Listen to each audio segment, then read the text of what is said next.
Morning to you, and welcome to Powerline's virtual conference on enabling smart meter prepayment in India. About a month and a half ago, we had a conference on metering, and this topic came up, and there was discussion that perhaps we should have devote more time to this topic, and therefore we decided to have this virtual conference focused only on enabling smart meter prepayment in India.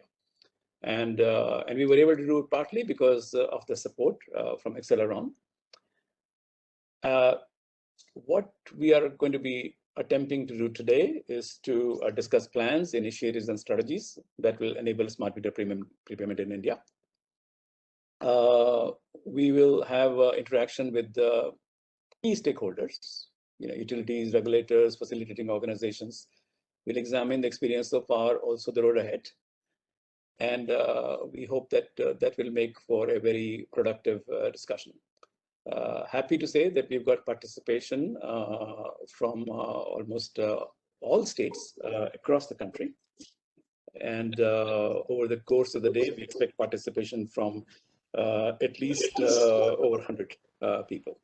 And again, when I say facilitating organizations, I mean implementation agencies like PFC, REC, also CEA, and then of course the other think tanks which are supporting these efforts as well. Just to give you a sense of what the agenda is going to be, we will begin with some welcome remarks from Bob Crenshaw, CEO and President of Acceleron Software. We are then going to have two DISCOM perspective sessions. And the reason we have two sessions is because a few of them were available only in the morning and not later in the day. And so we have DISCOM Perspective 1 and DISCOM Perspective 2. DISCOM Perspective 1, we will hear from Gujarat, as in Paschim Gujarat Village Company, and also Madhya Pradesh, as in Madhya Pradesh Paschim Kshetra Company. And then DISCOM Perspective 2, we'll hear from 5 other DISCOMs, from Eastern Power Distribution Company of Andhra Pradesh, from J&K, from BSES Rajdhani, from Madhya Pradesh Paschim Kshetra again, and Tata Power Delhi Distribution. We'll have a session with IntelliSmart as well, where we will hear from their CEO. We'll have a session on pilot projects, where we will hear from REC PDCL CEO. We'll also have a session with regulatory perspectives, where we will interact with 3 members of regulatory commissions. That's Anjuli, Chandra, Choudhary, and Suresh, Chandra, Dinkar. And we are going to have, over the course of the day, 2 technology presentations as well. One which will be in DISCOM Perspective 2 session, and 2 that will be in the regulatory perspective session. That will be a rather short presentation, the one in the regulatory session. So that's the agenda. So as you can see, we have a fairly packed agenda for the day. And we are going to begin with the welcome remarks, or introductory remarks, I should say. Welcome. I'm the one who has done the welcome, by Bob Crenshaw, who is CEO and President of Acceleron Software. Let me briefly introduce him. He is responsible for the vision and strategy of Acceleron, and under his leadership, Acceleron has grown to be the leading prepay and payment service company for Northern American utilities. He also has founded and operated 2 other technology solution businesses, Tara Voice Systems and also GoCom Inc. He's done his bachelor's in business administration from University of Mississippi. Bob, we are ready to hear from you. Hello.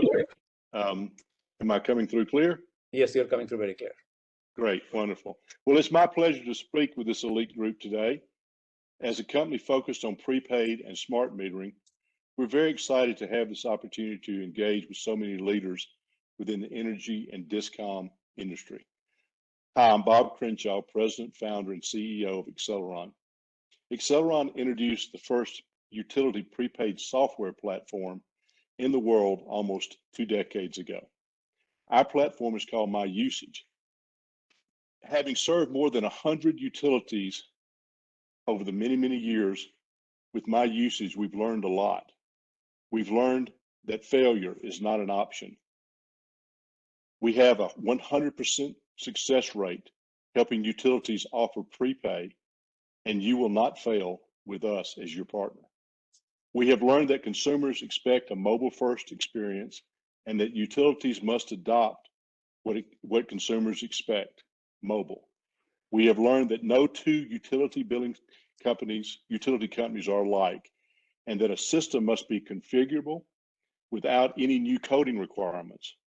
We've learned that a true seamless integration across the entire customer experience is critical, and that includes notifications, payment interfaces, and of course, highly automated and scalable interfaces to billing, meter data management, and AMI solutions. You know, over the years, we've heard many stories of failures of prepaid pilots. Either they failed on their own or they worked, but they would not scale. Well, we have volumes of data and customer testimony from our 100+ customers that speak to our experience in this industry. The primary reason that any utility should choose my usage is because of safety and reliability. Experience matters. Our 2 decades of experience offer a layer of reliability that no other vendor can replicate. We know that failure is not an option for you, and our team in India is ready to partner with you on your prepaid offering journey. I'm going to turn it back over to Alok now, but I want to once again say thank you for allowing Acceleron to participate with you today, and also thank you to the other Acceleron team members that will be presenting. Thank you, Alok. Back to you.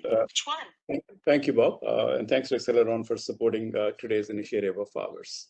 Okay. We are now, I think, almost ready to begin the first session of the day, and happy to see the 71 people have already logged in, and although I'm sure we'll get to 80, 100 fairly quickly as well, 72 now. The DISCOM Perspective 1, okay, let me just confirm, Mr. Gandhi, I think, has joined us, and has Mr. Jawar joined us as well? Yes, sir. Good morning. I am here. Mr. Morning. J.J. Gandhi from PGVC. Good morning, Mr. Gandhi. How are you? Okay, great. All right. Okay. Let me first tell you about the session. This is going to be DISCOM Perspective 1. And in this particular session, we will hear from 2 different DISCOMs. So from Paschim Gujarat Wijh Company, Mr. J.J. Gandhi, Chief Engineer Technical, Paschim Gujarat Wijh Company. And also from Madhya Pradesh Paschim Kshetra Vidyut Vitran Company, from Mr. Manoj Kumar. Let me introduce both of them, and then I will tell you how the format is going to be.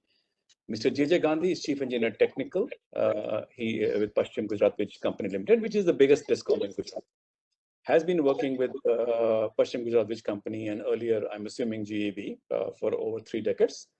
Has experience in many areas: rural electrification, ATC loss reduction activities, high tension, new connections, upgradation, analysis of capital expenditure, even dealing with substations, distribution networks, energy audit, etc. Also has done work in regulation, commerce, legal, technical policy, and administration, and also determination of tariff and risk management. And he's an electrical engineer by training, also has an MBA in finance. Welcome, Mr. Gandhi. Wonderful to have you with us. Also with us, I just want to confirm, is Mr. Jawar with us? Thank you very much, sir. Okay, I guess he's not yet joined because it's supposed to be in at 10 o'clock. Let me begin with Mr. Gandhi nonetheless. Mr. Gandhi, my first question to you is, what is PGVCL approach to smart meters? How many smart meters will you go for? Do you think they're useful? Let me begin with smart meters, then I'm going to ask for prepayment later. Sir, from Paschim Gujarat Wijh Company Limited, we have a consumer base of around 56 lakhs plus consumers, covering 68% residential category consumers and around 20% agriculture category consumers. So the rest of the categories are commercial, industrial, and general lighting purpose. See, sir, the DISCOMs, from the DISCOM side, I would like to say that the DISCOM network is undergoing a sea change in the recent time. earlier it was unidirectional flow. The power was flowing from substation to distribution substation, the distribution substation to catering the different category of consumers. Now the thing has changed. Thing has changed that the injection point is now no more a unilateral point. The injection points have changed. There are so many rooftops, other consumers who are generating energy from the different sources from their within their premises and injecting power, surplus power into the grid. The thing is that to date metering devices are enabled to record the one-way energy consumption. There are bidirectional meters also, but bidirectional meters are more or less reconfigured to the extent of providing the information in the for the energy flow into different directions.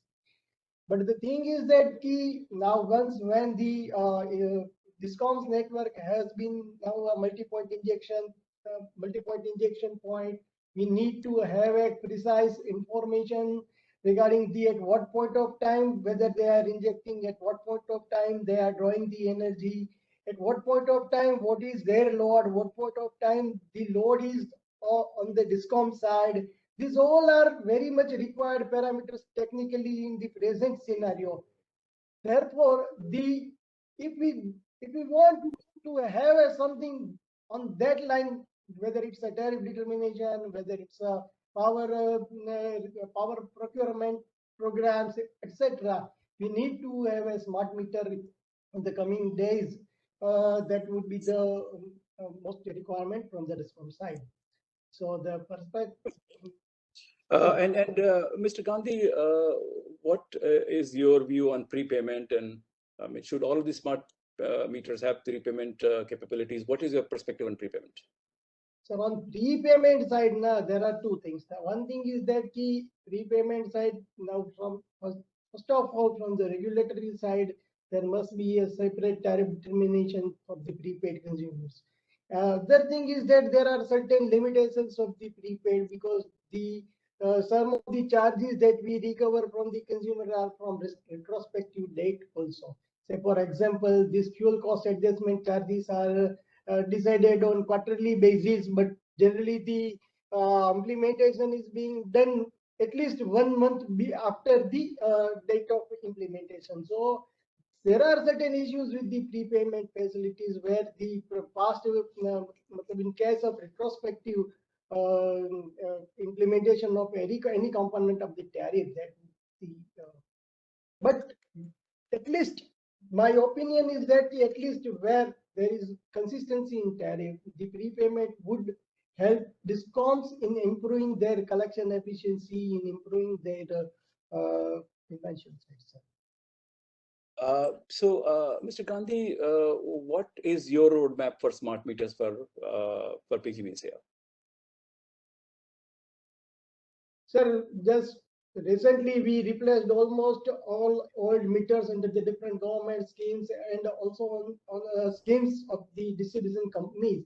The meters which were earlier electromechanical type meters which were earlier say electronics type, not exactly static or digital. So just very recently we replaced almost all meters, and all meters are very new. But what I suggested, what I told earlier, the smart meter would be the future of the distribution company, because we need to have a smart metering system in place.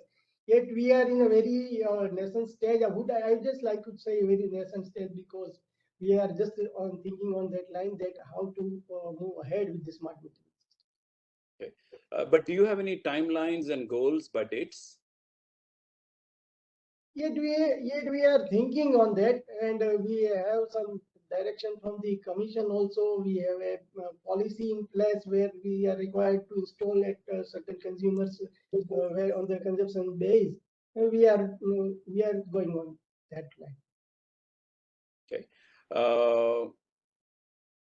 Do you think you will be when you look ahead, which segments do you think you will cover for sure with smart meters, and which will you cover before and which will you cover later? My suggestion is that where there is a multi-dimensional transactions from one consumer, see, for example, the high valued consumers like high tension, low tension, demand based consumers.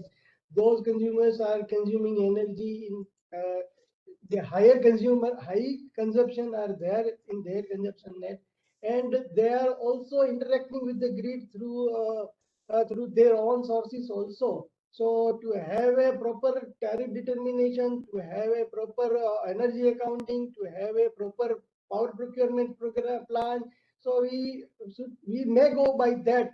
Those consumers who are interacting with the grid, those consumers where the consumption pattern, they are not so sure in payment, where we can go for prepayment also. So that would be the project future.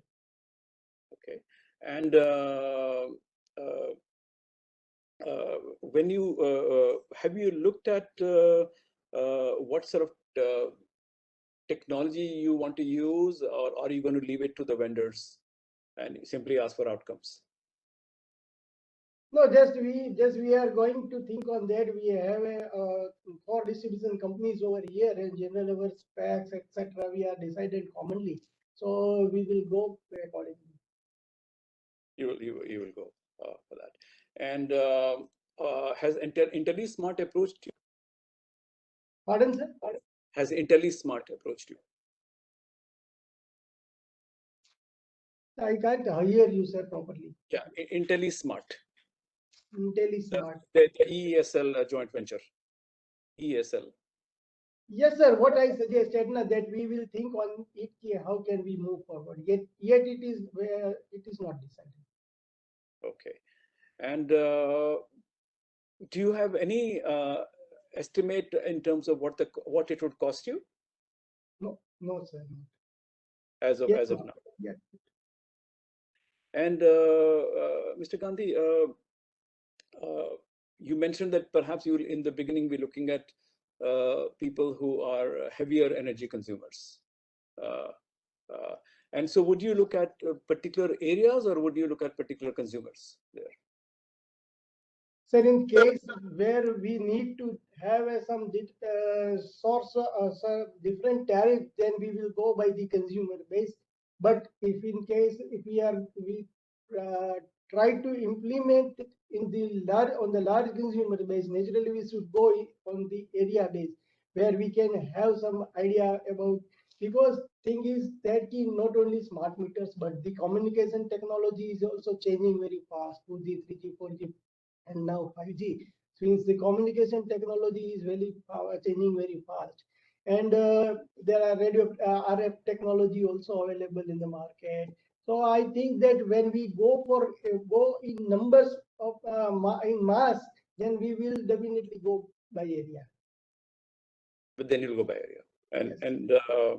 Okay, and do you have some billing number in mind, that okay, people who are billing above this number, we think we should go for that? It makes it's commercially viable to have smart meter now.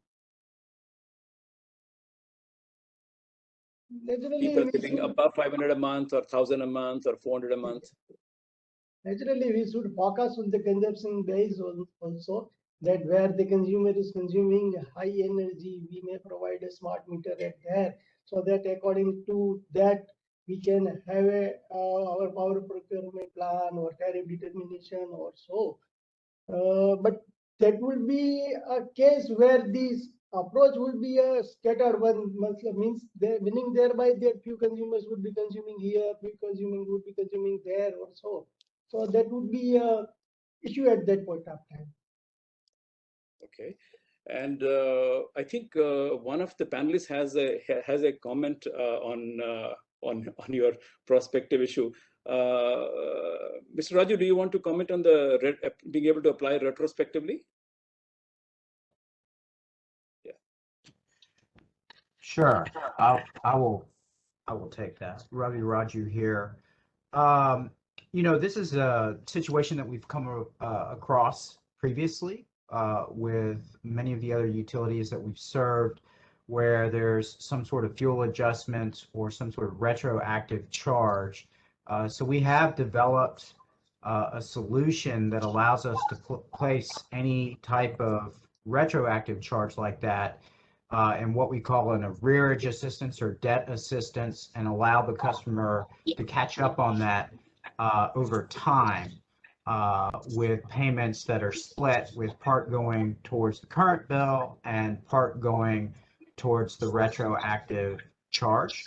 There are other mechanisms in terms of this type of charge where we can actually do an estimate where we're collecting a little ahead of time in anticipation of that, but it really depends on what the DISCOM wants to do and the specific business rules that they want to apply and are allowed to apply. But those are all things that are configurable within the system to do without having to add any extra coding or customization. Okay. Mr. Gandhi, what do you see as the biggest challenges from your perspective? One certainly is the issue of how much the smart meters are going to cost, and does that make sense given the billing? What are some of the other challenges that you see? See, there are two challenges. One challenge is to implement the entire program, because when the consumer base is very large, it is very difficult to replace all the meters even in a very short span, even 3 to 4, 5 years. We have a 56 lakhs consumers, numbers of consumers. It would be very difficult to replace all the meters or any specific category, say for example residential, where the consumer base is 38 lakhs. That is one of the challenge. Second challenge is capital expenditure. This would entail a huge capital expenditure for the distribution companies. Third thing is that when the Gujarat discoms, where the collection efficiency is around 100% every time, and we are also good in metering system also, because we have almost static or digital meters are in place. It would be very difficult for us to justify to move for smart meters. Right. So from an organization like yours, which doesn't have efficiency issues, collection efficiency, perhaps tariff determination and energy audits and all, so it needs to be more than just a billing tool for you. Sir. To make sense, right? To be justified. Yes. Right. Okay. We are now joined by Dr. Manoj Jhawar as well. I think he had some difficulties logging in earlier. Dr. Jhawar, can you hear us? You have to unmute yourself, sir. I can see you're logged in. Yeah, so you have to unmute yourself.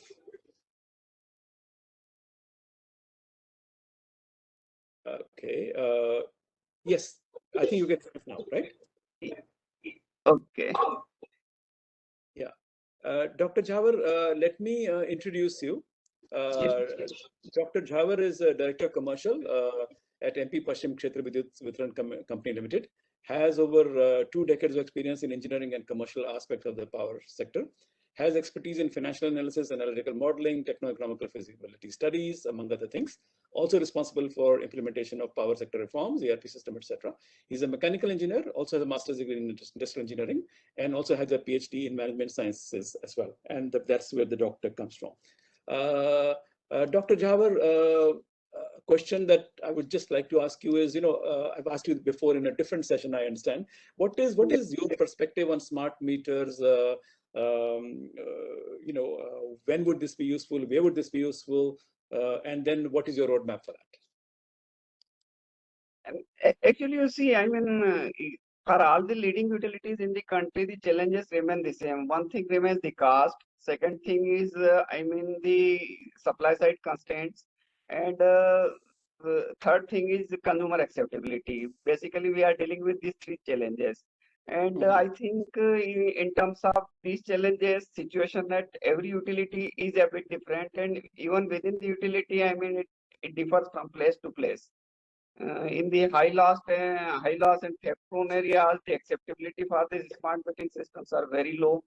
And in comparatively well-to-do areas where chances of theft are already low, there is no business case for the 100% smart metering. So that's a challenge, a typical challenge. In the high loss area where you want to do it, you find it very difficult to make the consumers accept this. And in the good areas, you would possibly not find a commercial case. And then definitely there are supply side constraints because there aren't many manufacturers who are right into it. And this entire thing has to be integrated. I mean, the metering system, the communication system, the head-end system, the meter data management system, and the billing system. So this is entire, I mean, stake of software technologies which have to be compatible with each other and modular and plug and play kind of things. So these are typical challenges we are facing actually. Okay. And Dr. Jawar, what are the plans that you have, and what has been your experience so far?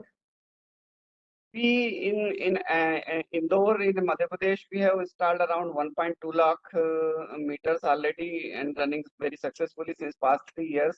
This project we had initiated that initially it shall take about 5 years to pay back.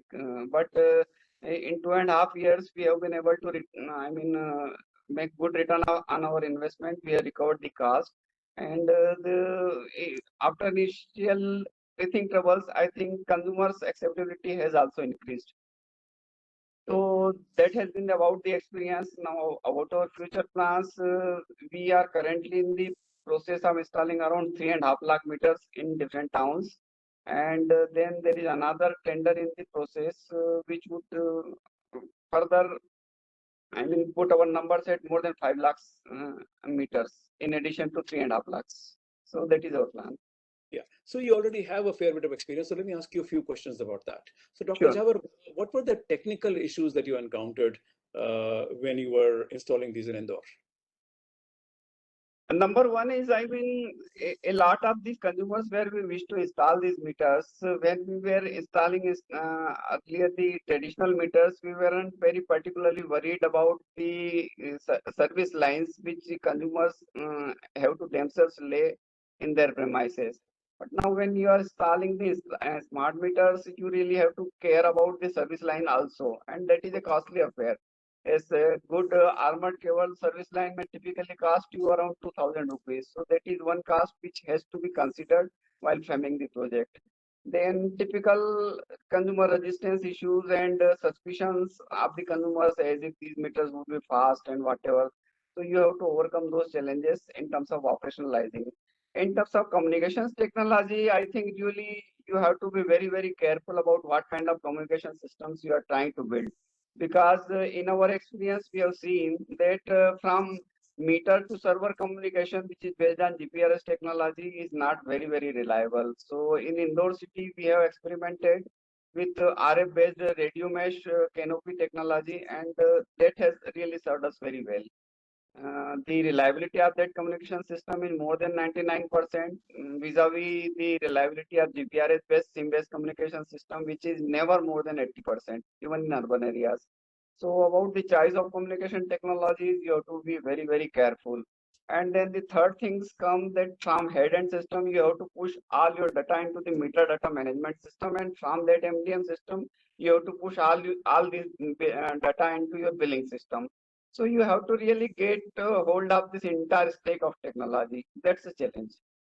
Okay. And from an implementation point of view and from a consumer acceptability point of view, what was the experience in Indore itself? Actually, I mean, there is an entire spectrum of consumers you are dealing with. There are some consumers who doesn't bother.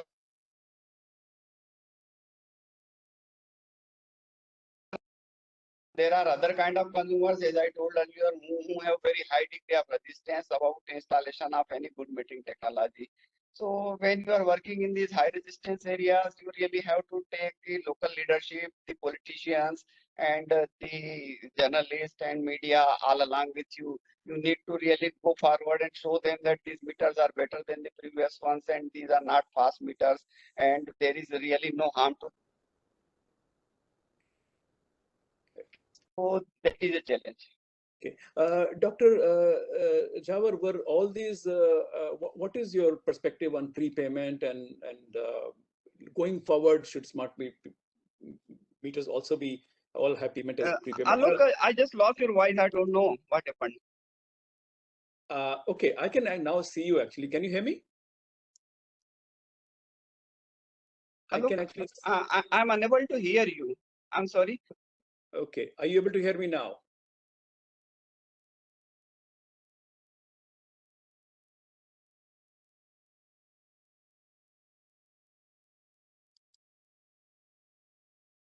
Are you able to hear me now, sir?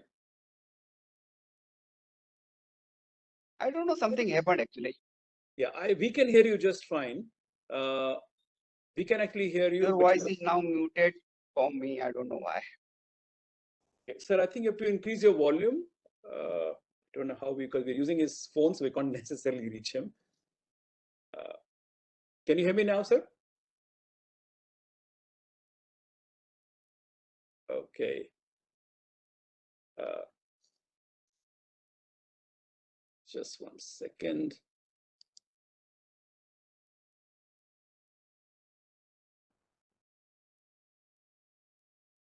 Okay. While I think my colleague Prerna is going to just check with him, and when you can hear me, Dr. Jhawar, please let me know. Yeah. Now you are visible, Alok. I can hear you. You can hear Sorry me. for the interruption. Oh, sir, so my question to you, Dr. Jhawar, was what about prepayment, sir? What's your perspective on prepayment, and should every smart meter have prepayment, for example? There are two things to be considered, Alok, in this regard. One thing is that for prepayment to work, really you need to have a simplified tariff structure. It cannot be telescopic kind of thing wherein for 100 units you are having a tariff of, let us say, 2 rupees per unit, and for 100 to 150 units you are having a tariff of 5 rupees per unit. If that kind of tariff jumps are there, then you see whenever consumer is charged for, let us say, 100 rupees. So up to 99 units, his meter would be showing some credit, and immediately upon showing consumption of 101 units, entire credit would be gone and his connection would be liable for disconnection. So that is one aspect, that tariff has to be simplified. That is one thing. Secondly, in tariff structure also, almost in all utilities, they prescribe certain fixed charges as a monthly charges. Now in the regime of this prepayment metering, you have to do away with this monthly metering charges, because any consumer can get his charge voucher any number of times during a month. So that monthly thing has to be done away with. And third thing is we really need to prescribe certain minimum amount of recharge, because every transaction which you are doing digitally, you would be paying let us say around minimum 3.5 rupees per transaction. So you need to take into account that cost also, because that would be required to be borne by the utility. Okay. Dr. Jhawar, I'm going to ask Vasundhar. Now, Vasundhar, what about the telescopic charges? You looked in India. Is that feasible? Vasundhar? Yes.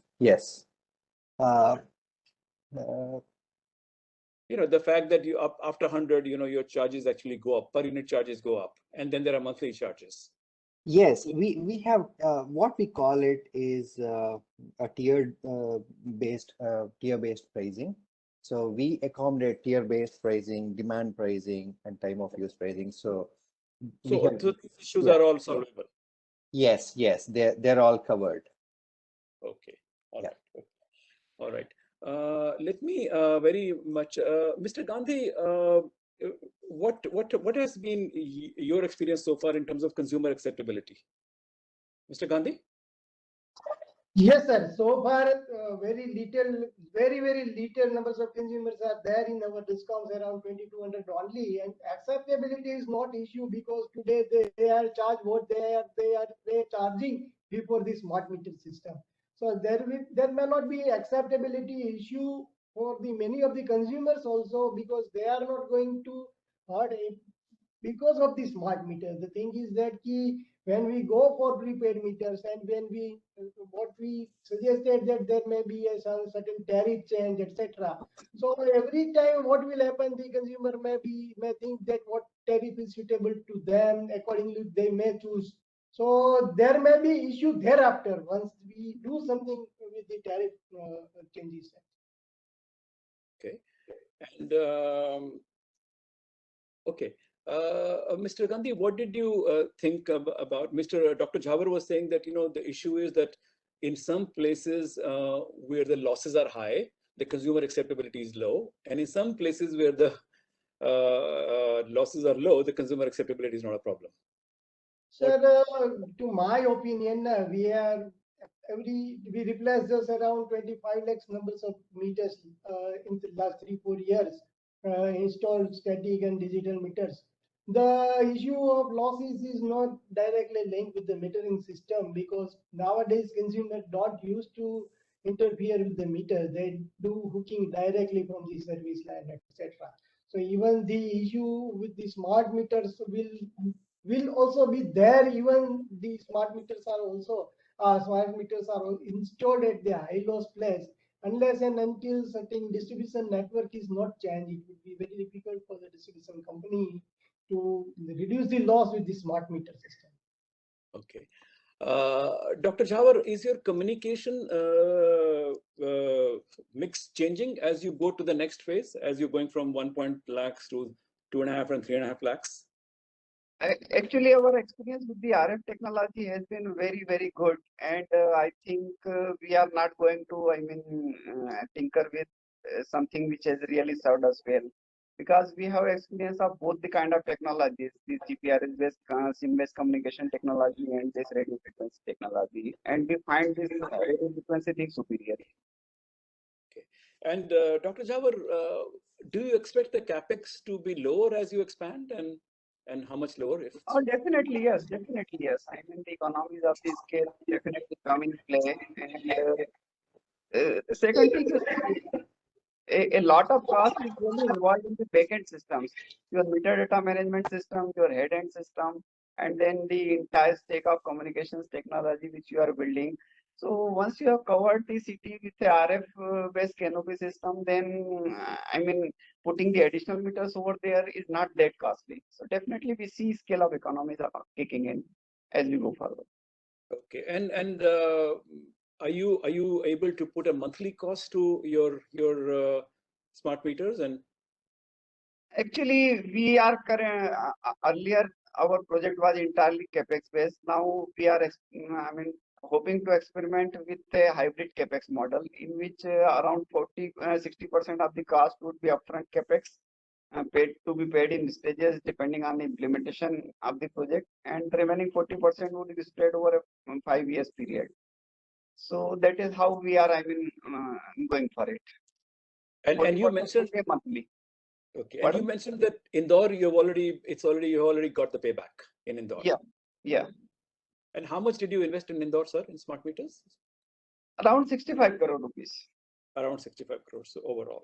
Okay, and if you can just give the audience a sense of your profile, consumer profile. How many consumers do you have, and how many are there in different regions? In Indore city, we are having around 6.5 lakh consumers, and out of them, we have already installed smart meters on 1.2 lakh consumers. Right. We actually had chosen high loss areas to begin with, looking at the success which we have had with the installation of smart metering, we really wish to expand. But then again, you have to see at the commercial viability and availability of finances.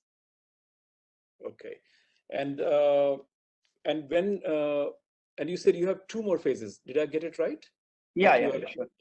Okay, and when it's done, it'll be about all 6.5 lakh will be covered then, or is this in other towns? No, I don't think. No, still there would be. This coverage would not be more than 50% still. Okay, Because there are other cities also which we are covering in this project, not only Indore. Okay, Dr. Jhawar, as your DISCOM has done a bit more in this area than other public DISCOMs, what would be your advice for the roadmap to follow for other public DISCOMs? As I told you earlier, you really need to. Number one challenge is putting a good system so that at the time of installation you are not committing mistakes. And you see, very, very small kind of mistakes can cost you dearly in terms of your returns on the project. Just a simple thing as sealing the meter properly immediately at the time of installation can make a huge difference. That is number one thing. Number two, you should avoid bad press publicity at all costs. So keep the press in loop, keep the local leaders and politicians in loop. If you really were to, you want to install these meters in difficult areas. Gujarat discoms are an exception to this rule because earlier they have been able to achieve very low level of losses without even smart metering. So the kind of consumer behavior and culture in Gujarat is entirely different than I would say in difficult areas in my discom, or let us say in UP or in Bihar or in other places. So one must understand the local political dynamics, the opinion of the press and public at large. And second thing, as I told you, this is not only about the meter. This is about preventing the theft by bypassing the meter also. So you need to put those service cables properly, and maybe you will be required to replace them also. So you must, I mean, factor in that cost also in your project cost. That is second thing. And third thing is, I mean, be very transparent to the consumers, communicate with them, and better to have mobile apps and things like that, so that consumers can also see their own consumption on daily basis or 15 minutes basis and things like that. So if you keep on your communication channels with consumers open, you keep everyone on the same platform, you are transparent in your dealings and you are showing them benefits, maybe you will be able to, I mean, do it with moderate degree of resistance. But still, at many places, you will definitely encounter a lot of resistance. Okay. Dr. Jawar and Mr. Gandhi, I'm going to ask my the couple of people in the panel. I'm going to ask them if they have any questions for you. Mr. Raju or Mr. Bodapati, do you have any questions for Dr. Jawar, or any comment or suggestion for him as well, or Mr. Gandhi? Mr. Raju? Oh, that was fantastic. Very, very, very helpful. Thank you. Okay. Okay. Vasundhara, do you have any question or comment? No. Okay, let me ask you, Dr. Jawar, how have the regulators responded to this? Did they okay everything? Actually, I mean, just last week, I mean, chairman of our regulatory commission had visited our smart metering control center and had a very, very long and detailed discussion about this. He was very pleased with the work which we were able to do here, and definitely we have the blessings of the regulator to move forward. They see it in a very positive manner. And Dr. Jawar, how does your discom? What is happening in other MP discoms?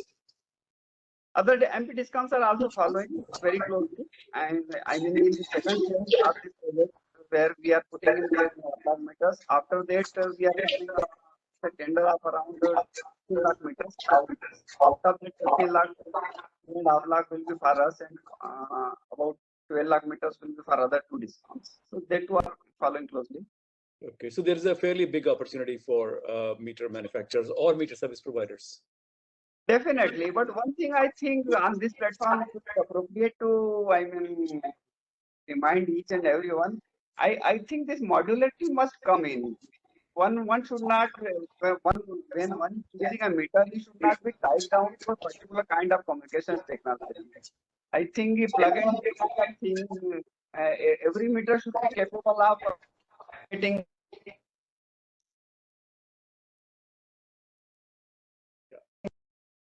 RF modem or this chip based modem or NB-IoT or whatever. I mean, it should be communications technology agnostic. This metering technology should be different than the communications technology. If that happens, I think we will be able to see a lot many combinations of meter manufacturers and communication service providers. So that will be a very good thing for sector. Okay, Dr. Jawar, it so happens that the next session is Mr. Anil Rival from IntelliSmart. Any message you have for him?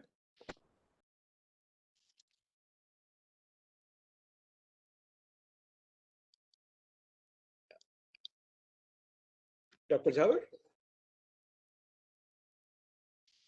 Are you able to hear, Dr. Jawar? No. Okay. Mr. Gandhi, thank you so very much for joining us. And thank you, Dr. Jawar. That was a very interesting session, and I'm grateful to both of you for that, please. Thank you. Thank you. Thank you. Thank you. We are now ready to have our session with Mr. Anil Rival. Mr. Rival, if you can turn on your video so we can see. Yeah. Mr. Raval. Let me briefly introduce Mr. Raval. I should mention too, we already have, we have over 115 people logged in today. I should mention that. Mr. Raval is an old friend of our organization. He's currently CEO of IntelliSmart Infrastructure Private Limited. Has over 2.5 decades. Has over 2.5 decades of leadership experience. I received a call on phone and again I lost your voice. I'm sorry. That's okay, Dr. Chawar. I was just going to thank you. This on phone. Yeah, Dr. Chawar, thank you very much for your input, sir. We really appreciate it, as always. And thank you for joining us in the morning as well. Thank you, sir. So I was introducing Mr. Raval. So he has about 2.5 decades of experience, leadership experience in government and in corporate sector. Worked in the government for over 10 years. He's a civil service officer. And in the corporate sector, he's been working mostly in the power sector, both in India and internationally for the last 12 years. He's an alumnus of IIM Ahmedabad and also Georgetown University, Washington, DC.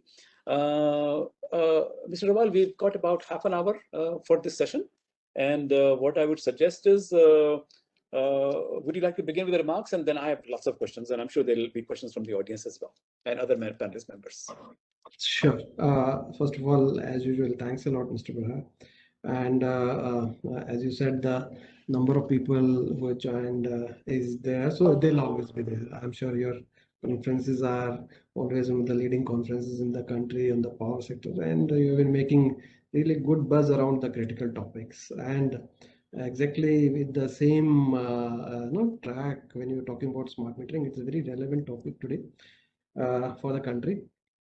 So to start with, we have been talking about smart metering now for some time. We have been talking about distribution sector improvement for reasonably good time now, financial efficiencies, operational efficiencies, and what should be done more beyond RAPDRP, Uday program, various other initiatives, large number of initiatives, Government of India. Probably now focus is on the smart metering. And so as I always say, the two parts of the two arms of the losses we make in distribution sector, one is about network and second about billing and collection efficiency. So network, we have been, as a country, I'm talking about that we have been addressing for reasonably long time, and there has been some amount of improvement, but probably billing and collection efficiency is a larger pit, which actually needs to be filled quickly because it is really draining us a lot as a country. And so that's where the smart metering becomes important, and we know the Government of India has a massive focus. What I want to talk about is the ground realities and the practical part of the story.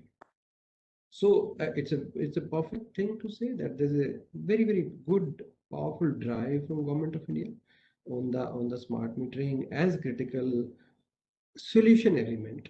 It is we never say that this is the element which will restore everything in the sector, but then this seems to be one of the largest and having lion's share when it comes to requirement of handling operational and financial efficiencies. That's the first thing first. Yeah. So it is a consensus on this matter, and consensus is not only in central government. Consensus seems to be building very fast in states also, and that is evident by the fact that today, if you ask me, about 10 million meters are on the table, either for nomination basis or for competition. Tenders are out, and that's a massive number. Why massive? Because what we have done so far is probably no more than 3 million, less than 3 million so far. It means it's a good number of years. When I say we, it means this country, not only ESL IntelliSmart, but beyond that also. And against that, 10 million just now standing on the table for participation is a very large statement about the whole drive and its acceptance among the stakeholders. That's the first thing. Now, we should be all thinking that if we have agreed as a country, see, some years back, we all agreed that renewable is the way forward for us. And we had a drive as a country, and we have really succeeded reasonably well, I must say. There's a consensus and there's a force behind.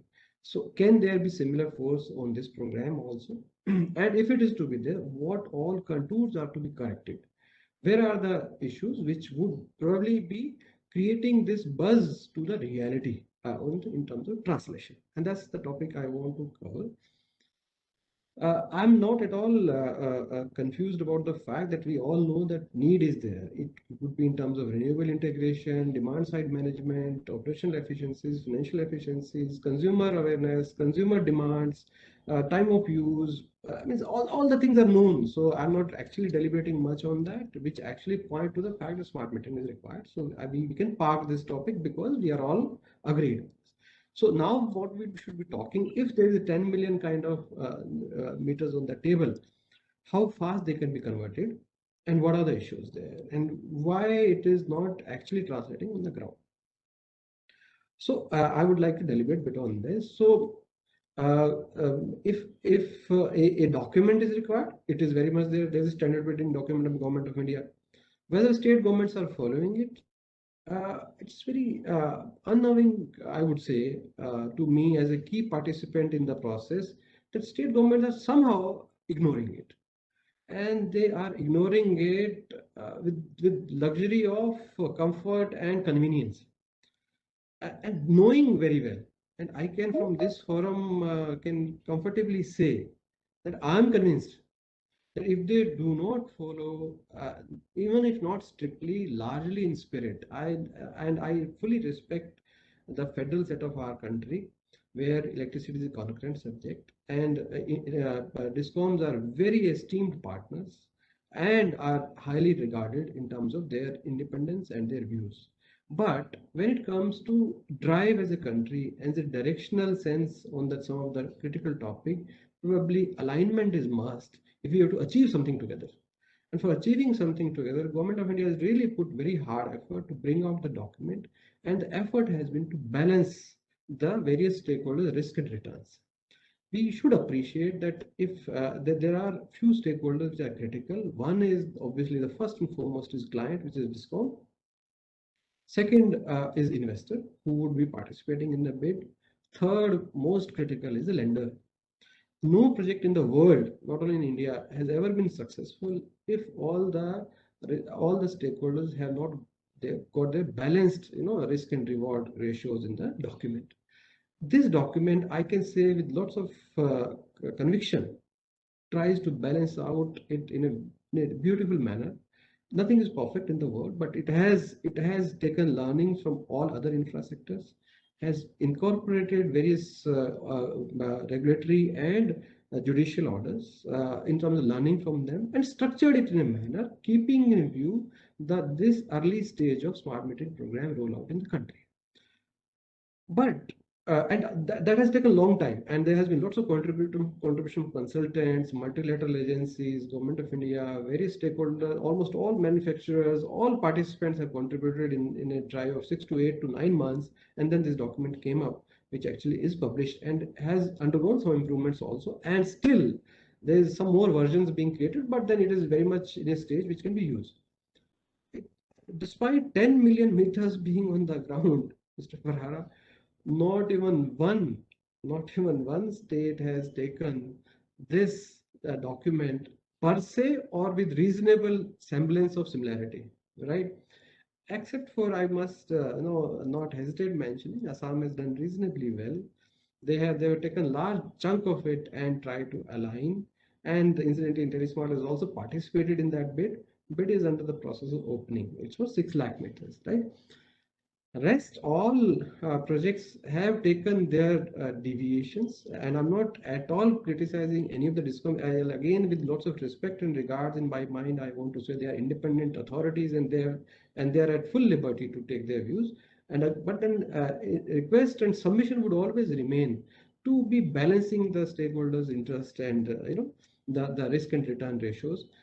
Somehow there have been gaps, and that has caused this thing not to go through fast as it could be. These are my early remarks on this, Mr. Barara, and let's discuss more as we discuss the topic. Yeah, no, so I think what about IntelliSmart plans now in terms of what's been the experience so far? What do you have, in your sort of bag, so to say, and what is your expectation going forward? So IntelliSmart. Right. So as we stand today, we have about 8 million order book. And when IntelliSmart started, ESL had already done a million of it completed. And now we stand at about 17 lakh. You know, it has been one of the toughest time of humanity in terms of COVID, and incidentally, IntelliSmart got formed during the COVID, and we worked during COVID. But in COVID itself, we could do about 7 lakh more meters in last 1 year. So we are at fast pace now by God's grace and by the help of vaccine. I'm sure we as India as well as world is handling COVID far better. This has really increased the pace of smart metering in the country. So I can let you know that in this month we have done around 60,000 meters. After a long gap, we have been doing a few thousand only, but then we are picking very fast now, and we next month we have double or triple the target. So we are now pacing up. So we are today around 17 to 18 lakh meters, but we are committed to complete this 8 million order book as the day it stands, and participate in all the bids whichever come across the country, but not without balancing the risk and reward ratios. Okay. And are the technology, what is your technology platform, or what's your approach to technology? So technology, if you're talking about the communication part, we want to remain agnostic. We want to be relying mostly on the GPRS because that's the most secure, most well regulated and reliable communication technology, and most important, it's the cheapest one without any doubt, right? And the country needs cheaper and effective solutions, and that's where we want to rely mostly on that. And then backed by obviously RF. We are not against RF or against PLC or against any other technology. We will do NB-IoT also, but we want to rely mostly on the GPRS and back it up with various, So, but then broadly, if you ask me whether we want to choose, not, we are largely technology agnostic, and we want to play solutions as they come our way. And what is your current business proposition to the discoms in terms of how much per month and things? Yeah, so current proposition is again BOT model, build on operate and transfer, the OPEX model which Government of India has adopted now in full and is going ahead, and Government of India has now come out with a revamped scheme which is offering 15% OPEX equity contribution. And let me tell you, I want to spend 30 seconds on this. This is not a small number which Government of India is contributing. So if you invest 100 rupees in OPEX model, then 70 rupees can come from lender. 30, if you really do the balancing of the risk and reward very well, which that's why there's a standard bid document, then 70 comes from a lender, 30 rupees is put by investor, and 15 rupees if it comes as a contribution grant from Government of India under this scheme, which is now approved by cabinet. It's 50% of the equity contribution, which is massive. So Government of India has done reasonably well in sweetening the process so that Discom actually don't pay anything. They are not required to invest anything. They only pay the service charges which get reduced significantly due to equity contribution by Government of India. And so, the service charge to be paid is far less than the savings they achieve per meter. So obviously it becomes even more win-win situation compared to what it was in past for distribution companies. And that's the model we have in our projects also. Okay. And the 8 million that you said you have in the order book, what sort of timelines do you have for those? Yes, so for us, and the way the COVID has been handled by the current setup, I would believe that if it is handled well and COVID is not really revisiting us in a big way, I think by the end of the next year we should be in shape to finish it off. Okay, and beyond that, what sort of targets and plans do you have for IntelliSmart itself? Right. So we want to have more than 20 million in our kitty beyond 8 million by next year end, right? And want to implement also parallelly, right? So, and it is not now difficult. When we imagined this number a few months back, and people used to laugh, 10 million is already there now on the table. So we want to have 20 million out of the 10 million is there, even if we pick 50% of it or 30% of it, 40% of it, we are already through with large number. And I'm very sure, Mr. Parara, the numbers would be far, far higher than what I'm talking. If we meet after a year, we'll sound means what small numbers we talked. Actually, the numbers could be very large. Okay, and in terms of what have been the biggest challenges besides COVID? Yeah, so biggest challenge, yeah, I understand. So biggest challenge today when it comes to implementation remains to be, managing this GPRS technology to meet the SLAs. It has its own issues. That's why I said we are balancing and supplementing with other technologies so that we can reach the SLA comfortably. We have been reaching the SLA of 98% plus. Let me tell you again, I'll not hesitate just stating this, that world's highest GPRS based meter base is in India, that is being run by us and having the SLA more than 98%. So, but that's not enough, because 98% still leaves 2% to be covered, and our aim is to go beyond 99. That's where we are supplementing with various other technologies. That remains to the biggest challenge today, to supplement, because it becomes really onerous to take it beyond 95, 96. 95, 96 is very easy to achieve. Then you start moving 10 basis point, 20 basis, 25 basis point. This is real uphill struggle in the shadow zones, and then the multi-stories, basement areas, and all that. So many things are happening. Multifarious efforts are happening to improve the communication. That remains the biggest challenge.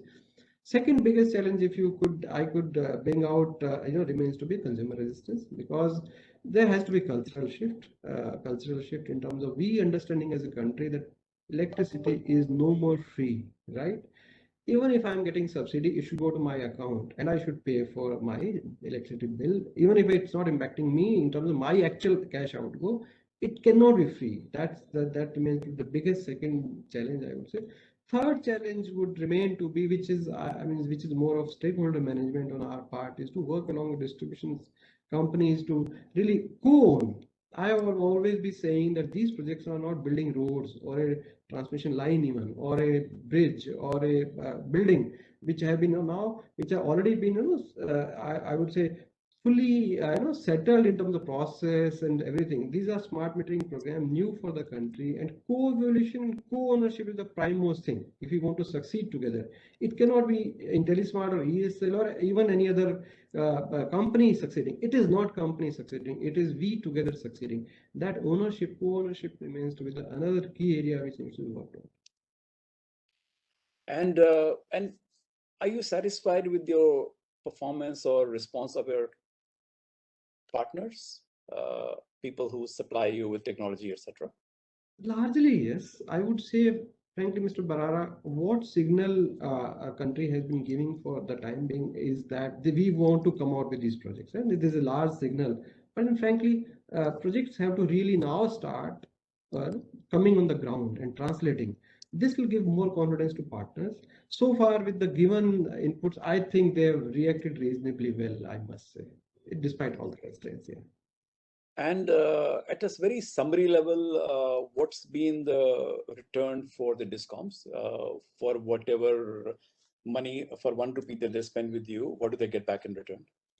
Right. So I'll give you 2-3 examples here, and these are factual inputs. See, this program requires the investor, or the implementing partner like ESL IntelliSmart, to generate bill reads at the cloud level and hand over billable reads to the distribution company. Bill generation is the task of the distribution company, because billing system is still with them, right? And so if I can give you out of my 100 meters, 98 meters every time for billing, that basically means you should be able to generate 98 bills, right? And that 98 bills, because they give you areas also, because smart metering, you can either pay full or not pay and get disconnected. There's no third way. There's nothing like that you pay something and don't pay rest of it, right? So there are reasonable large areas which come to the distribution companies. So the collection efficiency wherever smart meters are installed has been in the range of 95% to more than 100%. In some cases, 112% also, depending on how many areas were there, number one. Secondly, and this is a stated information, means this is not information from me, this is stated information by distribution companies. Secondly, during COVID times, it has really succeeded in a highly thumbs up way. In all the areas where smart meters were installed, there have been increase in their revenue, and there is no fall in their revenue, because it doesn't require readers to go or provisional billing to be done. Whereas in non-smart meters, in all cases, there's been fall in the collection efficiencies and financial strength of the distribution company. That itself states a large statement about this model for being successful. And beyond that, third point, which we always say, is the savings on the revenue enhancement is far more, means to the extent of about 200% compared to the service charge. So it automatically becomes a win-win situation. So that's where it has added significantly to the way discoms have been able to do by using smart meters. There are process issues, there are ground challenges in terms of implementation, there are consumer resistance, but they have to be won over together. And it cannot be just one partner doing. Both partners have to come on the same page and do it together. Okay. There are just a few questions now from the audience as well, and I'll come to mine as well. From Lavish Jindal from Schneider Electric. Is there any specific reason why IntelliSmart is not preferring RF communications? You sort of explained that. I always said, means perfectly we are bang on this, and we have no taste specific for a specific technology. As I said, RF in this country is having very limited bandwidth. Most of the bandwidth has been used by us as a country for GPRS, and so scope of using RF is comparatively less what we have elsewhere in the world. And in addition to that, the cost is a barrier. It's not a barrier, but then it's a challenge. Why to cost, for 25 crore meter, it's not installing 10 lakh meter in Australia and being happy. It's about 25 crore meter to be done. So let's choose the cheapest and the most safe and secure. That's the purpose. Okay. And you mentioned that you're open to all kinds of things. Does that mean your solution partners also, you would get new solution partners as you go forward? Yes, so we are open. Frankly, we are very open to the market because I think this is a large space, very large space, and there's a scope of multiple players like us, number one. Number two, multiple players who are working with us to be multiplied. So there's a huge space for all to work together and generate results. And so we'll keep doing it. Yeah. And is there a particular area where you feel you want to get more, where you want partners from the industry, for example? A particular area that you feel right now you have an issue and then you would want some people to come and help you? Yes, so first of all, meter manufacturing, we should have more and more of it, right? Number two, I would say implementing partners on the ground. It's a large area. Ground implementation is not easy. As I said, it is uphill. It is just not putting cable, or say it's not putting the optic fiber as the telecom partners do. It is actually entering into home and trying and installing a meter and changing a meter. So it is large amount of work, very large amount of work. We want to have more and more partners coming to us in terms of ground implementation also. Obviously, along with the cloud services, it's always best to have more and more here. And you've done implementation now in several states, and within states, of course, in different regions. Where have you had the best implementation? And I don't mean a particular state, but maybe even a particular sub part of the state. So, frankly, we have been doing now reasonably well all across. Haryana is really doing well. Rajasthan has picked extremely well. And let me tell you, it's a contribution from my respective discom partners. Bihar really picking extremely well.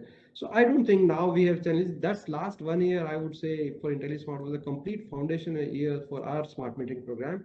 We have been able to build very good bridges with our distribution companies and our partners, and that's what now everybody is on the same page that these are to be co-evolved and co-worked. So that's what's happening. So we are frankly very happy with the way we are doing now in all states.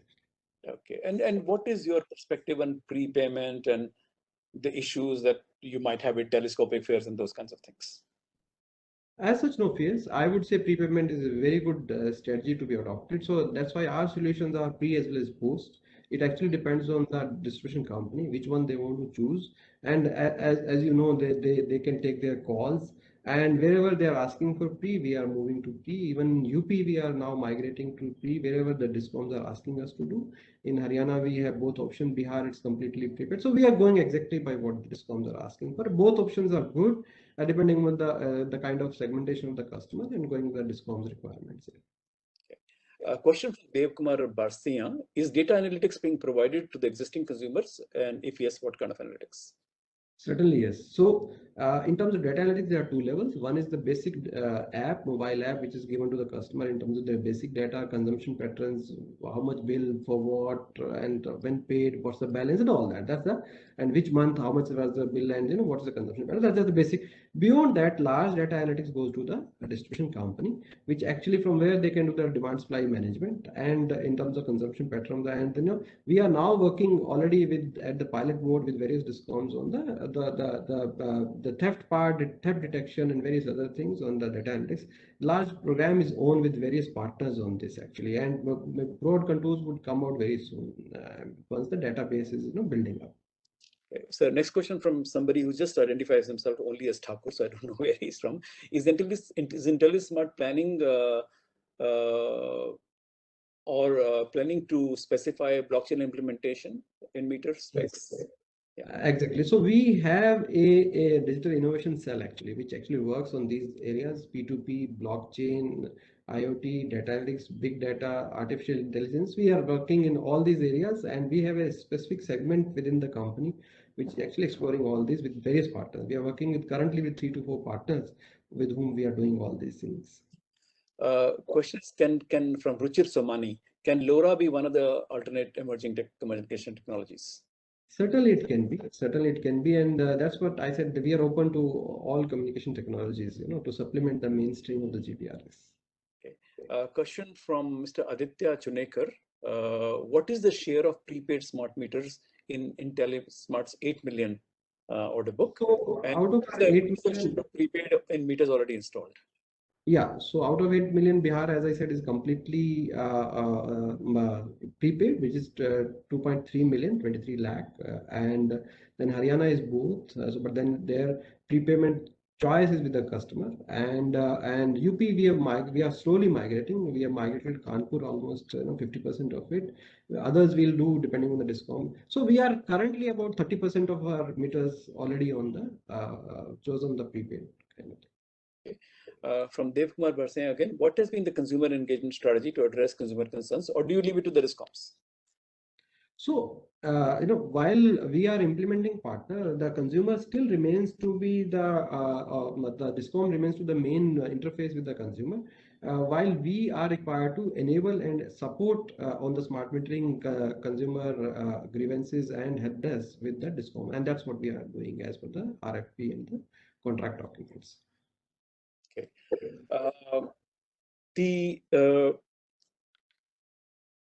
You mentioned the 8 million order book you already have there, right? And what is the expectation in the next 12 months? So as I said, 10 million is already on the table. Yeah, so out of the 10 million, about 2 million is on the nomination mode, which is being discussed, and about 8 million or 7 to 8 million is on the competitive mode. We want to participate in all, right? But then, as I said, that states have to please think on the risk and reward ratios and balancing of the risk of all the stakeholders. That process is on. I am very sure the next 2 to 3 months you will see translation of various tender documents into the shape the way should be, and we are open to participate in all wherever the smart metering programs comes out in the country. So IntelliSmart will do competitive as well. I mean, it'll be competitive. We'll go for. We are actually asking discoms to go for competitive bidding, and we'll be one of the competitive bidding partners. And that's what has happened in Assam. There were 5 bidders. We were one of them, and we want to be in the fray for all. And if we are efficient, then we should win. If somebody else is efficient, the other party should win. Ultimately, it's in the interest of consumer. The best and most efficient party should win. And Mr. Raval, what is your expectation for the country as a whole, not just IntelliSmart, but overall? Where do you think, what are we looking at 2, 3, 4, 5 years from now? So I'm looking at very large numbers to be implemented, because the country has already taken the resolve, and nothing is going to stop this process, right? We as a country have really wherewithal and the technology strength, processes, and the people now which can implement this program. This is going to happen. This would change the shape of the distribution sector and the collection efficiencies and operational issues. I'm sure this will lead to the big privatization wave in the country, because once the distribution companies become financially and operationally efficient, they would become an attractive investment. This transition I see next 2 years, if I could be right, it will lead to large privatization in the country, massive, operational and financial efficiencies, and the pains we have today in the sector would get subsided to very large extent. That's my expectation. That's the way I see this sector going to be. Yeah, just a few more questions, Mr. Raval. One question from Aditya Chunekar. At what frequency is the data being collected from smart meters? Hourly, half hourly, daily, monthly? So and it's 15 minutes. It's 15 minutes. And is the 98% number applicable to one reading per month required for bill generation?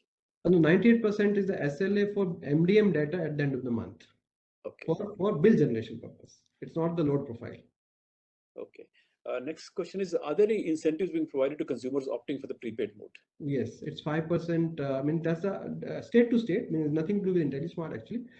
It's a state to state incentive. So in some cases, it's 5% reduction in the tariff. And actually, it could be anything else, also depending on the state regulators taking their calls. Okay. It's a question I'm not sure which is within our purview, but I'm going to read it out for you, and maybe you can comment, from Ravi Nayak, and he's just talking about EVs and EV infrastructure and smart metering, and is there a connect there? Certainly yes, and it's a very good question. Let me tell you, Mr. Barara, EVs are going to change the demand side, demand side picture in a big way. And if we don't have a smart meter, we'll not. So two things are going to change the shape, and they are destined to change. One is the EV, and second is the rooftop solar, because they are disruptive and they could be very large. And if you don't have the demand side management through smart meters done up properly, this will actually rake up the grid in a big way. It's a very good question. Actually, more you deliberate on it, more you come to know that this is going to be a critical player as we go forward. In a year or so, this will be one large player which will be disrupting your grid, and that can be best managed when you have the smart meters on the ground. Yeah, the question was from Ravi Nayak. Okay. Mr. Raval, could you tell us about IntelliSmart, just how it came about? Sure. Thanks a lot for asking that. So IntelliSmart is actually a joint venture between ESL. ESL, all of us know, is one of the leading energy efficiency services company in the country, and they've done extremely well on these some of the initiatives they have taken and they are taking. And NIF, which probably may be lesser known to all of us, is because we belong to power sector. NIF is a government of India backed national infrastructure investment fund, which is largely government of India backed, and the whole commitment is towards the infra sector, and they have committed to the distribution sector through us. So we are their vehicle, but they are owning 51% in us.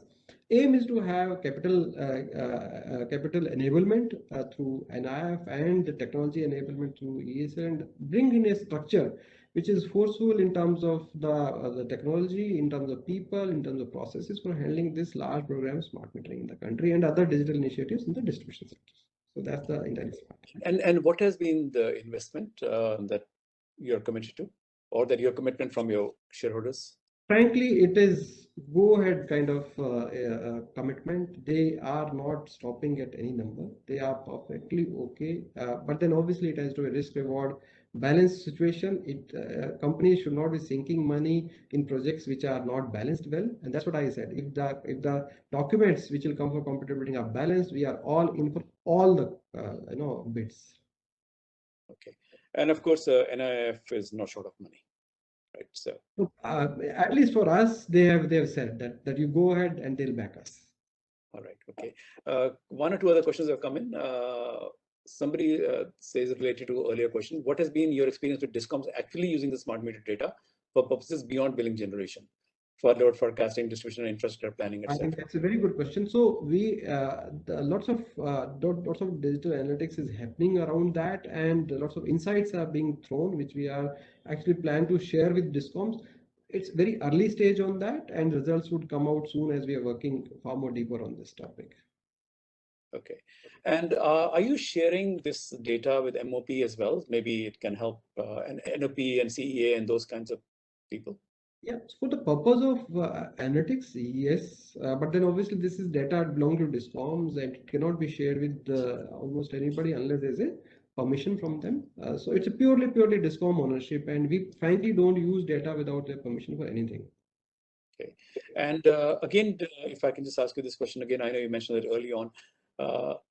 the number of meters that are already installed by you and in states by state, roughly. So as I said, about 17 to 18 lakh meters in 6 states, and NDMC about 60, 70,000 and 50, 55,000 Andaman. Rajasthan, it's early stage, few thousands only. In Haryana, more than 2.5 lakh. UP around 11.5 lakh. Bihar about 2 lakh. So that's a total breakup. And the order book, again, I know that you mentioned Bihar is again 2.8 million, but I forgot the rest. Sorry. Yeah, so frankly, Haryana is 1 million and Rajasthan is more than 3 lakh, and UP is 4 million. Out of that, 11.5 lakh is complete. Andaman is about 76,000 as of now. NDMC is about 60,000. So that's a large breakup. And what sort of capability and resources do you have? What's the staff that you have in IntelliSmart itself? So in last 1 year of journey, we have really progressed very well on 3 things. So one is the people.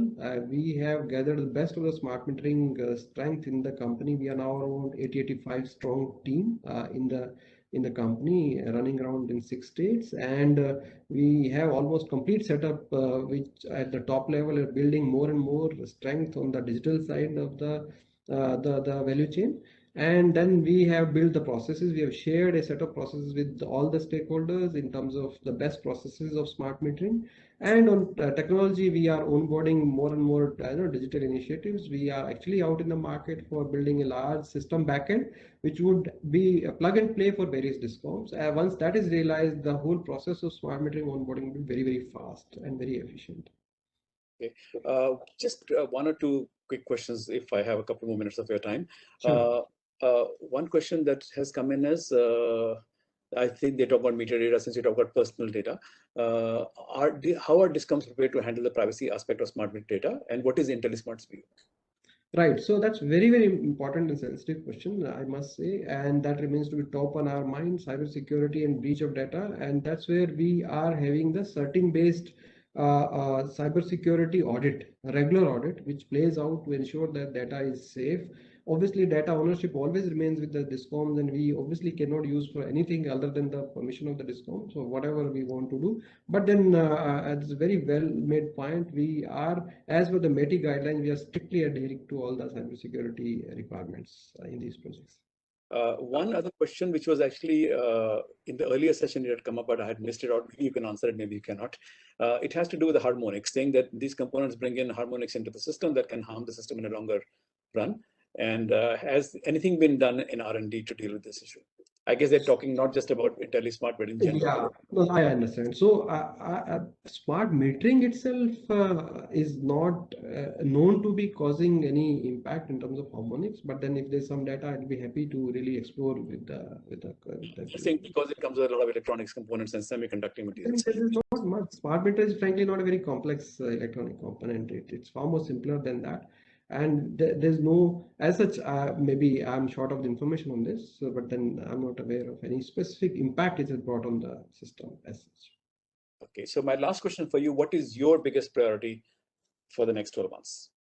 My biggest priorities are 2. One, to really work with various discoms across the country who want to come out with smart meter program and do participate and do the good projects on the ground, because smart metering is the key critical requirement of the country today. 1. 2, execute the current projects as early as possible and in a more efficient way, so that we can do all these projects together well. These are 2 key priorities for me. Yeah. Thank you very, very much, Mr. Rawal. Thank you for joining us today. Thank you, Mr. Bharat. Thanks, as usual. Thank you. We now have a session on prepayment pilot projects, and we're very happy to have with us Mr. R. Lakshmanan, Executive Director, Program Management, Coordination, REC, and also CEO of REC Power Distribution Company Limited. Let me briefly introduce him to you. He is an IAS officer, and he currently looks after stressed asset management, IT, admin, estate coordination, and monitoring of government programs like DDUG, JY, Saubhagya, Uday, PFA. And he's a Bihar cadre officer. And before he joined REC, he served for many years with the government of Bihar and held positions like like managing director of Discoms, Transcos and Gencos, among other things. So therefore, he brings with him a lot of experience, or some experience at least, from electricity sector before, and he has a bachelor's degree of commerce from Annamalai University. Mr. Lakshmanan, we are ready for you, sir. If you can unmute yourself. Thank you. Yeah, so you can hear me? Yes, sir. Perfectly. Right. So, talking about smart meters and specifically prepaid smart meters. I think a bit of the background why it is important, or what as a country we are looking at. What is the policy ecosystem that is pushing this, and why? In terms of overall, in the last 4-5 years, as a country, we have been able to address the electricity access issue. And as we stand today, though Discoms have been significantly able to ensure that infrastructure is reasonably adequate, but still they are facing challenges in terms of supplying 24/7 quality power. So one of the key bottlenecks which comes in their ability to do this is the financial viability and sustainability of Discoms. So wherein they face a lot of issues in ensuring the billing efficiency is right, collection efficiency is right, so that they have adequate cash to purchase power as much as it is needed. So this is a challenge wherein smart meters and prepaid smart meters specifically have been able to bring in a lot of value as a solution as to how this problem can be addressed. And over the last 4 years, 5 years, National Smart Grid Mission has been quite instrumental, and around 11 projects have been undertaken under their aegis. Apart from that, certain other states have taken up projects on their own. The significant states being Uttar Pradesh, Bihar, and Manipur, Tripura. So these are some of the states which have taken up projects on their own. And what has been the experience in terms of these pilot projects that have happened across the country? As we stand today, we have roughly 25 lakh smart meters that have been installed, and close to 9.5 lakh prepaid meters that have been installed, 9.5 lakhs. So out of this 9.5 lakhs, if you talk about prepaid smart meters, then it is only Bihar which has been able to do smart meters in prepayment mode, and they have installed roughly 2 lakh meters. And I'm quite happy that we started this project. Before this assignment, I was working as managing director of Bihar Discom. So that was the time this prepaid smart meter project was initiated in Bihar, and I'm happy to note that that project is progressing well, and today 2 lakh meters have been installed. And rest of the other 7 lakh meters are simple prepaid meters. They are also quite effective, and they have been tried out in Manipur, Tripura. Specifically, these are the two large ones where Manipur has implemented more than 3 lakh normal prepayment meters. And similarly, Tripura has done close to 2 lakh normal prepayment meters. So at the policy level, in terms of the new scheme, which has been very recently approved by the cabinet, the revamped distribution sector scheme, that actually pushes for prepayment smart meters. So smart meters in prepaid mode is what is the government of India's policy push based on the experience of all these pilot projects. And that scheme has very recently been approved, and the first interministerial monitoring committee has approved the scheme implementation guidelines also, which should be out to the states very quick. So that scheme envisages basically in first phase, there are certain priority areas that are identified, wherein the prepaid smart metering would be targeted first by December 2023, and rest of the areas, it is envisaged that the prepaid smart metering would be done by March 2025 to give a regulatory push basically the CEA metering regulations is also being aligned to these set of targeted timelines. Similarly, the energy accounting and audit guidelines of Bureau of Energy Efficiency, that is also being aligned to the same set of timelines. So, across the various regulatory regimes as well as policy initiatives, the timelines and the targets are being aligned. In terms of just to give a glimpse of what has been the benefits, experience, or learnings from the pilots that have been undertaken. If we talk about the Bihar experience, especially like 2-3 key significant benefits that the DISCOMs have been able to realize is the per consumer per month revenue in the case of Bihar has gone up by almost 41%. So that's a significant increase in terms of the area where this prepaid smart metering project has been undertaken. And similarly, like couple of achievements like recoveries. Wherever the smart meters, prepaid smart meters have been put up, the old arrears have also been converted into a equated monthly installment. For example, like they've spread it over 300 days. So suppose a person has 1,000 rupees, so it is deducted every day at the rate of whatever is the EMI that comes to per day. So every day, like as a part of the normal consumption, this arrear is also being recovered as 10 rupees per day. So that becomes very light for the consumer also, and for the DISCOM also, the old arrears gets liquidated. That's a significant problem which DISCOMs across the country face in terms of non-payment of old dues. And the other very significant step from a consumer's service perspective is the ability of the DISCOM to monitor the quality of power supply and reliability of power supply.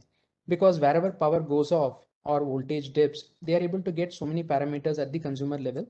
So the DISCOM is also able to take corrective steps to address these issues.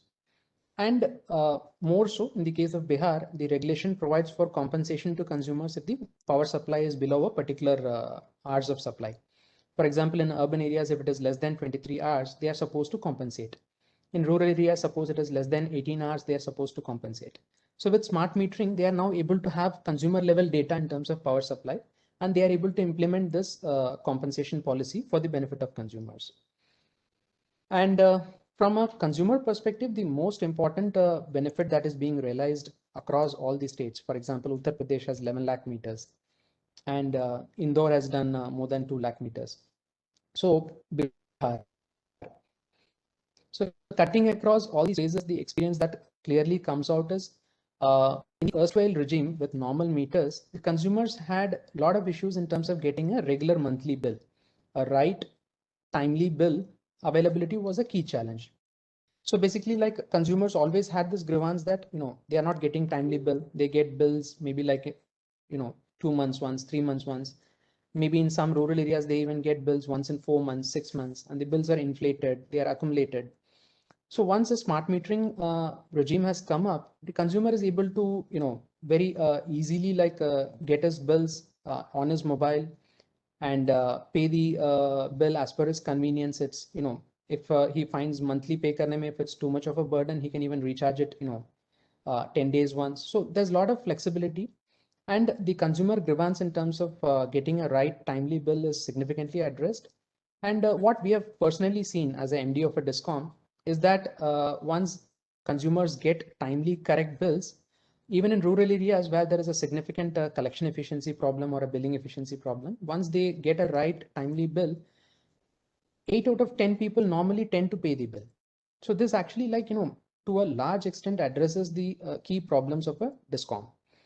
And more so like the use cases of smart metering in terms of time of the day tariff, which again would be a significant demand side or demand response management initiative, which has to come in because of the renewable integration that is happening into the grid. And there is the necessity of net metering as more and more people are becoming prosumers.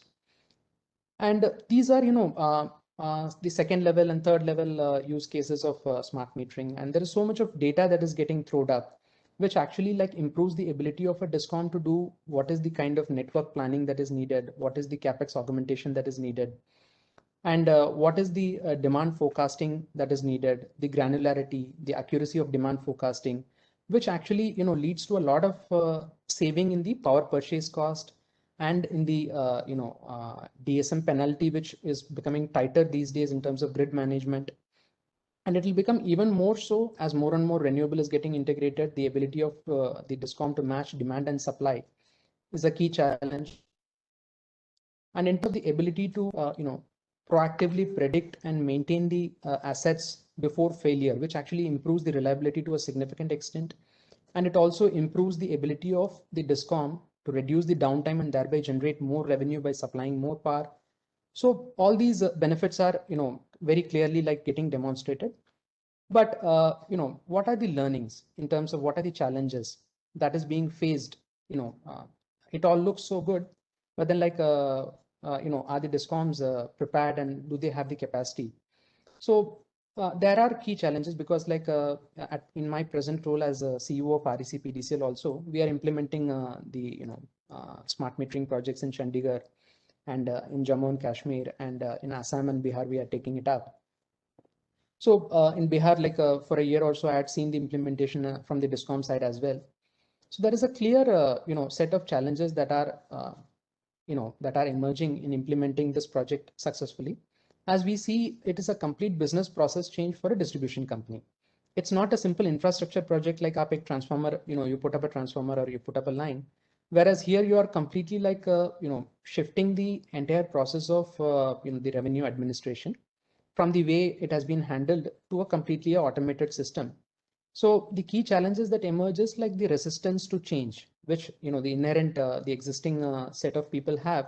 That basically comes due to, various reasons. One is like the fear of unknown, like they are not quite comfortable with this technology, the skill sets that is needed to handle this.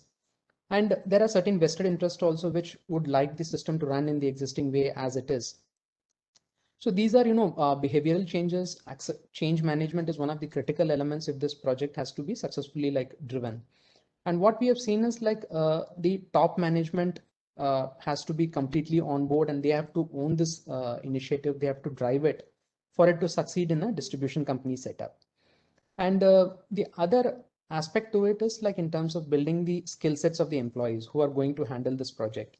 That is where the new scheme also addresses this by bringing in a hybrid model wherein like there is a partial capex from the scheme and rest of the investment is expected to be put in by the private partner so that he is responsible for the infrastructure and he is able to run the smart metering ecosystem at a particular given SLA for a particular given period of time, and he is paid a per month rent. So this kind of, to a large extent, addresses the capacity issues and other issues from the DISCOM end.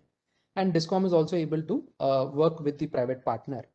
And in the new standard bidding document, which is being put up as a part of the scheme, also like provides adequate payment security mechanism for the private player who's coming in because he's going to invest his money. So they always have a concern as to, whether the DISCOM will pay the money in time. So in terms of clarity of the SLAs, what will be the performance based on which payment will be made and what will be the payment security, that is all being built into based on the past learnings and projects.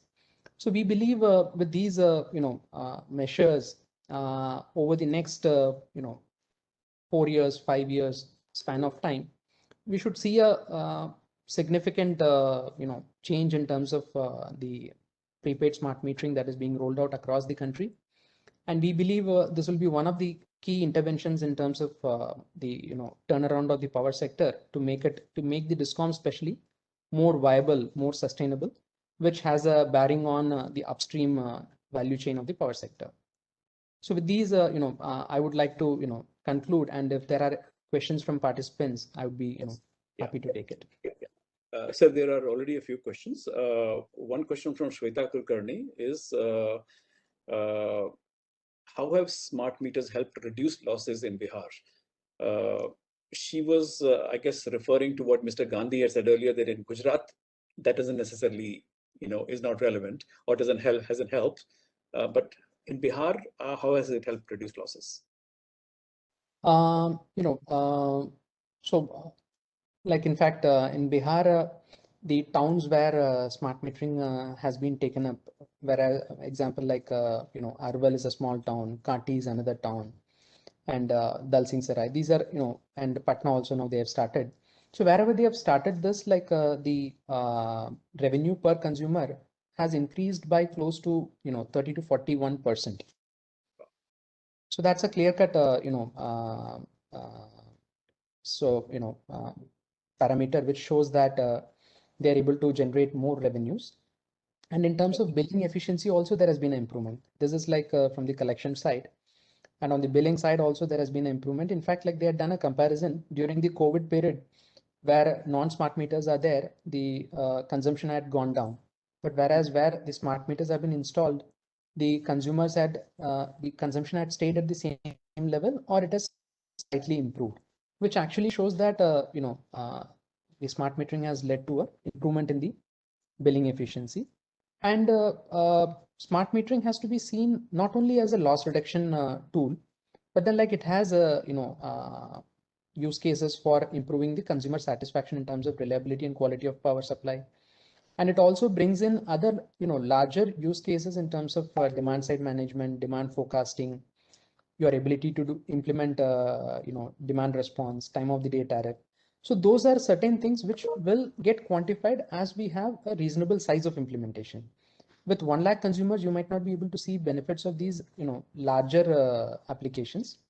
But even in the case of Gujarat, which you referred, in fact, Madhya Gujarat Discom ke saath, we had done a very detailed study with them in terms of what is the benefit. So they have also been able to demonstrate a lot of benefits on all the parameters that we have discussed. And so maybe like, for them already the loss levels are low. So the benefits compared to Bihar or UP would obviously be lesser. But then like still, if you see the international experience, across Europe, almost 70 to 80% has shifted to smart meters. In Canada, in South Korea, Japan, US, where the loss levels are in single digit, but then like still, smart metering as a progressive way forward, there are a lot of benefits and use cases because of which even, the much developed economies have, are transitioning to smart metering. Okay. Mr. Lakshmanan, I have a co-moderator in this session, Ravi Raju. He would just like to ask a question for you or make a suggestion. Ravi? Yes, thank you. Thank you, Alok. I was just going to say, I think, we share some common experiences and are very thankful for your comments. One thing that Acceleron has learned over the years through our work in implementing prepay with so many utilities is that really from a business case standpoint, and you mentioned that there are definitely, it can be a change for utilities, but what you really want, we've learned, is to be able to really configure the business cases as part of the prepay solution versus coding or customizing it, because that becomes a maintenance issue long term. And then you said it, I think onboarding both the customer and the Discom employees is really, through education and awareness, is really the leading edge of program success. It's one of the things a lot of people don't take as much time to do. Okay, thank you. Mr. Lakshmanan, just a question for you. Would you like to comment on what Mr. Raju has said? Shall I ask you the next question? What Raju has said, I think, I would agree with him. It's a very critical thing in terms of consumer engagement and to get the Discom on board for this kind of initiative to succeed. Yeah, that is very, very critical in terms of consumer engagement and the consumer buy-in. That's very important. Mr. Lakshmanan, you mentioned earlier about net metering. So the smart meters that we are going for are going to be able to enable that? Yeah, it has the feature of net metering, so it'll definitely take care of the renewable integration. Okay, Mr. Lakshmanan, there is one question, and I will just read verbatim to you because I might have missed what you mentioned. This is from Shweta Kulkarni. What amounts have been paid and how, in terms of compensation, automatic or manual, in the last year? This is a very specific question. I think probably we need to check the data with Bihar Discom. But we had discussions with them where they had brought out this. But right now I don't recollect the exact figure. We'll have to get back on that. Mr. Lakshmanan, what were the, if you were involved with that, what were the big technical challenges What are the big technical challenges that you are seeing right now from a, let's say, communication point of view? Because that's a big controversy or big issue right now. Should it be GPRS? Should it be something else, etc.? Yeah, I do agree, because there's a lot of transition that is happening in the communication space. In GPRS also technology is evolving, so how compatible a particular communication module is as one goes forward. And similarly, RF side, there is a vendor lock-in, which is a key concern from the DISCOM side, whether they are able to have multiple interoperable systems. So that is a space where ministries also like formed a committee which is working on interoperability of RF systems. And parallelly, like as we are in discussion with DISCOMs, the way we see it is like probably like we should be communication technology agnostic when we are talking about a 10-year design, build, own, operate and transfer system. Probably like we should be more focused on what is the deliverables, what is the SLA, and what is the performance, and we should leave it to the private industry to decide what set of combination or what solution that they would bring in to the table, which would deliver that kind of SLA. So they might opt RF communication, or they could opt GPRS. And in some cases where we have practically seen a combination of the technology is also needed. Certain places, they will have to go with RF, and certain places it might be GPRS. So a combination could also work. Okay. So communication technology is a key issue, but as we are learning, we are adapting. If I can just ask you, REC's role, you mentioned you're working with 3 different DISCOM or distribution areas. Are you providing funding support, consulting support, or also managerial support? Like in these Chandigarh and Jammu and Kashmir, we are implementing the project itself. Like it's an end-to-end, complete, right from design to implementation to actually like running the system as well. Okay. And similarly, Assam, we are talking in terms of we investing into the project as a AMISP. Similarly with Bihar. So that would be as per the framework that is available in the new scheme that has come in. Are you therefore also looking to work with other states? Yeah, we are reaching out to other states as well. So, we are in discussion with states, other states as well. So like as, the interest comes up, and we are also participating, looking for participating in, tenders as well. Some states have invited tenders. Some states have directly reached out to us. So we are looking at both the options of participating in the space. So are you competing with people like IntelliSmart? Yeah, in a way, like in the space, like, it's just such a large opportunity. Right. We actually collaborate and work together. But in a sense, like, yeah, we do compete, and we believe, ultimately, like DISCOM should have, options, choice, so that like they are able to choose between players. And as we see it, it is such a large opportunity right now. Like, we don't have many players who are, really like into the space for taking up end-to-end implementation. So we believe more and more players are needed considering the market size and the opportunity. Okay. Mr. Lakhan, do we have a few more minutes? Because there are a few questions that have come in for you. Do we have a few more minutes? Or? In fact, like, I'm scheduled to attend another meeting right after this. Okay. So it was actually like, okay, nice being with all of you. Thank Would you have taken more time, but unfortunately, like, tied up for the next meeting. And maybe next time. And thank you very, very much. That was a very, very, a very good session for us. And we, made us feel that we should probably spend more time with you. Thank you very much. Thank you. Thank you, Mr. Chandra. Yeah, thank you.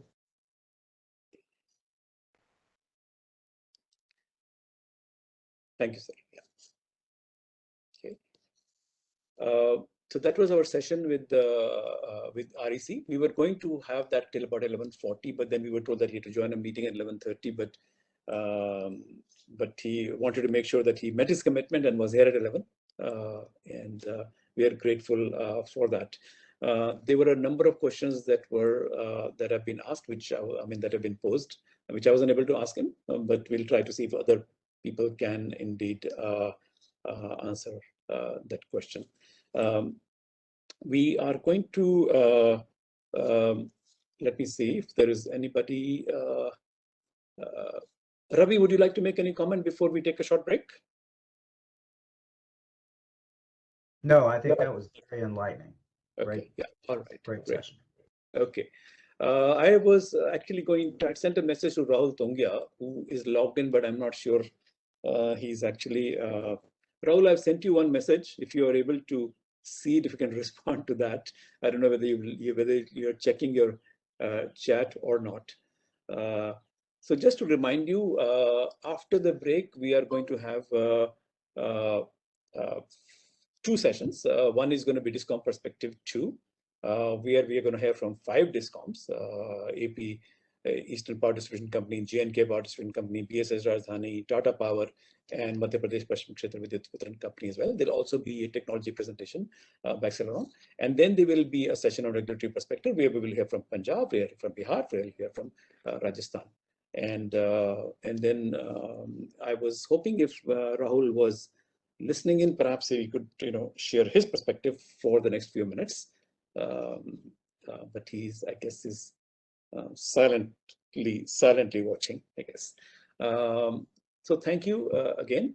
We are just going to take a short break for about 20 minutes or so, and we'll reconvene in just at 12 o'clock. But please don't log out, and still just get your tea or coffee or whatever you would like to have. Okay, thank you.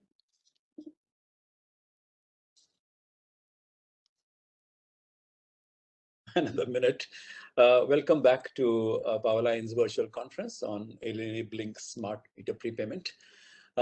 We are ready to begin our session, Discom Perspective Session 2. We made it Session 1 and 2 because a couple of people weren't able to join us during this time. So we said, okay, we'll have them at 10 o'clock, and then we'll have the others at 10 o'clock. But as a result of that, as at 12, as a result of that, we have 7 people from Discoms now. Otherwise, we would have had only 4 or 5. This is going to be a 1.5-hour session, and the format is that we will have a brief technology presentation first by Acceleron, which is supporting this conference, and then we will have a sort of a free-for-all discussion. And so we're not going to have longish opening remarks. We'll just have question by question that has been sent to you. So it'll be question by question. We'll have several rounds. I'll make sure everybody gets a first shot at a particular question. And also we'll take some questions from the audience and questions from me. And so, 1:30 we will be finishing, and then we have a session with the regulators after that, which you are welcome to listen to sort of stay, keep attending and listen to as well. So what I'm going to do is I'm going to invite Mr. Raju to make his presentation, and then I'm going to introduce all the panelists after that. Mr. Raju I'll introduce before his presentation, and he is Executive Vice President and Chief Marketing Officer at Acceleron Software, has more than 2 decades of experience working in strategic marketing, technology implementation, cross-functional leadership, has built over the years sales, marketing, engineering, operations, and delivery teams for high-tech companies, has earlier worked with Campion Microsystems and with SmartSync before that. Has BA in economics from Davidson College, also is an alumnus of Mississippi State University. Mr. Raju, we are ready for your presentation. Look, let me share. Yes. Let's see.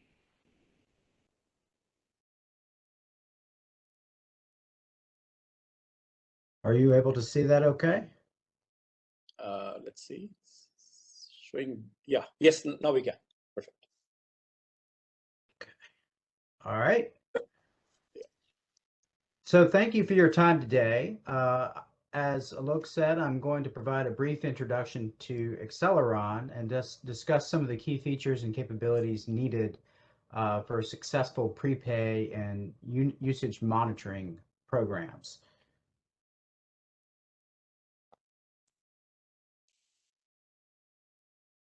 So Acceleron US was founded in Dallas, Texas in 1999 and has become the market-leading prepay and usage monitoring provider in North America, having helped more than 100 utilities successfully offer prepay to their customers.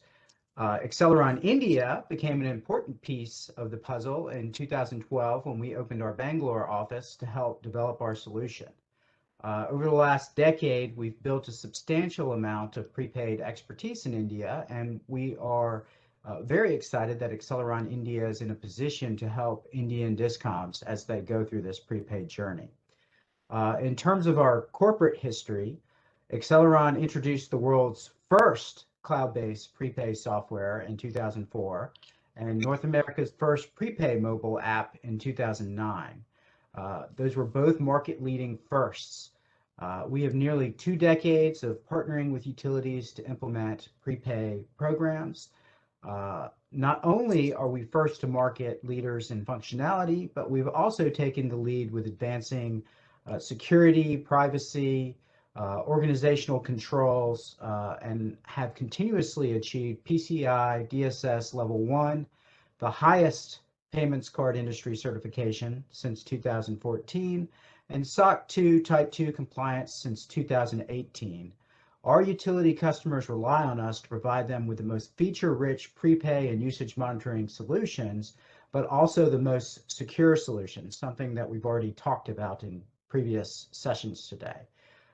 Today, we offer a commercial off-the-shelf solution made in India that has been integrated with over 50 of the leading global CIS or billing systems, MDM and AMI solutions as well.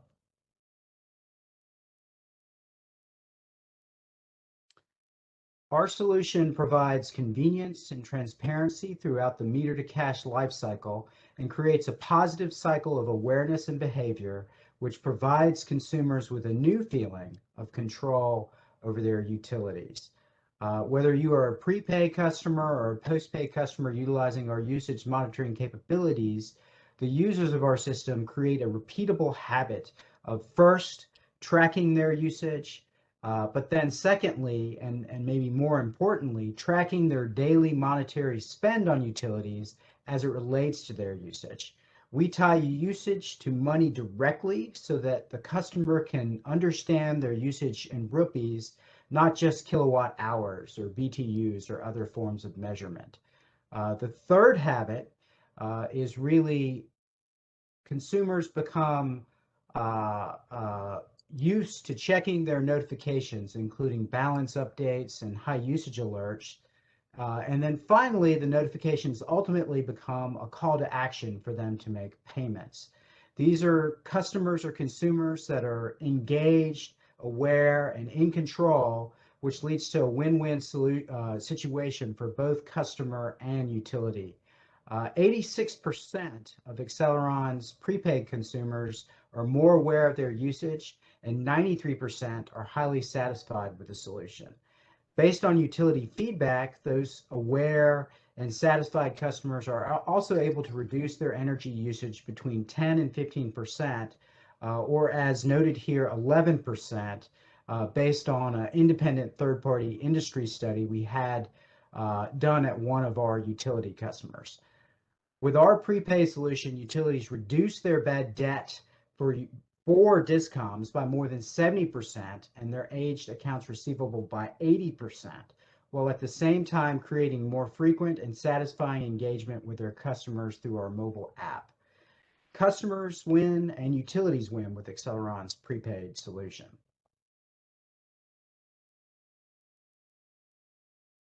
No longer are customers surprised by end-of-the-month bills, of which they have no knowledge as the month passes. With prepay, your customers will be more engaged in tracking their usage and their prepaid balance on a much more frequent basis. As mentioned, 94% of Acceleron's prepaid and usage monitoring customers access their account multiple times a week from their mobile phone, and having a great, easy-to-use mobile app is critical to the success of a prepaid program. It's not easy to have and maintain a mobile app with a rating of greater than 4 stars. It takes incredible expertise. The My Usage mobile app has a rating of 4.7 stars, something that we're very proud of, and is available in both the Apple and Google Play stores.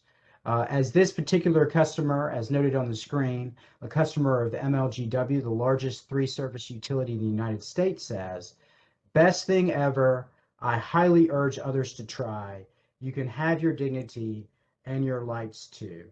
And ultimately, that is the best expression of a customer that feels in control of their utilities, as I mentioned before. The pandemic has been very hard on everyone, and utility debt itself is at an all-time high. Acceleron's prepaid solution has a built-in arrearage assistance feature, something that's been mentioned in a prior session, which allows customers to pay back their debt over time while staying current on their new billings. This will come in very handy when converting postpaid customers with large debts to prepaid customers. It's also a possible tool for handling some of the retroactive charges like fuel adjustments, as mentioned by Mr. Gandhi in the first session. Each time a customer makes a payment, it is split with a portion going to the current balance and a portion going to the unpaid debt. In this example on the screen, a customer in the United States that was having difficulties got behind on their bill by over $3,000 or 2 lakh rupees. But they were able to stay current, keep from being disconnected, and pay all of that debt back over a long period of time. You can see how a huge balance, as designated by the red line here, can be paid down over time with relatively small payments, as designated by the dark blue line. This is one of the many reasons my usage is a win-win for utilities and customers alike. As Acceleron has learned over the last 2 decades, no 2 utilities are exactly the same, and they often have different combinations and configurations of billing, advanced metering, and meter data management system. There is no company that has more prepaid integration experience than Acceleron, with integrations with over 50 billing, AMI, and MDM systems, including the global leaders in those areas. We are integration experts and know how to help you successfully implement your prepay offering across multiple vendor systems. And on a final note, prepay continues to evolve with different types of rate structures and new types of important data integrated into the customer experience. Earlier, several of the discoms talked about some of the challenges with billing. As you can see on the screen here, these are all examples of new rates or new capabilities that Acceleron first brought to the North American prepaid market.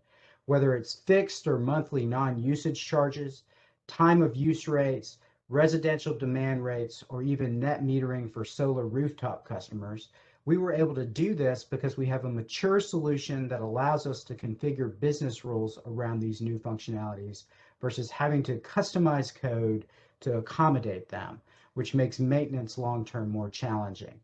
New prepaid functionality and features that we have not even dreamed of yet will emerge in the next few years, and there's no prepaid platform that is better positioned to integrate that new functionality than Acceleron's My Usage system. We have been a leader in the prepaid space for nearly 20 years and are ready to help you offer prepaid to your customers today. Thank you very much for your time. We're really looking forward to the rest of this session and the questions that follow. Thank you, Alok. Thank you, Mr. Raju. We are now ready for the panel discussion. And let me introduce the panelists to you. Mr. Raju, you can stop sharing, probably. Can you, I do not have the control for that. Yeah, Iqbal, can you do that? Can you take away his presentation rights? Yeah, perfect. Okay, great. Okay.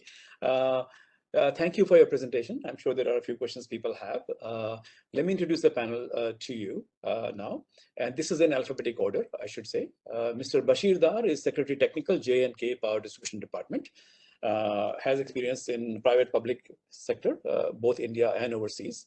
Has been working with the J&K Power Distribution Department for more than 2 decades now. He's also worked in the past with Union Carbide India and with Al Mashriq Company in Saudi Arabia.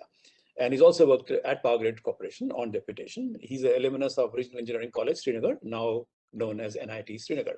Welcome, Mr. Dar. Wonderful to have you with us. Pleasure.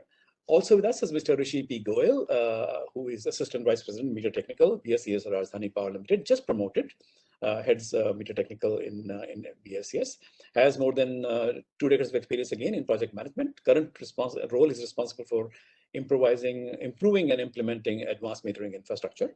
And over the year, he has been involved in delivery of turnkey solutions for advanced metering, remote metering solutions, and continuous improvement. Also has managed cross-functional teams for timely and cost-effective delivery of products, services, and solutions. He's earlier worked with secure meters, so brings a lot of metering knowledge, and was part of the team that delivered the first AMI project in Australia. He's an electronics and communication engineer by training, also has an MBA in operations. Welcome, Mr. Goyal. Great to have you with us. Also with us is Mr. Naveen Gupta, head smart metering in Madhya Pradesh Paschim Kshetra Vidya Vatran company.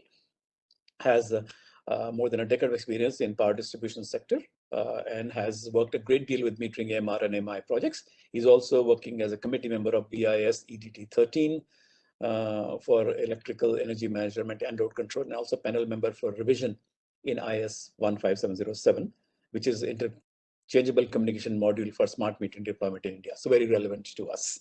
And earlier he worked with Torrent Power in their operation in Agra. And he's an electrical engineer by training. Mr. Gupta, very happy to make acquaintance and so glad you could join us today. Also with us is Mr. C. Srinivasa Murthy, Chief General Manager, IT and Planning of Eastern Power Distribution Company of Andhra Pradesh. Mr. Murthy is the person who oversees areas such as smart metering and all sort of new IT initiatives in that distribution company. Thank you for joining us, sir.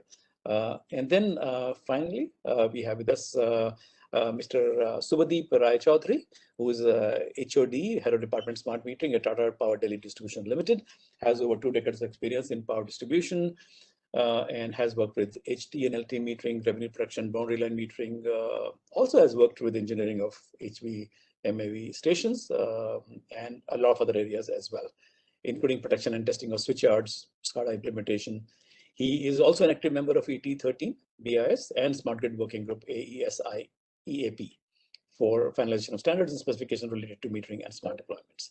He's an electrical engineer by training, having studied applied physics, and also has an MBA from Faculty of Management Studies, University of Delhi. So we have a very, very eminent panel with us, and we are sort of going to go question by question. The first question that I'm going to pose to the panelists here is, really is, what is your perspective? I'm not saying prepayment will come to later on. What is your perspective on smart meters? Needed, not needed? If so, where would they be most useful? Which areas, which groups, etc. And we'll come to implementation later, and we'll come to prepayment later on. So first is just what is your perspective on smart meters? Needed, not needed, useful, not useful. And what I'm going to do is I'm actually going to, let's see, start from the alphabetically, but from the end it, and I'll start with Mr. Rai Choudhary, and then I'll go to Mr. Gupta. Then I'll go to Mr. Murthy, then I'll go to Mr. Gupta, and then I will go to Mr. Goyal, and then I will go to Mr. Dar. The next question, I will start with Mr. Dar. Okay, all right, Mr. Rai Choudhary, yours, sir. Yeah, so you have to unmute yourself. And also, if before you answer that question, if you can just give us a sense of about your consumer profile overall, the numbers as well as percentages. Yeah. Consumer profile. I think I'm audible now. Good afternoon. Yes. We have 18 lakh consumers now, out of which largely domestic, around 15 lakhs. The rest happens to be your C&I consumers. Going by their loads, they're defined into several categories. If in case you look into polyphase meters, LTCT meters, so my polyphase meters are somewhere around 60,000, polyphase whole current. LTCT meters are somewhere around 35,000, and the HT consumers are somewhere around 2,000. The share of revenue as it stands now, it changes from seasonality effect. But if in case you take an overall, Delhi is, that is the portion we see in Delhi, it's 40% domestic, 40% commercial, and 20% industrial. That's how we have the split up. Going by the next question, or the mother of all questions, as we believe, that is whether AMI is needed, whether smart meters are needed, our opinion is strong. It's absolutely needed. And that's why we have implemented more than 240,000 now. It was a bit disturbed because of COVID. And now, after the rains are through, we will be starting with a second lot of installations on a new technology, NB-IT. I think I have told this to you before. RF continues at 235,000. We will now scale up both of them Going by the smart meters per se, COVID has shown what can happen once a smart meter is there. Your readings, your billings, all of them come within your control. What does a DISCOM want at the end of the day? It wants a proper revenue cycle management, which starts with the reading and billing of meters. Once that is done, you need an effective control and an effective monitoring mechanism on the consumer if in case a consumer's power goes away. At that point of time, you should know before a consumer raises a phone call or even an app entry to your system. So all this has been done and we have done it successfully. The thing is, we will scale it up. We will scale it up at a pace that the situation demands. That's where we stand. And smart meter is not meant for just disconnecting an errant consumer's, non-paying consumer's supply. That is not the purpose of it. Because our AT&C losses are well within control, much less than 8% now. So therefore, our business cases are driven from other revenues. That is, the 10-minute, I think I have told this enough times, but for the sake of today's meeting, 10 minutes reduction in a consumer's response time is a huge time for a utility. That's all from my side, sir. I think there are several other panels. Thank you. Just one or two follow-ups, Mr. Rai Choudhary. The 2.4 lakh smart meters, are they, how did you choose them? How did you choose who to give smart meters to? Was it based on usage or was it based on area that you were selecting? We started with the usage. That is as we did. And by the time we started, the second thing came in. That is, you will have to go area by area because that is the dictum which was given. So once we started with it, after that, we shifted to area by area because in that case, the monitoring of the DT losses, etc., becomes better.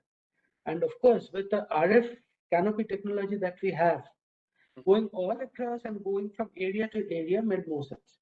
So we are going from area to area now, going by feeders and the locations. That's how the things are. Mr. Rai Choudhary, just earlier on, we heard from Dr. Jawar that they are facing an interesting situation. Areas with high losses where smart meters can be justified better, there is lower consumer acceptance.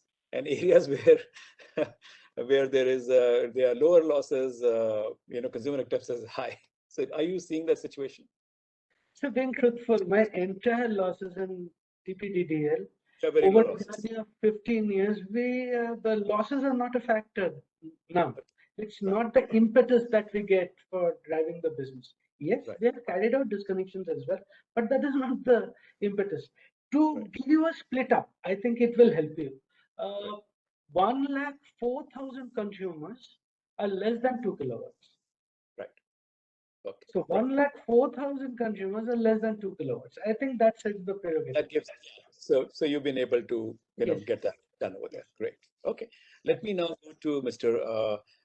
C. Srinivasa Murthy. Mr. Murthy, what is your perspective on smart meters? And before you do that, just give us a sense of your DISCOM. How many consumers? What's the profile? Mr. Murthy, you might have to unmute yourself, sir. Yeah. Sir, good afternoon, sir. Our CGMs are just gone to meet our same day, sir. Just we'll be back in just a few minutes. Fine. That's fine. So let us know. No problems. We will go to Mr. Naveen Gupta. Mr. Gupta, if you can give us just a sense of your customer base, consumer profile. Yes, sir. Good afternoon. Good afternoon, sir. So we are handling around 55 lakh consumers, and out of them, sir, 18 lakh consumers are from urban area. Okay. So we are targeting these consumers for installation of the smart meters.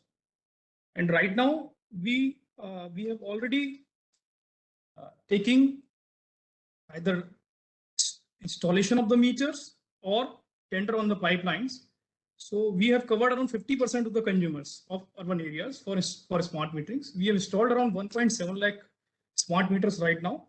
3 lakh meters are under installation and 4 lakh tender is under pipeline, sir. And the selection criteria is we are selecting the towns which is having more than 20% losses. Then we are going for the divisions which is having more than 20% losses. Then DC and zones for 20% losses. Then we are going for the feeder wise losses, which with the 20% losses, sir. And the selection criteria is also we have a capping of 15 to 50% T&D losses. So we are not installing smart meters on more than 50% feeders, where the losses are very high, sir. And is your primary objective for smart meters now loss reduction? Sir, there are two objectives: loss reductions as well as the consumer satisfaction, sir. Okay, and so what are the results you've seen in loss reduction? Earlier, we have selected around 44 feeders, where losses means the billing efficiency of these feeders, average billing efficiency is 66.5% only. And right now it is around 86.95%. So we are having an improvement of around 20.39% in billing efficiency, sir. As far as the collection efficiency, we have a 85% collection efficiency for these pockets, for these feeders, and right now it is around 99.5%, sir. So we are having a very good idea for smart metering, and the results are very encouraging, sir. So your revenues have increased by 30% and your collection has increased by even more than that. Even the per bill collection is also improved, and it is around 400 rupees per bill. And what was it earlier, sir? It is earlier around 1500 rupees, and right now it is around 1900 rupees. So 400 rupees improvement, sir. That's the actual money coming into. Yes, yes. Okay. So, and in consumer satisfaction, have you seen anything, any results there? Yes, sir. Yes, sir. We have deployed a mobile app for the consumers. So, as far as the smart metering is concerned, we will have an accurate reading.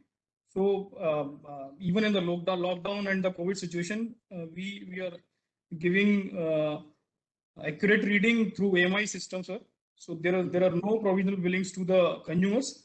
So that's why the consumer satisfaction is increased. And I also have a figure that previously we have a 1% of CC4, means corrections in the bills, and right now it is almost negligible, sir. Okay, all right, okay. We'll come back about other issues. Let me now go to Mr. Rishi Goyal.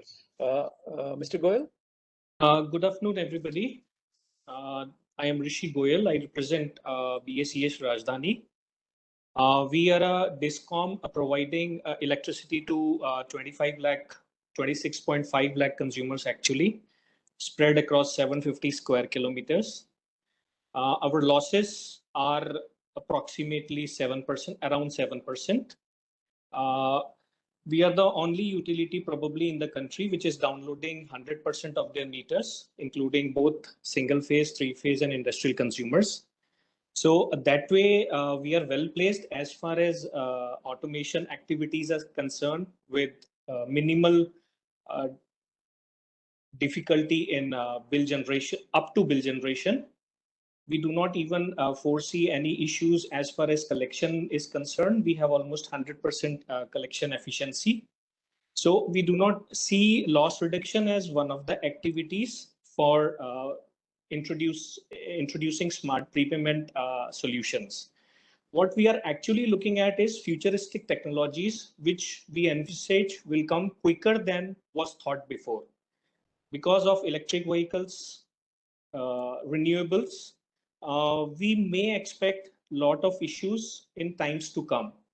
So until we digitalize and we ensure data availability, it will be very difficult to manage all of them. Apart from this, the second part is the consumer satisfaction that we are looking for. At present, the consumer, of course, is involved into post-payment systems, so they are used to that. Converting them from post-payment to prepayment will be a challenge, which needs to be supported both by the standards as well as the regulations. And we cannot look at meter only as a particular solution. We got to look at prepayment as a solution. So meter is one part of it. And of course, there are some environmental benefits that we foresee in times to come with prepayment. So we would certainly like to have a prepayment solution per se for the entire DISCOM. To cover up, we would like to go for three-phase consumers first of all, because they are high revenue consumers, plus almost 60% of our revenues come from that. And then we would like to embark on the single phase and area-wise implementation. So this is regarding implementation. Of course, IT infra, etc. needs to be in place before that. I'm going to come back to you on those issues as well. Let me go to now. Is Mr. Murthy back? AP Distribution Company? Is he back from his meeting? No, sir, not yet, sir. He's okay, fine. Sir. Yeah, just let us know when he's back. Okay. Mr. Dar, Mr. Bashir Dar now. Mr. Dar, I understand that if you can turn on your video, I understand that J&K Power Distribution Company is implementing a pilot project with the help of REC. So could you give us your perspective and your good or bad, how you look at smart meters, sir? First of all, I thank you for providing me this opportunity. We are a member of this panel. So as far as our consumer profile is concerned, we have around 21 lakh consumers in UT of J&K, and we have 11 lakh meters in our UT. So remaining consumers are still being billed on flat rate basis. So more than 50% consumers metered, and remaining still being billed on flat rate basis. So under various centrally sponsored schemes, around 14 lakh meters were sanctioned. Out of which 2 lakh meters were smart meters, smart prepaid meters. So we engaged REC PDCL. It is a subsidiary of Rural Electrification Corporation Limited. We engaged them as PIS, Project Implementing Agencies. So they have awarded 1.15 lakh meters out of these 2 lakh smart meters. 50% for Jammu city, 50% for Srinagar city. As far as, but installation has just started. Presently, proof of concept is going on. So they are busy in end-to-end integration. And thereafter, we'll go for UAT, user acceptance test, and mass rollout will start. As far as remaining meters are concerned, which were sanctioned under various centrally sponsored schemes for 100% metering of J&K state, after we received guidelines from Ministry of Power regarding switching over to smart prepaid meters, and also CA regulations, we had to change these meters, the specification of these meters which were sanctioned, from conventional meters to smart prepaid meters. But due to cost difference, the number has got drastically reduced. It has got reduced to less than 50%. We had recently a meeting with the Ministry of Power and our consultant, REC PDCL, and we have decided to install 6 lakh meters at first instance in our urban areas. So once we install these 6 lakh meters and 2 lakh smart prepaid meters, we will cover Srinagar city, Jammu city, and complete urban areas of the UT of J&K. We welcome smart metering. We have one of the highest losses in country, unfortunately, and the reason for which is that a good number of consumers are being billed on flat rate basis. There is no check on consumption of these consumers. So we welcome, not only from that point of view, also the human interface will be removed. The reading will be automatic. Also, we need not provide the access to the consumer because we'll be having mobile app, and consumer will himself read in the real time the consumption and the bill. So for us, it is a very good step, but we are facing some challenges with regard to specifications, with regard to installation, that we will come later on. Otherwise, we welcome smart metering in our utility. And Mr. Dar, your primary motivation is, again, objective is loss reduction. Would that be fair to say? Both loss reduction as well as consumer satisfaction. Okay, for you as well. Okay, and REC is the REC Power Distribution Company is the implementation agency. Yeah. REC is our project implementing agency, and they will be doing 100% metering in the UT of J&K, including 5 years operation and maintenance. Okay, I'm going to move on the topic of prepayment right now. In terms of how do you look at prepayment? You know, what do you expect? What are the challenges you expect? What are the benefits you expect? And this time I'm going to begin with you, Mr. Dar, first. So, what's your thought on the prepayment? Good, not so good, consumers' response, etc., etc. Just the whole lot. So, the biggest challenge is consumer satisfaction. As you said earlier, we could have gone to the areas where losses are very high, but they are not the high-end consumers. So we know that there will be reaction. They will ask questions. Why we have not gone to the high-end side, the post colleges, cities, towns. So we are starting from soft targets. Once acceptance is there, once people understand the importance, the advantages with smart prepaid metering, acceptance will come. But first we have to start with the urban areas and cities. Now, with regard to challenges, the problem is the utilities have not got the experience of these smart prepaid meters. Like we are being given two options. If you go through CEA, Advanced Metering Infrastructure Guideline, or CA specification, they give number of options for communication, like RF mesh. Then they also say GPRS, PLCC, G3, G4. For a utility, and what I believe at national level, we have mostly now GPRS and RF mesh.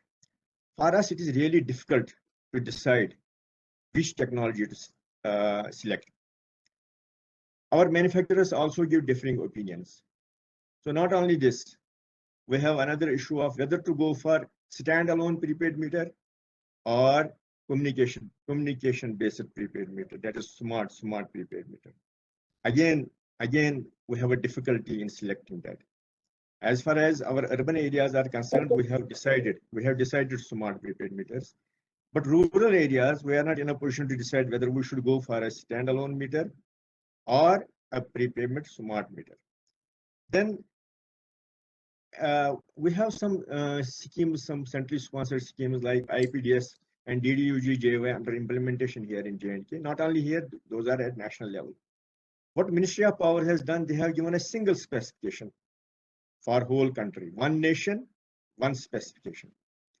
Or sometimes you can take deviation here and there, but we don't have any problem there. But as far as this metering is concerned, although we have now IS 16444, then we have also CA regulation, then we have CA specification. But there is no clear-cut guideline for the utilities how to select the type of meter and how to select the type of communication. It simply leaves it to the utilities. So this is another. Then one more area, whether to go for on-premise communication system or on cloud-based system. Again, we face this difficulty in selecting these things. So my request is, if there is a common specification at national level, and then it clearly says that in such areas, if you have this problem, then you go for this. Don't go for this. In another area, you go for this. There is no such specification as on today. So this is the main challenge we are facing. Okay, we're definitely going to come back to these and discuss these a bit more, Mr. Dar. Let me go to, let me see. I'm going to keep trying to see if Mr. Murthy has joined us back. Has Mr. Murthy joined us back? I think there's somebody in his office. Yeah, Mr. Murthy, is he back? I'm assuming he's not yet back. No, sir, not yet come. Okay, yeah, please do feel free to interrupt when he comes back, huh? Okay, sure. All right, okay. So let me then go to now coming back the other way. Let me go to Mr. Goyal. Mr. Goyal, the issue of prepayment what do you think about that in terms of consumer acceptability, the challenges that might be there because the kind of tariff system we have, et cetera, et cetera? To be very honest, we are at a very nascent stage as far as prepayment in metering is concerned. But we have seen in other sectors where prepayment is widely accepted. So we do not see much of a challenge as far as acceptance is concerned, provided the consumer is able to recharge without any issues and without obligations to being around the meter, first thing. And secondly, the electricity is supplied immediately upon recharge. If these two are met, then probably it will have wider acceptance and a very quick acceptance. For this purpose, of course, communication is a key challenge, but it's the backbone also, which we are debating in this forum, as well as it's the most debatable question right now regarding implementation of which type of communication that we are looking for. And secondly, when we talk about consumer centric, we cannot just implement any solution without taking them into confidence. So for that purpose, probably some forums needs to be created, some kiosk, flyers, engagement with RWAs, etc. needs to be done to ensure that prepayment solution is here to stay. It's not just one of the ambitions that we are moving at. And they are going to realize the benefits over a period of time because of lower charges, lower energy consumption charges, because they are able to manage. And extending that through mobile apps, they have to be really good mobile apps. It's just not the data which they are going to receive. It has to be a consumption pattern for each consumer premise that needs to be done, along with detailed or let's say integrated approach for home area network. If we are able to club up a couple of things, couple of other applications together, I think prepayment is a very good solution and a very good approach. Okay. And Mr. Goyal, are you using prepayment in any ways right now?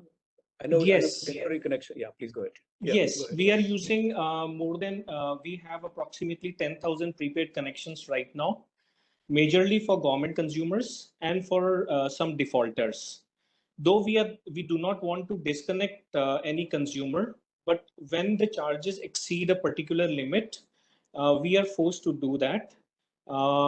However, the benefits of prepaid is that consumer has started realizing that they need to ensure that they do not waste electricity. It's not that the AC is always on, but they need to be alert for that part. So this is one good part which has happened, and the number of defaulters has decreased drastically over a period of time within certain areas. Okay. Let me now go to Mr. Gupta. Mr. Gupta, the meters you have, smart meters you have right now, do they have prepayment there, or are you looking at prepayment? The meters which we have installed is having prepayment facility, sir. But right now we are using postpaid functionality. Okay. And we are having a discussion with the regulator for the issues in respect of the prepayment. We are requiring simplified tariff in respect of fixed charge or energy charge. Right now we are having a telescopic tariff. That's why, which is a bill is to be made on the basis of 7 to 8 parameters. So I don't think so. Telescopic tariff will work on the right now. Yeah, I mean, leaving that aside, because I think I'll take, we'll take comment from the technology provider as well. But leaving that aside, what are the other issues besides the issue of tariffs? What are the other issues you can foresee could be a challenge when you introduce prepayment? In consumer acceptability is a challenge. Right now they are in a postpaid mode, and they are paying after they are utilizing the electricity. And major challenge is consumer acceptability. On the other hand, second one is the stability of the communication also. We are using radio frequency technology, and In new tenders, we are using open technology on the basis of the SLAs. So we just have to test all the technologies, all the functionalities of the technology, whether the communication, because communication is the backbone of the smart metering. So I think communication and the consumer acceptability is a major challenge. Okay. And what are the benefits you see for prepayment? What are the pluses you're seeing? Collection efficiency. The collection means our collection efficiency is improved, no doubt in it. Then the manpower saving, which we will have. Then automated system up to billing. So I think these are the parameters. Okay. Okay. Let me go to Mr. Rai Choudhary now. Mr. Rai Choudhary, how do you look at prepayment from different angles, from consumer acceptability, from technical aspect, and from business aspect, etc.? Nobody applies for prepaid meters. Let's be very factual about life. The thing is, out of 18 lakh consumers that we have only 5,145 consumers which are prepaid.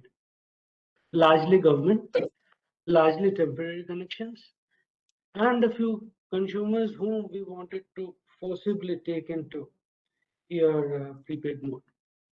The reason is very simple. Credit sales work better for consumers, and if in case you go in for prepaid mode, you give a 1% discount, which practically means nothing. But the problem of buying the coupon and then putting it in, no consumer wants to do that. That is where the problem is. And more than that, if in case you look at the manner in which prepaid has been designed in India, in prepaid meter, you cannot have a net metering scheme. You still cannot have. You cannot have this for your bigger tariff issues, which you said that you will be taking up separately. Now, the only availability is for domestic consumers, where you would like to disconnect the consumer as soon as the money is over. Coming to the discount perspective, we are a Delhi-based utility. I will tell you one thing. You just calculate now. A postpaid consumer, I go to him 11 times a year because it's a 35-day billing cycle. 11 times a year for reading the meter, 11 times a year to deliver a bill. So that is 22 times. What happens if in case it's a prepaid consumer? Government has said that we will have to give them a statement, a monthly statement, which is nothing but once again another bill which has to be made, which means I have to go to him 11 times to deliver a bill or a statement, whatever you call it. And tariff is changed once, and PPAC is changed 4 times a year. So 4 plus 1, 5 times I have to go to update it in the meter itself. Now, with smart meter, this journey will reduce, but will not come down to zero. We are very open and we are very happy that we have implemented both. We have implemented prepayment in smart meters as well. More than 300 meters has been done, and we will scale it up to 1,000 very soon. We have only 5,000 meters, so therefore, that's how things are. Okay. So I think I could answer the priorities and the prerogatives that I have. Right. And okay. And so do you see benefits for utilities here? Utility benefit in prepayment or in smart prepayment? Smart prepayment. Yes. In smart prepayment, yes, there are utility benefits. Absolutely. Because your revenue cycle management becomes much smoother at that point of time because the payment comes, but it's not meant for everybody. And with smart prepayment, the token insertion is not there. What is a consumer goes online and just makes a payment and it's upgraded in the payment system instantly. So it's easier for the consumer as well. So a prepayment system which is not smart, we are not very happy about it. That's how I will put it. So that's what you would recommend.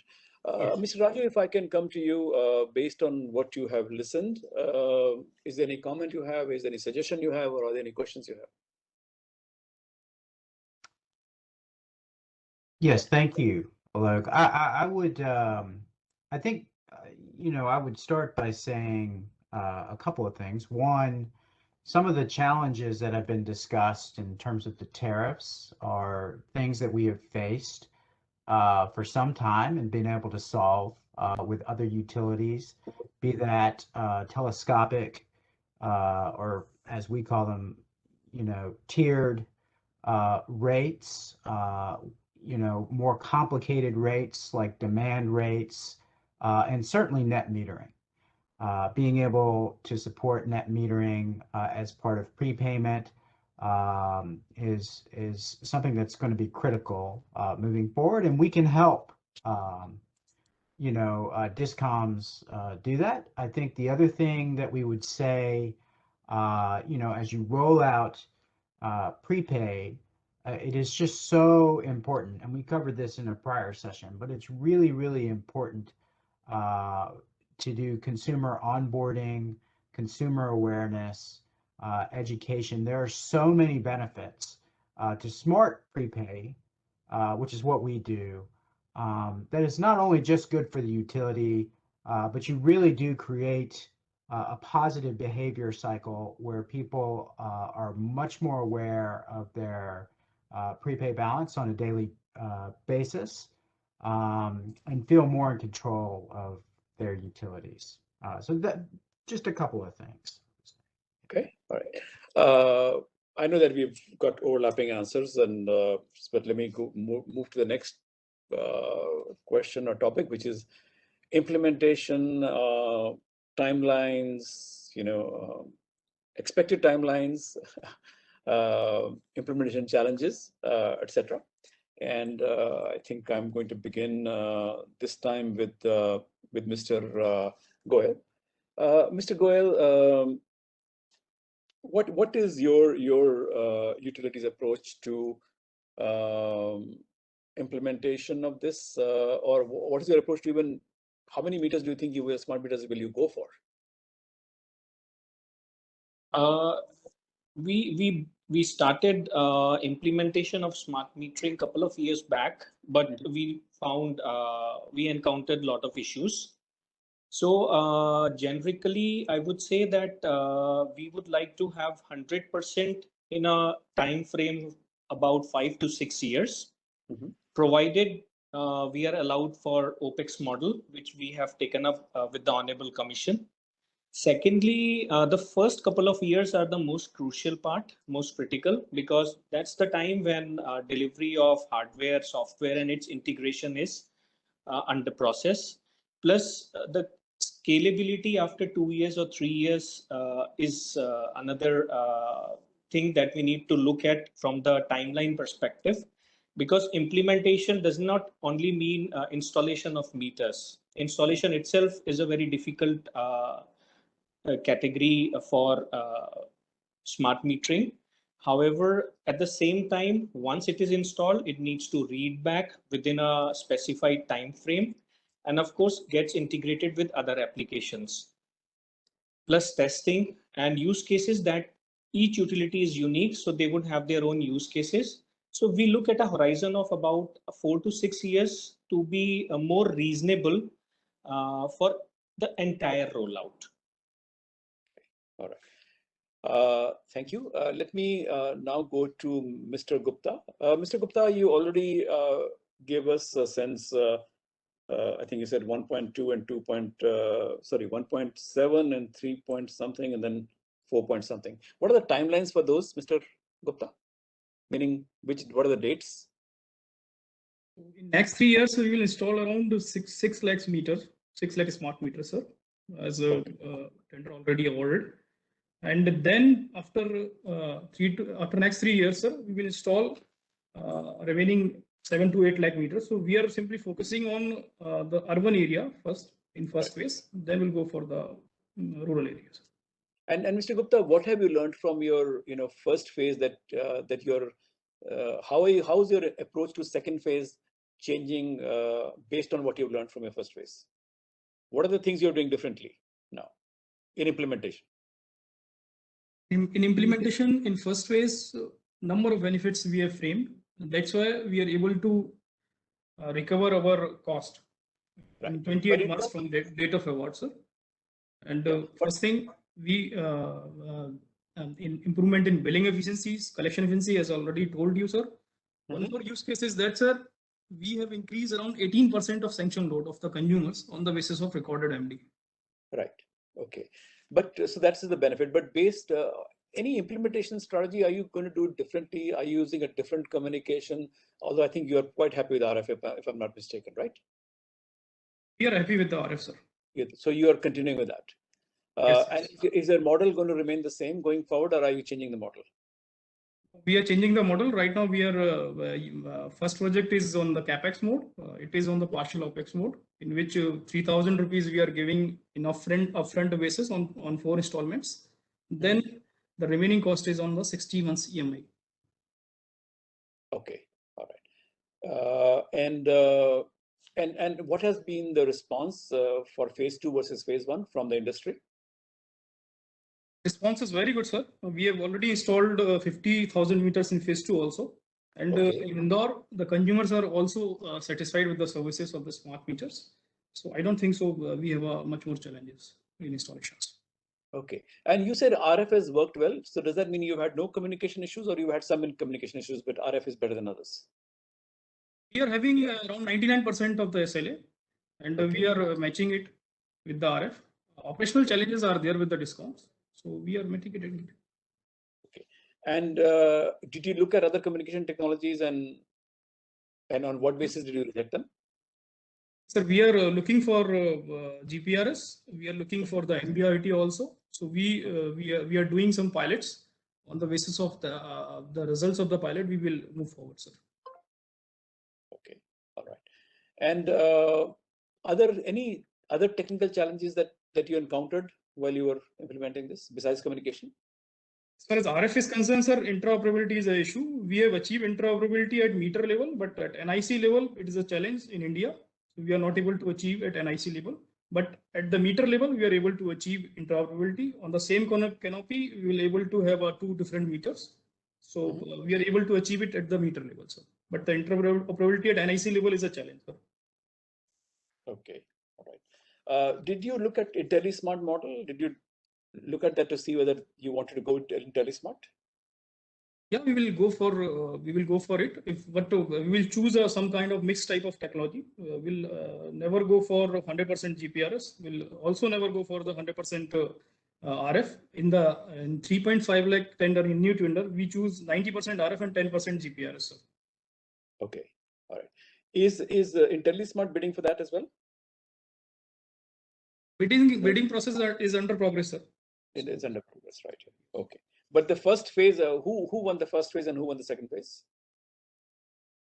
Larsen and Toubro, L&T won the first phase, and second one is IPCL, sir, India Power, which is a distribution licensee. Oh, okay. This is the SREI group.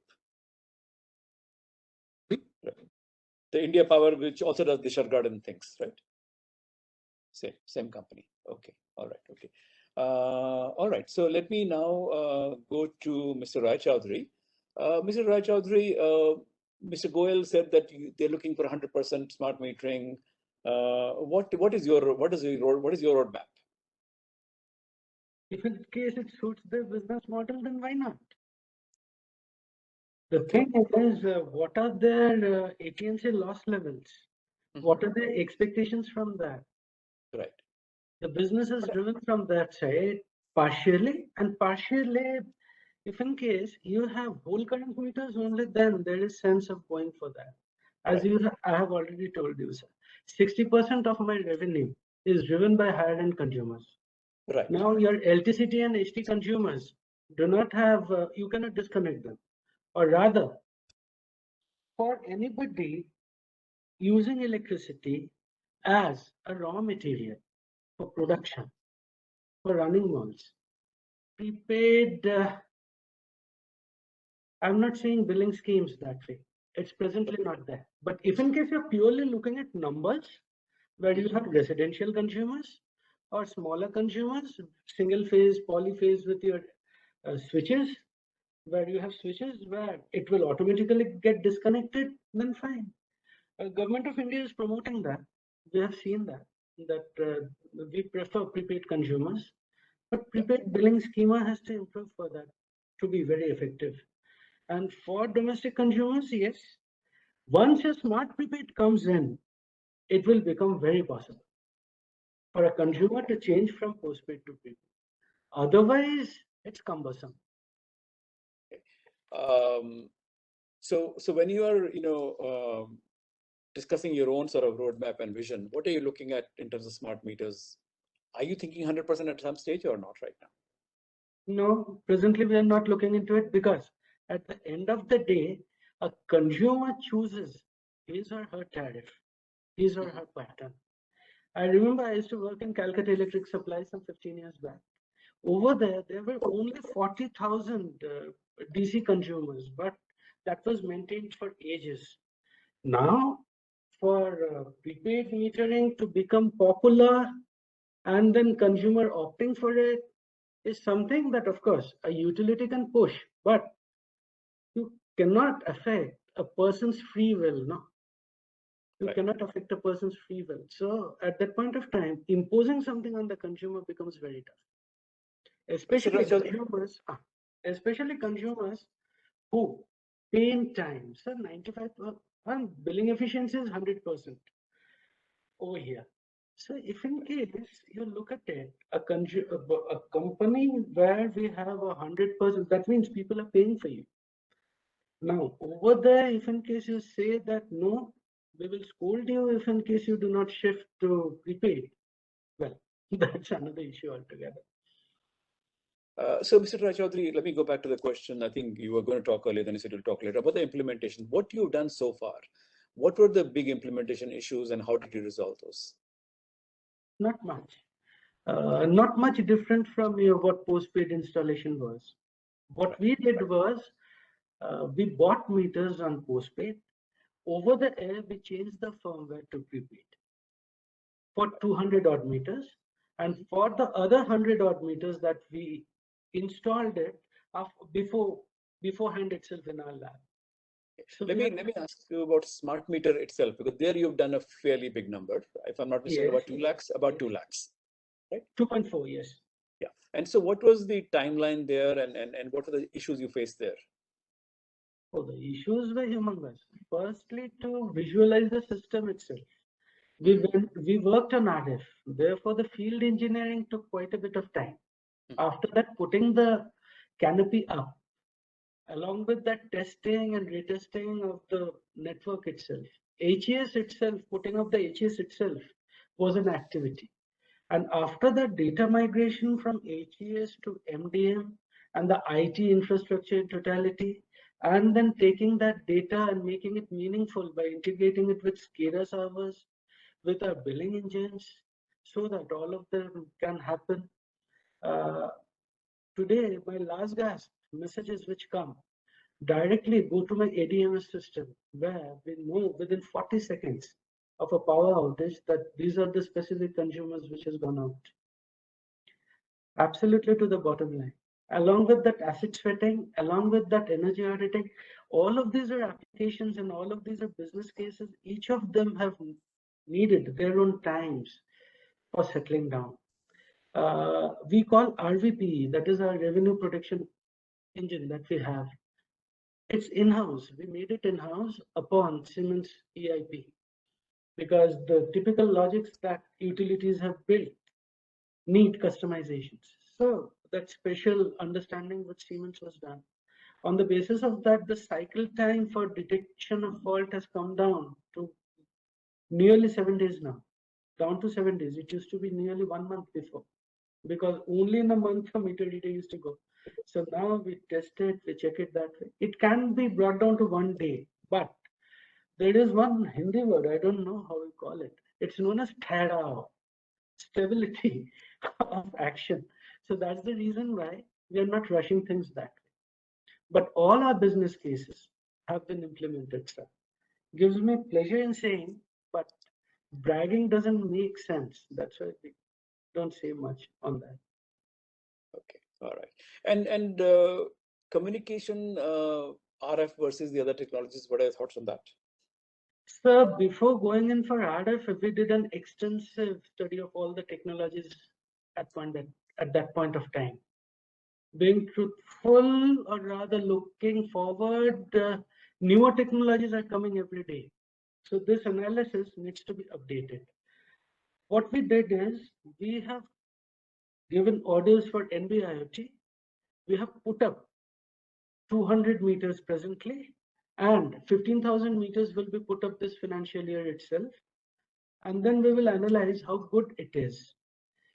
2G, 3G has not fulfilled our expectations. GPRS has not. We have not worked on 4G in Delhi. Therefore, I will not be making a comment on that. RF is still the best. We are billing 98.76% presently. And if in case you look at the backfill, my data is over 97% at all points of time. NB-IoT for 200 is very small a sample size, but even in that, the data availability is over 97%. We are looking for density to come up, and then we will understand the scale of the things. Before that, saying something, you will not respect me if in case I come too early on that. Okay. All right. I think Mr. Murthy is with us now. Mr. Murthy, I'll just ask you a couple of questions that I've asked the other panelists as well. My first question, Mr. Murthy, is what is your perspective on smart meters and prepayment? Useful, not useful, good, not good? And then I'll ask you about your roadmap and implementation. But first, your own opinion. And before that, if you can just give us a sense of the customers you have and the customer profile you have. So first of all, this concept of introducing this smart meter or prepaid meter is very good. And it will improve the standards of the customer service also, because at what time the customer is interrupted and all those things. Not just by going by feeder and all. The smart meter is installed at the customer premises, so it will analyze what is the quality of power he is getting from the discom. So it is actually very good. But as of now, we have not started this because so many constraints. Because our losses management has to take some decision on that. But recently, as per the government of India direction that all the government services need to be fixed with the prepaid smart meters. For that, our project wing is tendering that. So we're going for a tender for that fixing of smart meters to the government services. So once it is, but the concept and the total project, whatever the giving the smart meter and the smart services to the customers, it is very useful, and it will highlight the standards of the quality and all those things. Mr. Murthy, there are different benefits to smart meters. There is the issue of consumer satisfaction. There is this issue of, being able to do, use it for load forecasting, all those other things. And then, of course, there is a loss reduction. In your view, when you're looking at it, what do you see as more important for you? You mean? So which objective is more important for you when you look at smart meters? Is it potential for loss reduction? Is it consumer acceptability, or is it using it for load forecasting, et cetera, information that you get? So first of all, this loss reduction, that concept does not work with our discount, because the losses, T&D losses are very low at this time, because that is the main thing. The second thing, but improving this reduction of this T&D losses, because once the smart meter is fixed with the prepaid mode and all, the collection efficiency will definitely increase, so that the AT&C, our techno-commercial losses will get reduced. Even my T&D losses are low, but because of the collection efficiency and all, the AT&C losses will definitely be more than that. So in that way, it will be very much helpful. Apart from that, the standards of the customer, the quality of power, that the consumer satisfaction, we can increase by deploying these smart meters to all the customers. Okay, and are you? When do you think you'll come to a decision about how you're going to do this going forward? So actually, because the government is insisting that by 2025 all the services need to be, but for that discussion is going on at the top level. So once the decision, in the initial stage, we are going with, so that decision was already taken to call for the tenders for fixing the smart prepaid meters to government services. That project we are taking up right now, that smart those services will be around 1.2 lakhs. So to start with, we'll go with the government services. Okay, and this is the residential accommodation or both office and residentials? This is purely non-commercial, non-domestic services only, because all government offices and all those things, that street lighting and everything will come under this. What about government accommodation? Government accommodation, that actually is not taken into this, because only offices and all those things were considered. Government accommodation, because the tenant has to pay that amount, not the government will reimburse that. Okay. And when is the tender, or is the tender already out, or will the tender be out? Sir? No. It is just floating. In the next couple of weeks. It may be materialized. So their project wing is working on that. They're doing that. And is this on a capex model or opex model? Actually, the state government has given this one to. I think we may have to go with the total opex model only. But they are going to reimburse 2% of that in every bill for this metering cost. The remaining thing they don't pay, but for metering they have approved for deducting that amount, adding that 2% amount to the customer bill itself. Okay, all right, okay. And you think it'll be out in a couple of weeks, Mr.? Yeah. Okay. And what is your own opinion on prepayment? Is that a good thing, not a good thing? What kind of issues would it create? Do you think the implementation will be smooth, or what are the big difficulties that you expect? For this, initially the customer acceptance is more important, because as of now the customer is given a chance of almost 2 months time to pay after once he consumed that amount. So 30 days we are taking the billing period. After 30 days we are giving him 15 days time for payment of the bill. Even after that, if doesn't pay, we are allowing him for another 15 days for going for actual disconnection. So almost after consumption, customer is given almost 2 months time. So if we ask them to pay in advance, there may be some issues we are anticipating, but I don't think our consumer base in the domestic customers and all, I think they will definitely accept it. Our consumer base is very good. But this concept, because this will reduce our taking bills and all, serving the bills, giving time. Once we go for prepaid mode, we'll get the advance amount and all those things. So definitely it is a good initiative, but initially we may have to face certain issues with the customers till they accept the benefits of the prepaid smart meters. Okay, all right, okay. Let me now just sort of do some different questions of different people. Mr. Rai Choudhary, what would be your recommendations for other discoms who are looking at it, who have not yet started down the path? What should be the roadmap? Smart meters are required everywhere, sooner than later. The people who are waiting now, even now, will benefit from the cost advantages which will come in, because the initial cost of the meter has come down as well. Along with that, a stable network system, which will come in if in case you go in for OPEX model and all. But smart meters will be needed. It will be needed for everybody. The only hiccup that was there was the initial cost of the meter, which was supposedly very high, which practically is very high. But we are looking for a solution where the cost of the meter comes down. We have a few things which we will take up with the relevant authorities. One is courses for horses. I remember I had written a letter on our organization's standpoint some 4 years back to BIS, where we said that we do not need switches for 90% of our consumers. Now, once you take the switches away, in that point of time, what you will do is you will not disconnect from remote. It will not have a prepaid feature of disconnecting the consumer. Everything else remains the same. But the cost of the meter, the size of the meter, everything will be much lesser. So, if in case you look at it, that makes sense. Right. And once things are at back end, your billing engine is now at back end. With smart prepayment meter, India has woken to the reality of thinner meters, where the tariff is not inside the meter but at the back end. So if in case that be the case, the meters can be much lighter with analytics going to the back end. So that's how things are.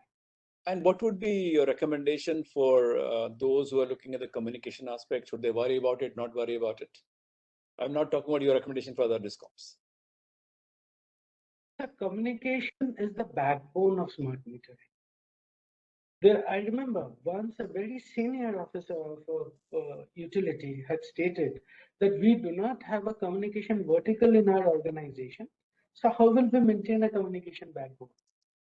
Looking into that problem, we opt for managed services, we opt for OpEx solutions. So that will also stand the test of time. It will be a SLA-driven business, and that's how it will be. Owning is better, but if in case economics doesn't work out, you cannot do anything. At the end of the day, it's public money. Okay, all right. Mr. Dar, if I can come to you. Mr. Dar, what are the timelines you mentioned overall? I think you mentioned 6 lakh or so. What are the timelines, sir, in different regions, Srinagar, Jammu, etc.? Yeah, unfortunately, the first 2 lakh meters, which were sanctioned in under Prime Minister's development package, we engaged REC PDCL in 2018, and they awarded contract in September 2019. But still, we are at proof of concept level.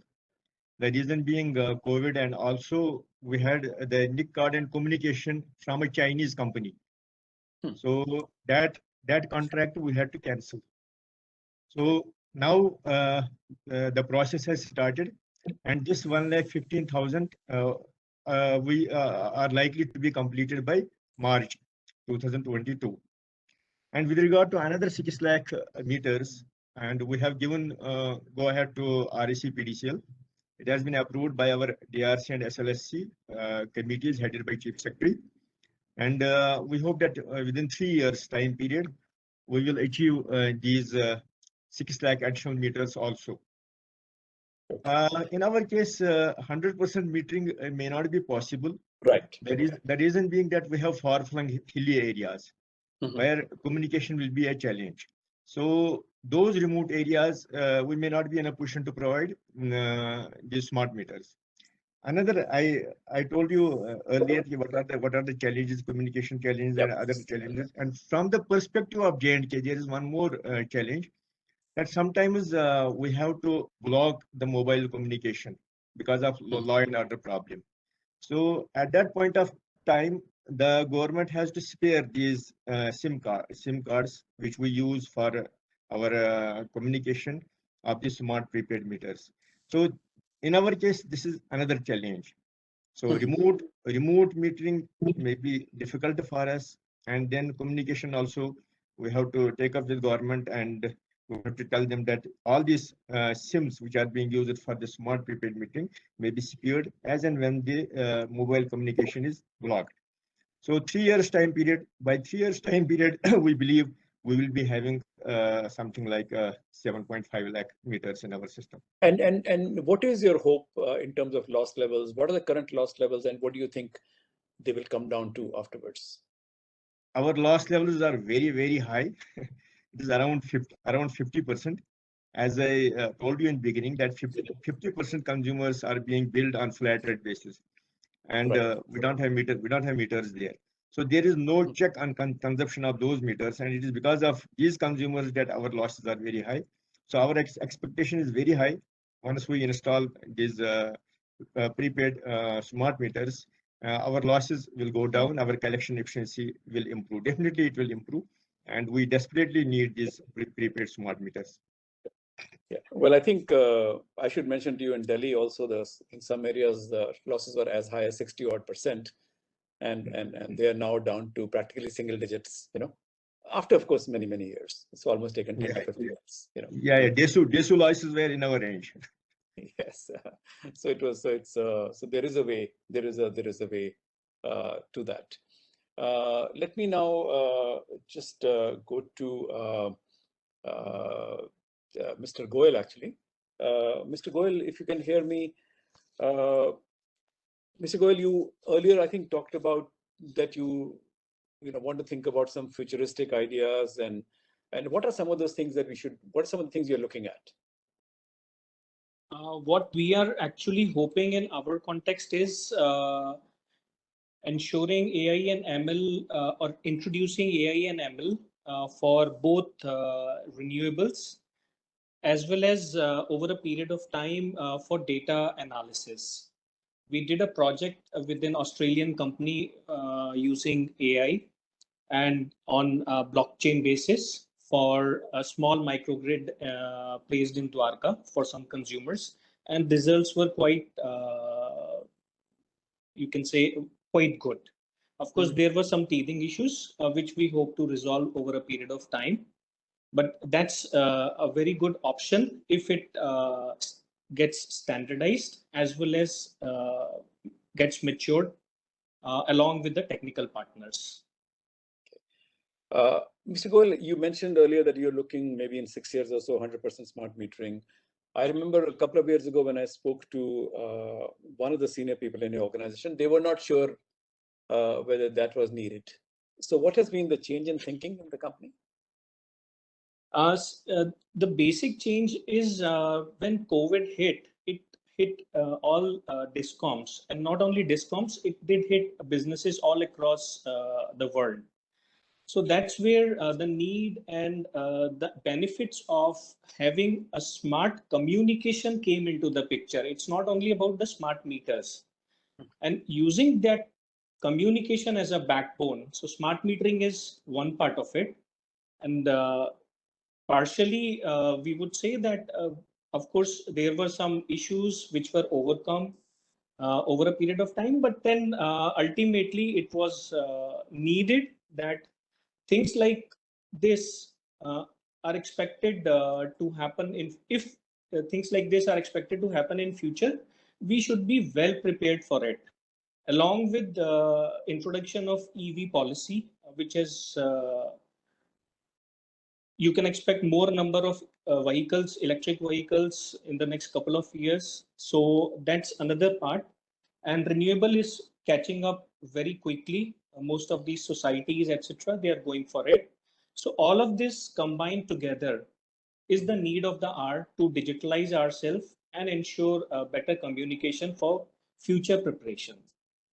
Okay, all right. If I can go to Mr. Gupta.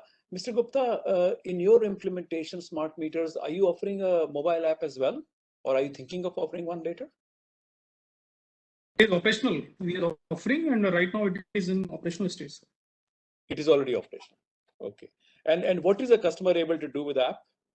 What all? Customer can see their consumptions on daily basis, or on monthly basis, on quarterly basis, on fortnightly basis.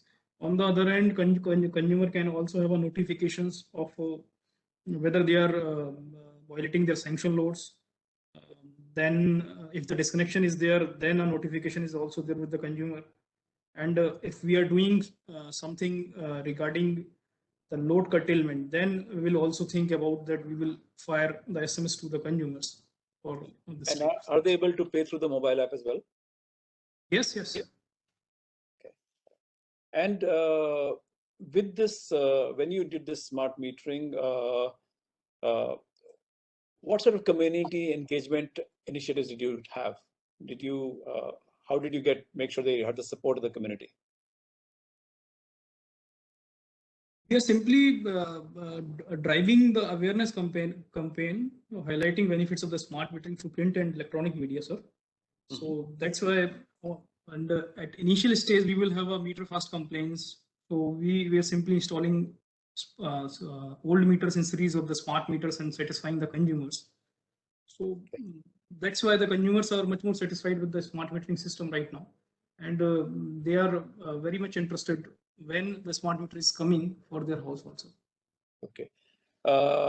Mr. Murthy, what sort of investment do you expect that you will need to make for the smart metering? Overall system or the project 1, project 2? We have a number of use cases. In project 1, we are having per node cost of around 8,034 rupees, 8034 rupees. Mm-hmm. For project 2, we are having per node cost of around 7,422 rupees. And for the new projects after COVID, we are expecting it is around 8,000 per node. Around? Around 8,000 rupees per node cost, sir. 8,000 rupees per node. Okay. So you are therefore expecting overall around 45-50 crores of investment? And that's all together. Because you're going to do about 1.2 lakhs, right? Yeah, we in first project we are for the 1.2 lakh we have invested around 96.41 crore rupees. 96, sorry, yeah, okay. Yeah, for second project which is for 3.5 lakh consumers, and we have invested around 259.77 crore rupees.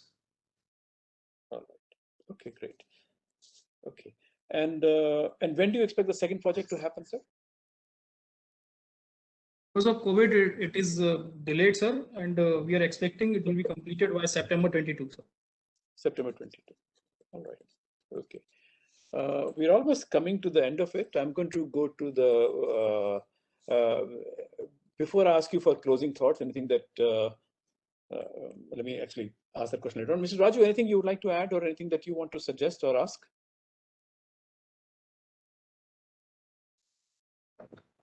No, Alok, I think mostly we're good. This has been a great session. I do think, as more of the discoms start rolling out more smart meters and really start looking at smart prepayment closely, that, flexibility in terms of how they implement the systems and making sure they pick a solution that allows you to configure your business rules versus coding it is going to be important. And then, of course, scale. As you go to deployment, oftentimes it's really hard to build for scale in the lab. It's really built in the field. And so, of course, we would recommend using systems that have a lot of utilities or customer testimonials behind them. Okay. Just one question for you. You talked about your organization, but you didn't mention any India facilities. Do you have India facilities as well right now? Do you have We do. We have a large office in Bangalore with a large group that has been in place for about a decade now. So a lot of prepay experience. So a lot of R&D is happening here. A lot of R&D and support as well. Okay, all right, okay. I'll come for the closing thoughts to the panelists. It can be anything they want to re-emphasize, or it can be something that I didn't ask them about that they felt was important. Mr. Rai Choudhary.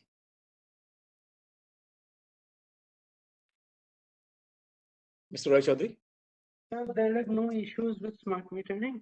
Let us adopt it and roll it out as fast as possible. When it comes to your prepaid metering works best on smart platform. Let's not roll the clock back to anything unsmart any further. That's all from my side. Thank you. Okay. Mr. Gupta? Our experience with the smart metering is very good. And I think every discom has to go with the smart metering, either on a pilot basis or on a big bang way, because it is a future for the financial stability of the discoms. Thank you. Okay. And Mr. Goyal? Yeah, I agree with our colleagues. Basically, we need to look at the discom should complement their strength with the business partners and move ahead for smart metering for better benefits in future. Okay. Mr. Dar, you have the last word. Yeah, I agree to my other colleagues here, other panelists. We should go for smart metering, and it is good for our future. And one thing I want to add that these remaining 6 lakh meters, we have gone for Totex model. So we'll be investing 270 crores, and a remaining fund will be invested by REC PDCL, and that amount will be recovered from consumers on per consumer per month basis. So we have adopted a Totex model for this. This one I wanted to add. Okay. So thank you very much. It's been an insightful session, very informative session. And I think we were able to delve deeper into it than we were able to do about 6 weeks ago. And for that, we owe gratitude to Mr. Rai Choudhary, to Mr. Dar, to Mr. C. Srinivasa Murthy, to Mr. Rishi Goyal, and to Mr. Naveen Gupta. Thank you very, very much. And if you were there in person, which we hope you will be one of these days, I would have, we would have all clapped for you. Thank you very much, sir. And Thank now you very much. Thank you. And now we have this very important session, which is regulators' perspective, and see how the regulators look at all of this. And we have with us Anjuli Chandra, who is member Punjab Electricity Regulatory Commission, R.K. Choudhary, member Bihar Electricity Regulatory Commission, and Mr. S.C. Dinkar, member of Rajasthan Electricity Regulatory Commission as well. And the questions that we hope to answer today are: what is the perspective of regulators on smart meters and prepayment? How do they think it will benefit the consumers? How should it be rolled out? Do they have any thoughts on should it be segment by segment or area by area, or and what are their key issues and what are their areas of concern? And we have 1 hour for this. We'll go till 2:30 or so. We are going to begin with a very, very brief presentation by Vasundhara Bodapati. And this presentation, I think, is especially targeted at regulators. This will be just a few minutes, I'm told. Let me introduce both him and the panelists. Mr. Bodapati is head of India operations at Acceleron Software, has been there for 8 years now and has built the R&D team for APAC. And before that, he's worked for a number of B2B, B2C product and services firms. He's a mechanical engineer by training, also an alumnus of Industrial Management, Calcutta. Welcome, Mr. Bodapati. Very happy to have Ms. Anjuli Chandra, member of Punjab State Electricity Regulatory Commission with us. She is an IES officer, has almost 4 decades of experience. In the past, she's worked as Executive Director, Tariff Engineering at Delhi Electricity Regulatory Commission, member of several task forces constituted by Ministry of Power and by CEA, where she worked for a fairly long time. That's when we first interacted with her many, many years ago. She's also served as member of BIS Standards Working Group, for setting standards for meters, capacitors, and transformers. Also prepared the CEA's 19th Electrical Power Survey Report and received the CBIP TAC Corporation Award for 2006-2007, and also recognition from National Council of Power Utilities. She's an electrical engineer by training, also has an MBA as well, and is a Bureau of Energy Efficiency Certified Energy Auditor. As always, welcome, Chandra. Wonderful you could join us. Also with us is Mr. R.K. Choudhary, who we came to know a few years ago, and have since bothered him a great deal by asking him to speak at many of our functions. Because we were very impressed by what he had to say at that time. Before he joined BRC, he worked at NTPC in various capacities, not just related to distribution, obviously not related to distribution, but related to, he, for example, had a key role in setting up the first NTPC supercritical unit at SIPAT, expertise in steam turbine islands as well, and also has contributed to Make in India initiative by introducing phased manufacturing programs in India. He is a former member of Energy Management Sectional Committee of the BIS, also a member of the committee instituted by CEA for assessing performance of Chinese equipment within and outside of India. He's a mechanical engineer by training from BIT, Mesra, Ranchi. Finally, we have Mr. S.C. Dinkar with us, who is member of Rajasthan Electricity Regulatory Commission, and he is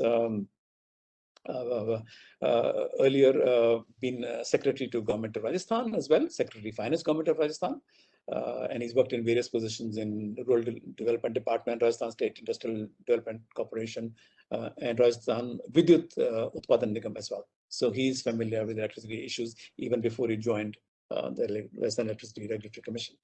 And he's an alumnus of University of Rajasthan, Jaipur.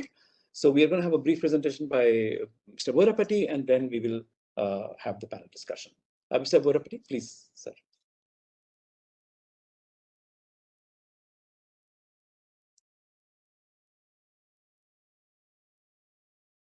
Yeah. Go ahead, please.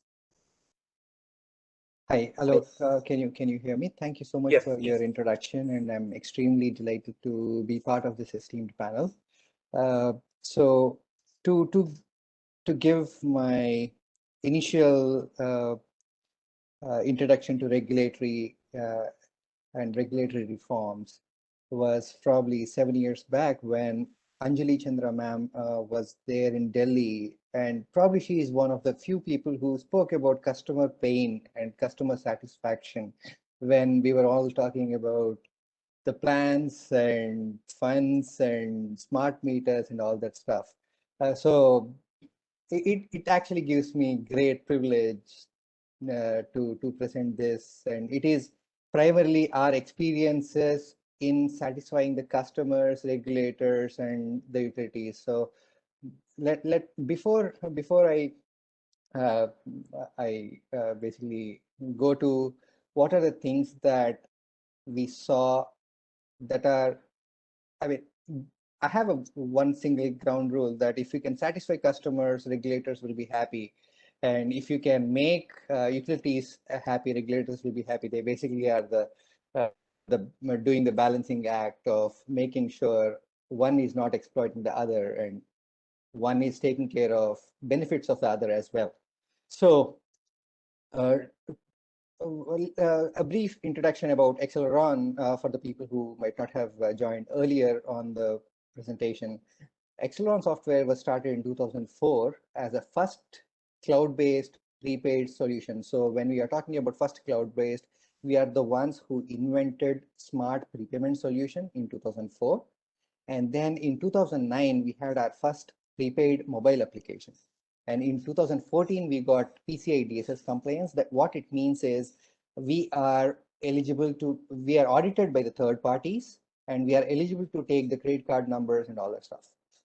In 2008, we got SOC 2 compliance. SOC 2 is again another security compliance, which is done both in India and US to make sure that our security practices are intact with the standards.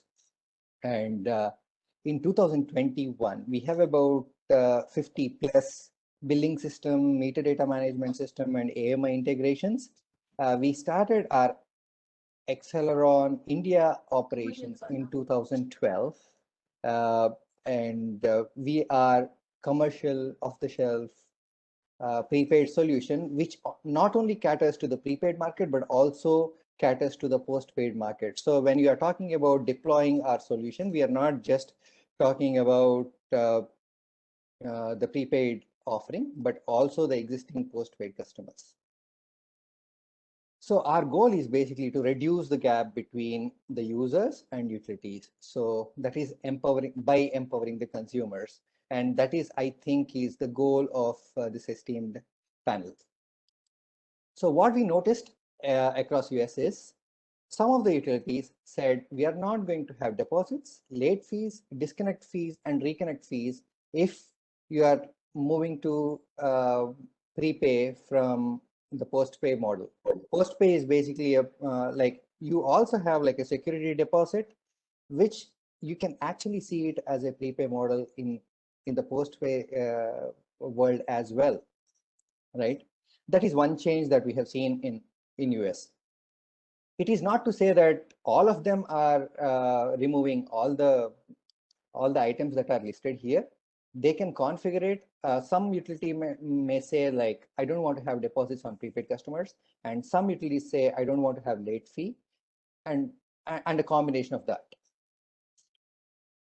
Next is every user and every utility will be able to figure out how much of what is their consumption pattern, how much they spent on last Saturday, last Friday, when they had a party at home, and what happened before the disconnect, when somebody exceeded the consumption and all that stuff.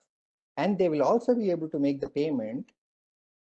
Okay, by the way, we should probably not get lost because we have an iPhone, we have an iPad, and we have a mobile phone. It is not the story. The engagement happens using IVR. So whenever somebody's balance is low, you have to interact with the end user to say your balance is low.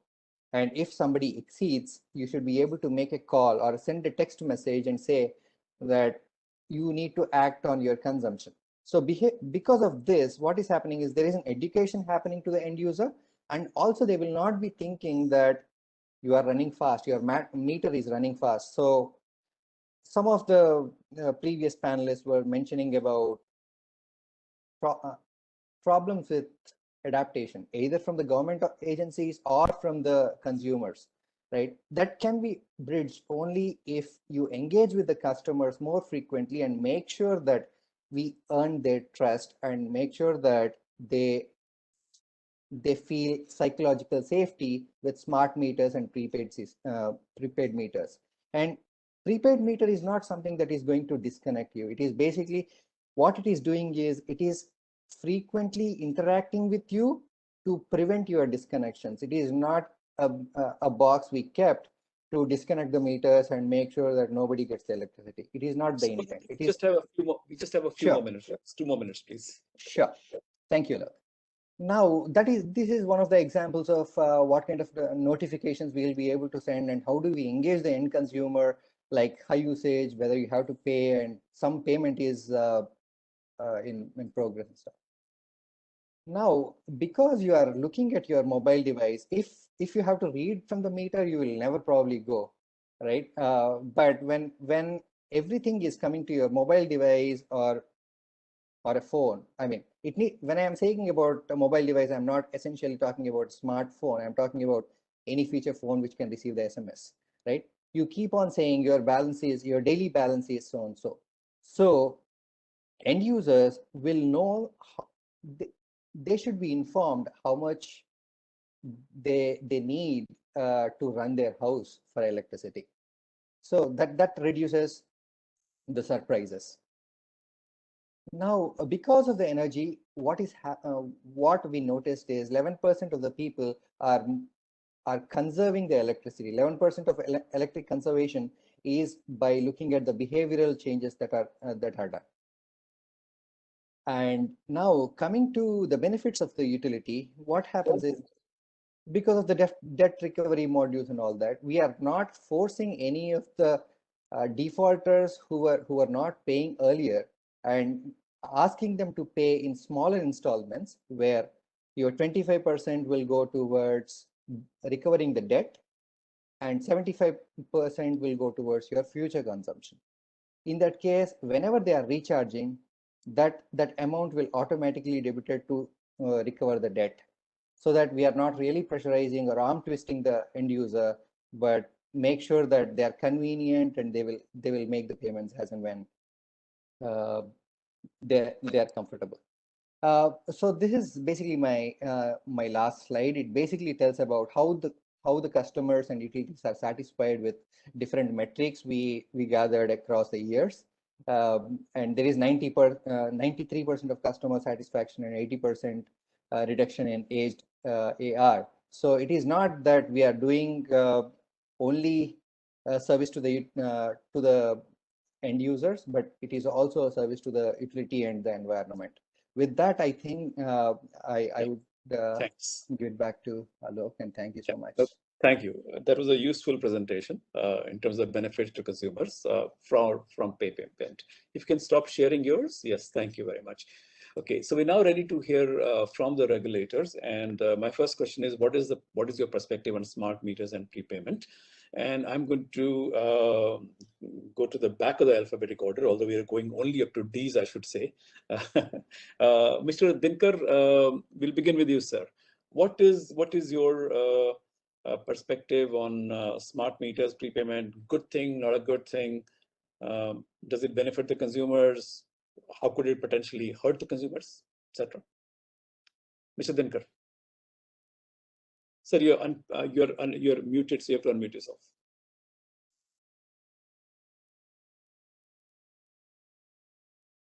Yeah, Mr. Dinkar.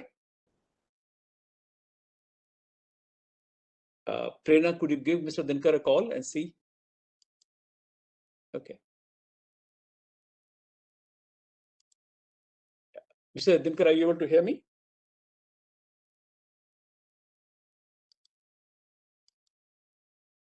Okay. While we wait for him, let me ask the same question of Mr. Choudhary. Mr. Choudhary, we'll begin with you. Yeah. Thank you, Mr. Barrera, and good morning and good afternoon to everybody.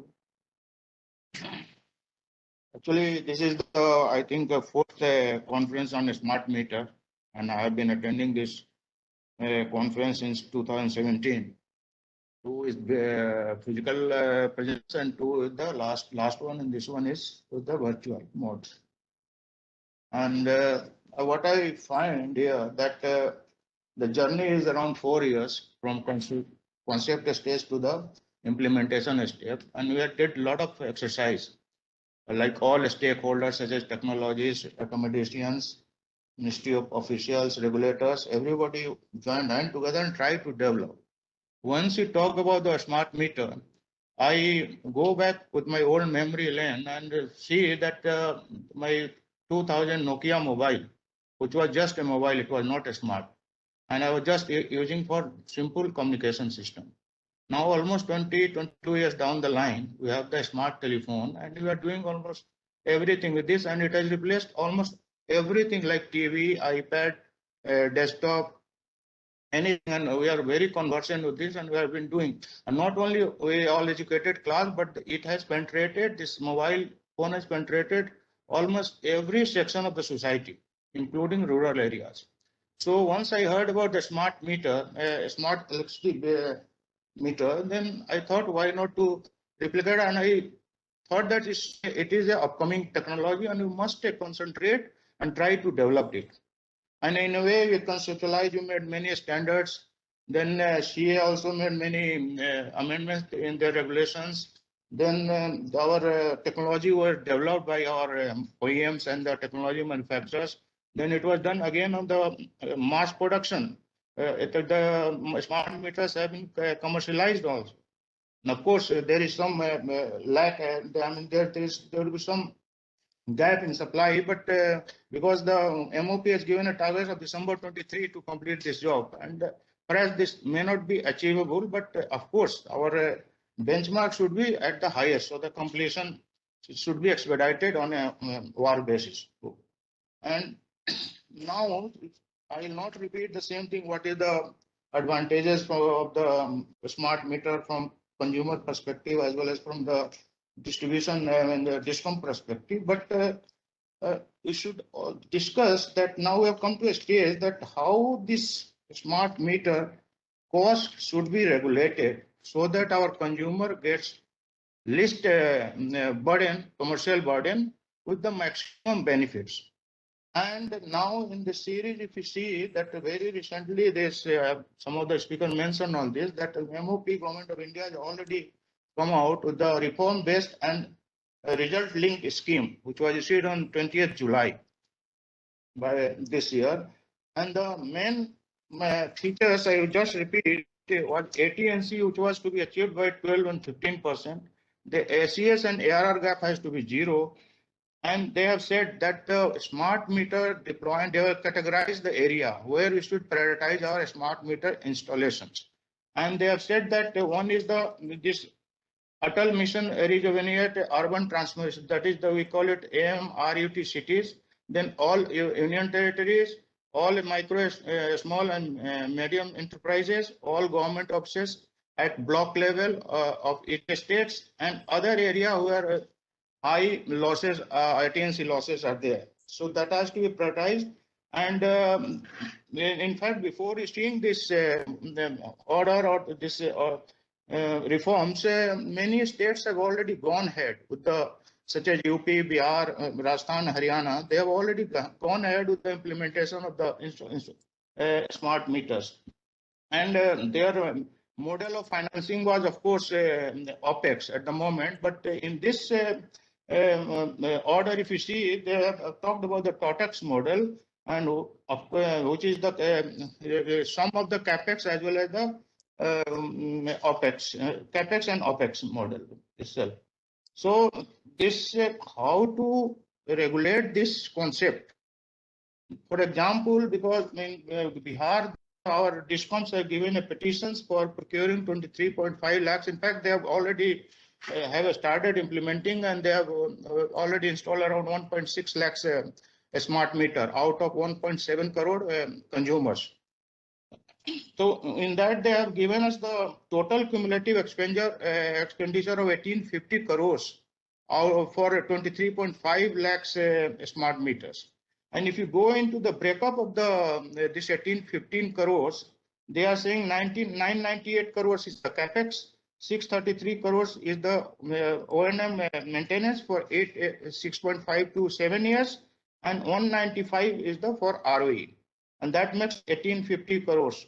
And then regulator has to now see how much it should be allowed. Now GOI has come out with the order now in July, but the 4 states have already gone ahead. So, and they have said that from this order onwards, this whatever the incentive they are going to offer, that will be implemented.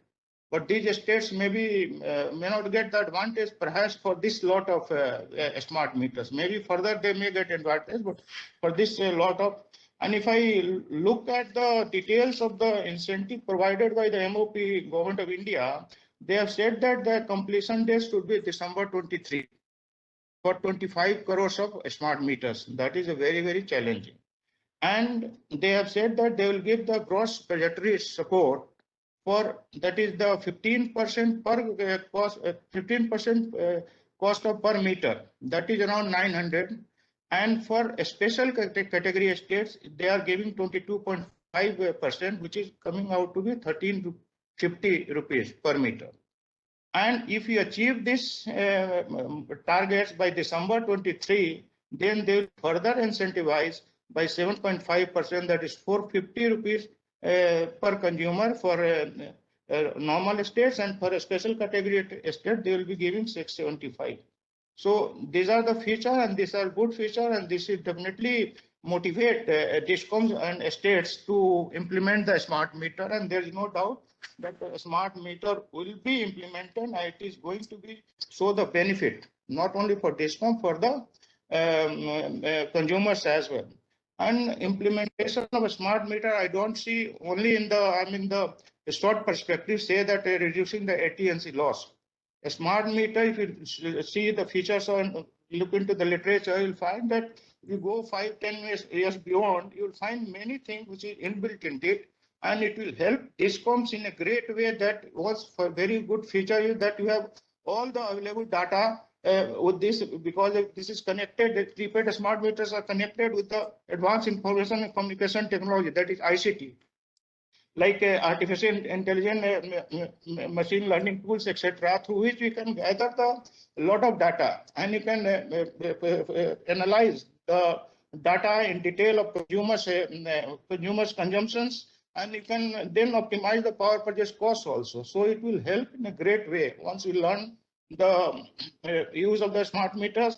And of course, like I mentioned, that the mobile phones, earlier it was not used so extensively in the rural area, but mobile phones are getting used in very extensively in rural area also. So this smart meter will also will be used in due course of time. So these are the features, and then I just quickly, if I have time, what are the regulatory issues which is going to come into the Yeah, sir, I'm going to come back. Sir, I'm going to come back. No, please go ahead. Actually, go ahead. Go ahead. Yeah, few regulatory issues. One of the things which is coming, that the CA regulations and other Electricity Act also says the testing should take place for each meters at consumer level. Then there's at 47(5) of the Indian Electricity Act says that there should not, this should be optional. Prepaid meter should be optional, whereas Government of Bihar has taken the decision to replace all the meters, except of course agriculture consumers are not getting the smart meter as given in the recent orders also. Then the issue is there the interest on working capital and the O&M cost, because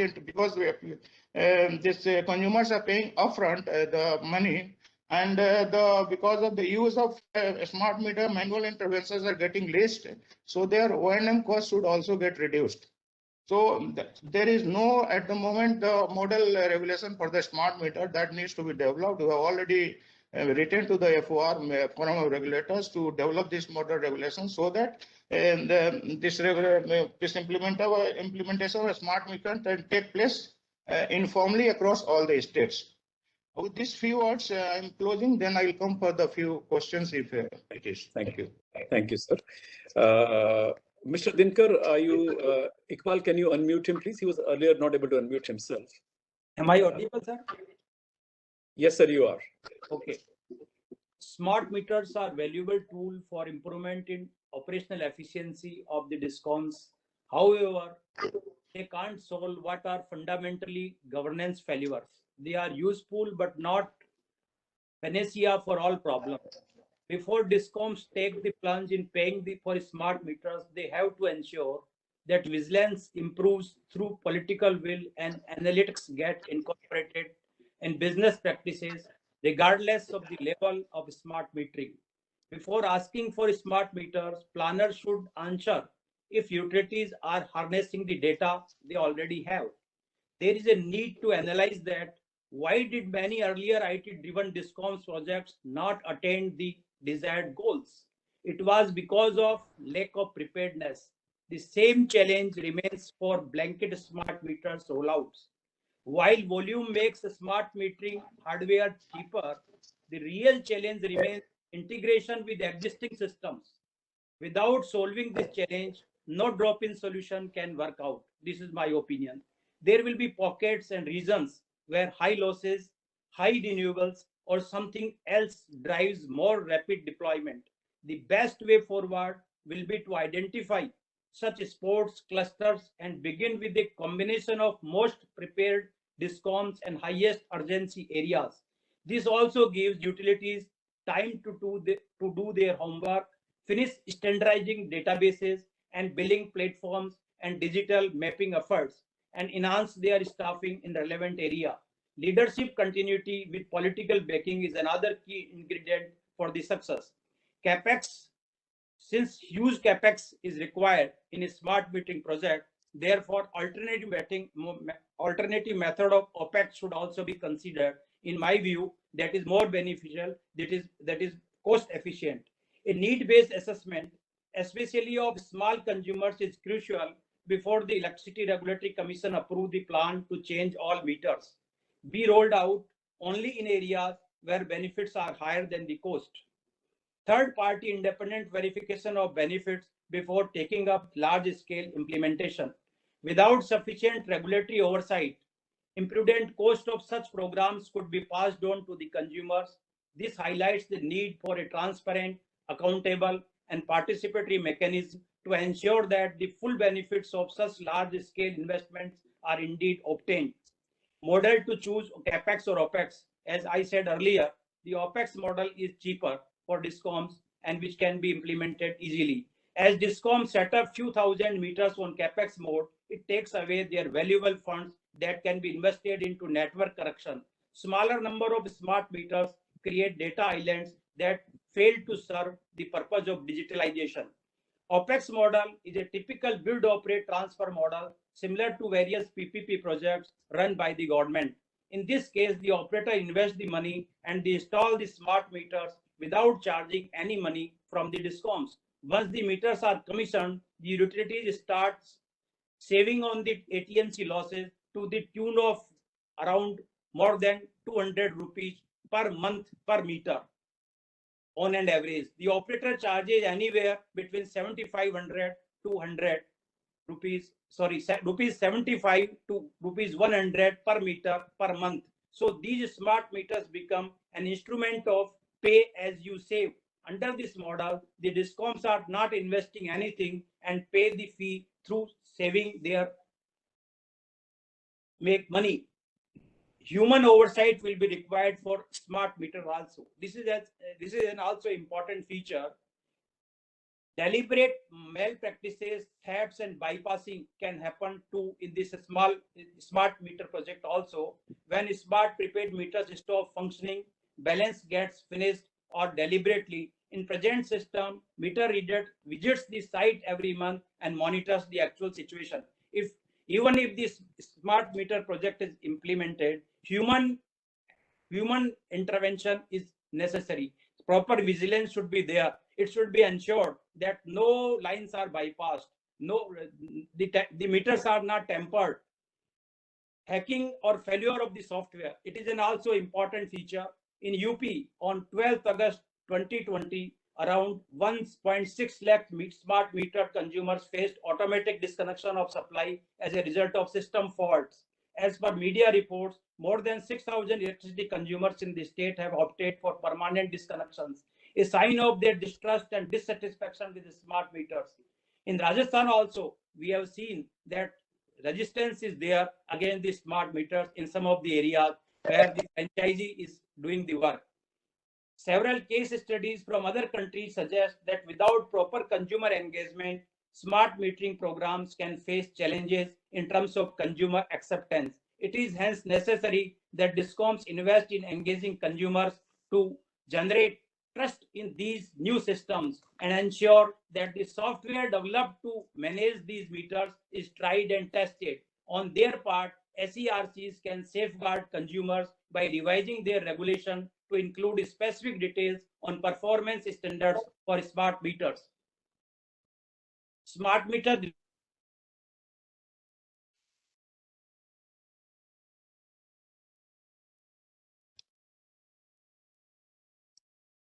Mr. Dinkar, we're not able to hear you now.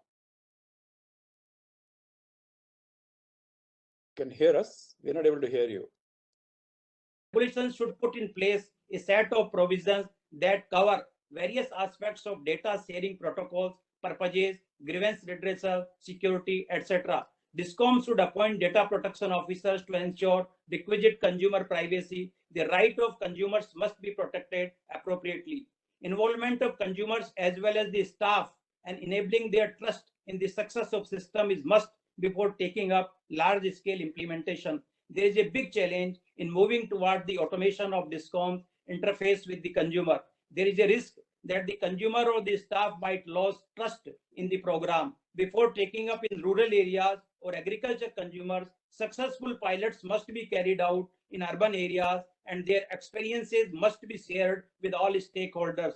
Critical evaluation of rollouts are also required to carry out mid-course corrections on regular.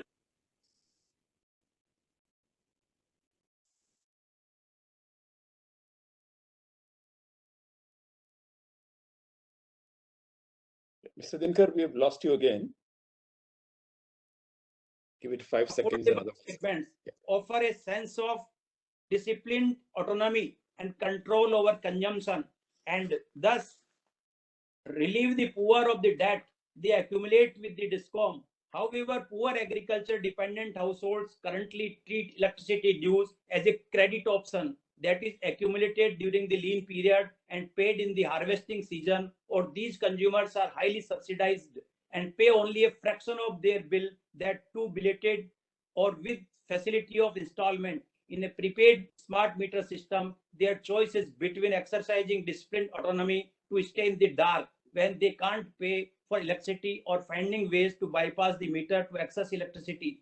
The latter accounts for a substantial block of DISCOM's losses. Smart prepaid meters could increase the incentive for theft. The supposed gains of autonomy must be balanced against the fear of being left in the dark and the resultant impetus to bypass the meter. However, DPT can be given in form of upfront recharge by the government. Government departments are also having highest dues to be paid to utilities. How would they operate in case of a smart prepaid system? This is also a matter of question. I have expressed my views. In case of any clarification, I will respond further. Thank you, sir. Thank you very much. Ms. Chandra, your views, please. Yeah, thank you, Mr. Barara, and warm good afternoon to all the panelists and the participants. This is the last session, so people have heard a lot about smart metering. But as regulators in PSERC, we are very conscious of the fact that smart meters have lots of benefits and are going to be the future, especially with the new delicensing being proposed to be ushered in. And, we had asked our utility to prepare a roadmap for installing prepaid meters on government connections, on temporary connections, and for consumers up to 25 kilowatt last year.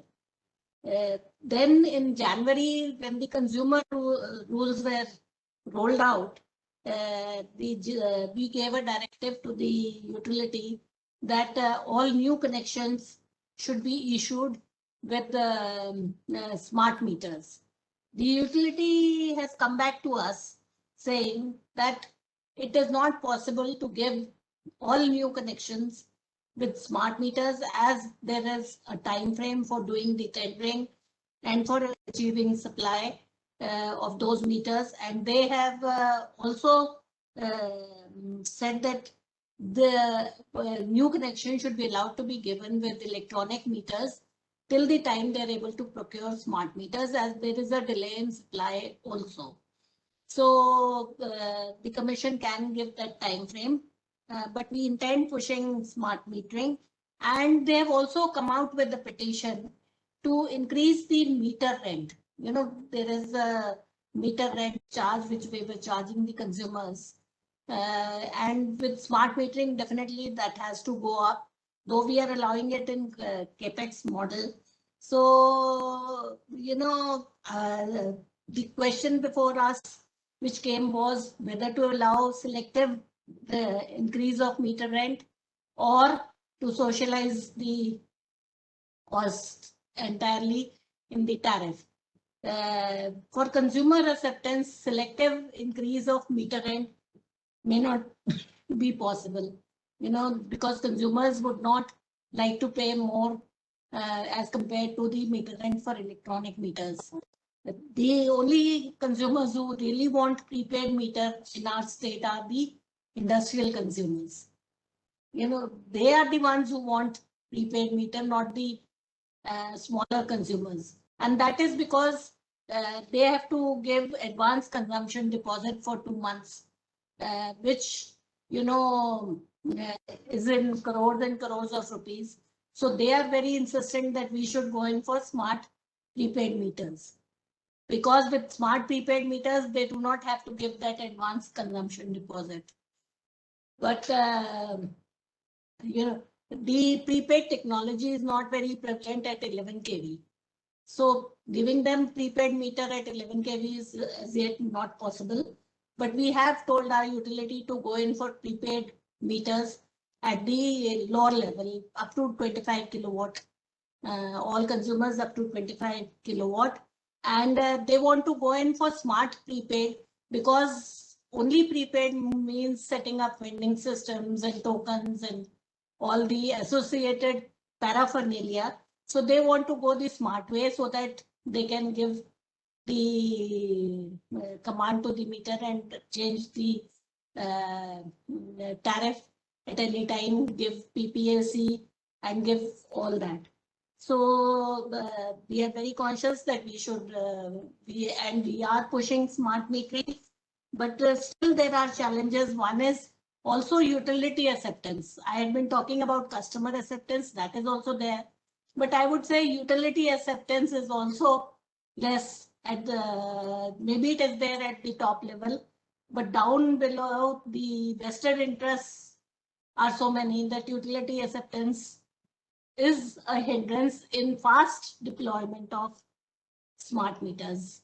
You know, they keep on putting blocks to the acceptance of smart metering. Definitely there are regulatory challenges in doing smart prepaid, especially. One is the tariff structure. You know, the tariff structure in a prepaid sort of environment would be a challenge to the regulators. It should be simple. When we have telescopic tariffs and, you know, charges are made in small blocks, implementing that, having fixed and variable charges as currently we are having, that is also an issue. Then giving rebates and surcharges, demand surcharge, exceeding the sanctioned load, all that becomes a challenge. So our regulatory structure, tariff structure would also have to undergo a change if we are to implement this smart prepaid metering. Then, you know, definitely costs are an issue. Like Mr. Choudhary said, there would be an involvement of 1850 crores. In our utility, we had estimated about 1,000 crores for around 1 crore consumers. Secondly, you know, the communication and maintenance of communication, I think, is an issue in the utilities because this, the obsolescence in metering and communication technology has been very high. For example, we started with 2006 with smart metering, static meters, then we went to AMR, then we went to net metering, and now we are into smart prepaid meters. Similarly, in communication, GPRS, then we are going to RF mesh, then PLC, then LoRa, and IoT and all this. So for us, the life of the metering equipment and the communication equipment is very important in working out a cost-benefit analysis. No doubt benefits are there, and the utilities have to unlock the benefits by not only considering smart metering only for reduction of AT&C losses, but as said by the other two regulators, for load research, for load profiling, for power procurement. And for that, data analytics is important, and they have to have a workforce for data analytics. But before that, I would say, integration of the smart meter data into the legacy billing softwares is also causing an issue. Getting the data is not the only cornerstone of the smart meter. It is integrating this into the existing applications, into the existing legacy billing softwares. Then we require a skilled workforce, at least semi-skilled workforce, for installation of the meters. If the meters are not installed properly, the communication is not installed properly, that will also be an issue. Our utility had also asked for more storage and, capex for storage and storage of this data. When this data comes on a 15-minute interval or maybe in half an hour interval, the kind of data storage is going to increase, whether they do it on servers or whether they do it on cloud. Then, like cybersecurity and privacy issues are going to arise. And as regulators, we have to ensure that there is no breach of privacy. The cybersecurity issues are minimized, and the utility has to take adequate steps to do this.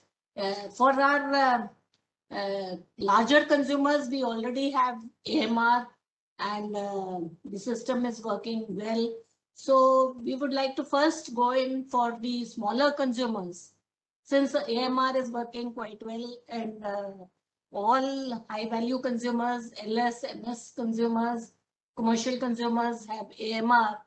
The benefit of AMI would be there, but I think the benefit lies more in the small value consumers at the moment. And in a phased manner, we can replace the large value consumers also with smart metering. And, changing the consumer behavior, I think, is the cornerstone of installing smart metering. We need to educate the consumer of the benefit of smart metering. If he thinks of it as only a consumption device, that mindset has to be changed.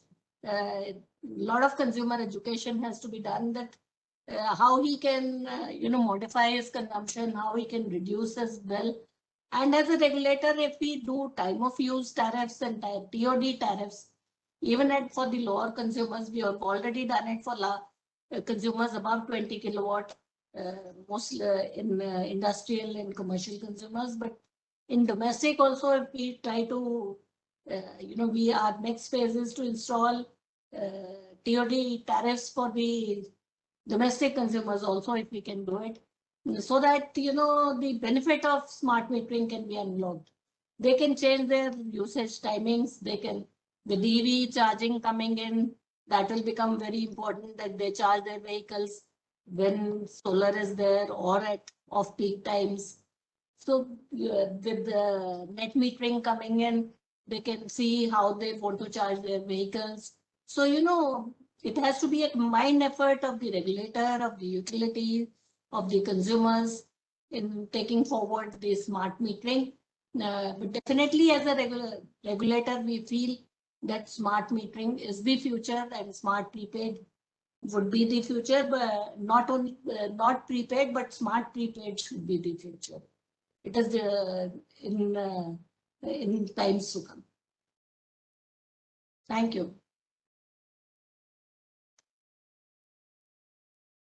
Alok, you are not audible. Thank you, Ms. Chandra, very much. Thanks all of you. We have about 20 minutes for questions and answers.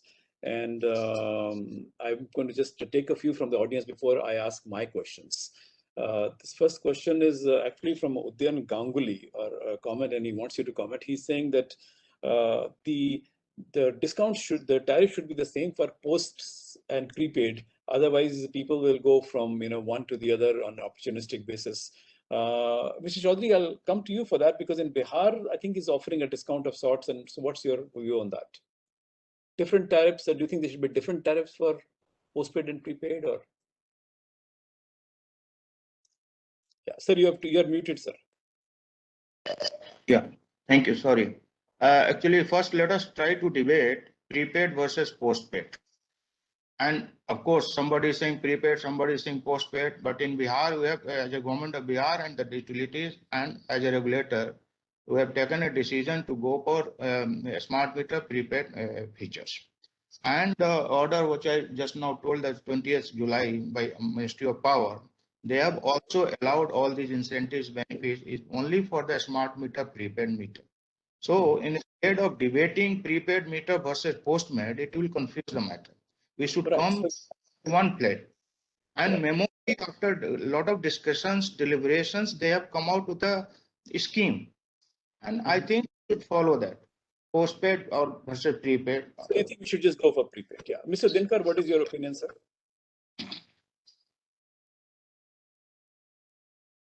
In my opinion, basically prepaid meters should be promoted. There is no doubt about it. Smart prepaid metering is the future of the power sector, and it will greatly help the DISCOMs in improve its efficiencies. Ministry of Power also, in its revamped distribution sector scheme, has provided incentive at the rate of 7.5% of the cost per consumer meter worked out for whole project. Therefore, we should promote it. There is no doubt about it. Ms. Chandra? Well, yes. I tend to agree that the tariffs should be the same for postpaid and prepaid. However, a discount is given because, the utility is getting money up front.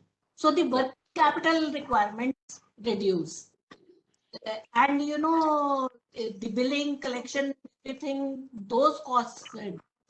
So basically, difference in tariff is, or a discount is being given because of these benefits to the utility, that what he would have taken on interest, the working capital, what the kind of O&M costs he would have incurred, those costs off against the discount being given. Okay. Next question is from Rahul Tongia. He's asking, should not the deposit be high enough to cover 2 months risk to customers? Would this not reduce the need to go for prepayment? I think he's taking a different approach altogether. I didn't get your question, please. Can you repeat it? Yeah, it's from Rahul Tongia. It's there in the Q&A panel. Shouldn't the deposit be high enough to cover 2 months risk to DISCOMs? Would this not reduce the need to go for prepayment? He's saying security deposit. He's just saying. Yes, security deposit is already being taken from the postpaid consumers, because the risk is always there that he will consume and go. In prepaid, the risk is somewhat covered because he is paying upfront for the consumption. So security deposit is not taken in those cases. So Rahul, are you making the point? As I said. Yeah. Pardon? Let me ask, actually, Iqbal, are you able to give him audio rights, Iqbal, or are you able to give Rahul audio rights? Mr. Barrera, your voice is breaking, so I yes. think we are not getting clear. Sorry about that. I was asking my colleague Iqbal whether we can hear from Rahul Tongia. He had a question which was not very clear. Yeah, absolutely. Okay. He's on mute. Thank you, Mr. Prara and organizers. So for the regulators, one of the things that is touted is the cash protection for by going to prepayment mode. Now, I've compared in our studies that we do the deposits, the security deposit that different states take. And in many states, it is not sufficient compared to the usage patterns. It is not updated regularly enough because they got their meter 8-10 years ago when the deposit was very low. So if you have enough deposit of 2 months actual expected consumption, and then if they don't pay, one can always take money out of that deposit and have time to disconnect them in the traditional route. Is that a counter for the mode of prepayment for those who don't want to go for prepayment, for example, where it's not rolled out? Ms. Chandra? Yeah. Well, what you say is correct. You know, the interest of the utility is protected by taking 2 months advance security consumption. And in Punjab, they update it based on previous year's consumption on the 1st of April. But there are lapses in updating of the security consumption. And if that happens, then prepaid is a better choice, because in utilities, yes, though they are mandated by our supply code and performance standard regulation to update the security consumption on the 1st of April based on the previous year's consumption, they do not sometimes do it, or due to some collaboration between the consumer and the utility officers, they do not do it because of any vested interest. So in that case, I would say prepayment is a solution, because the consumption security deposit is not enough to cover the consumption made by the consumer. But we believe that the consumer is a continuing consumer.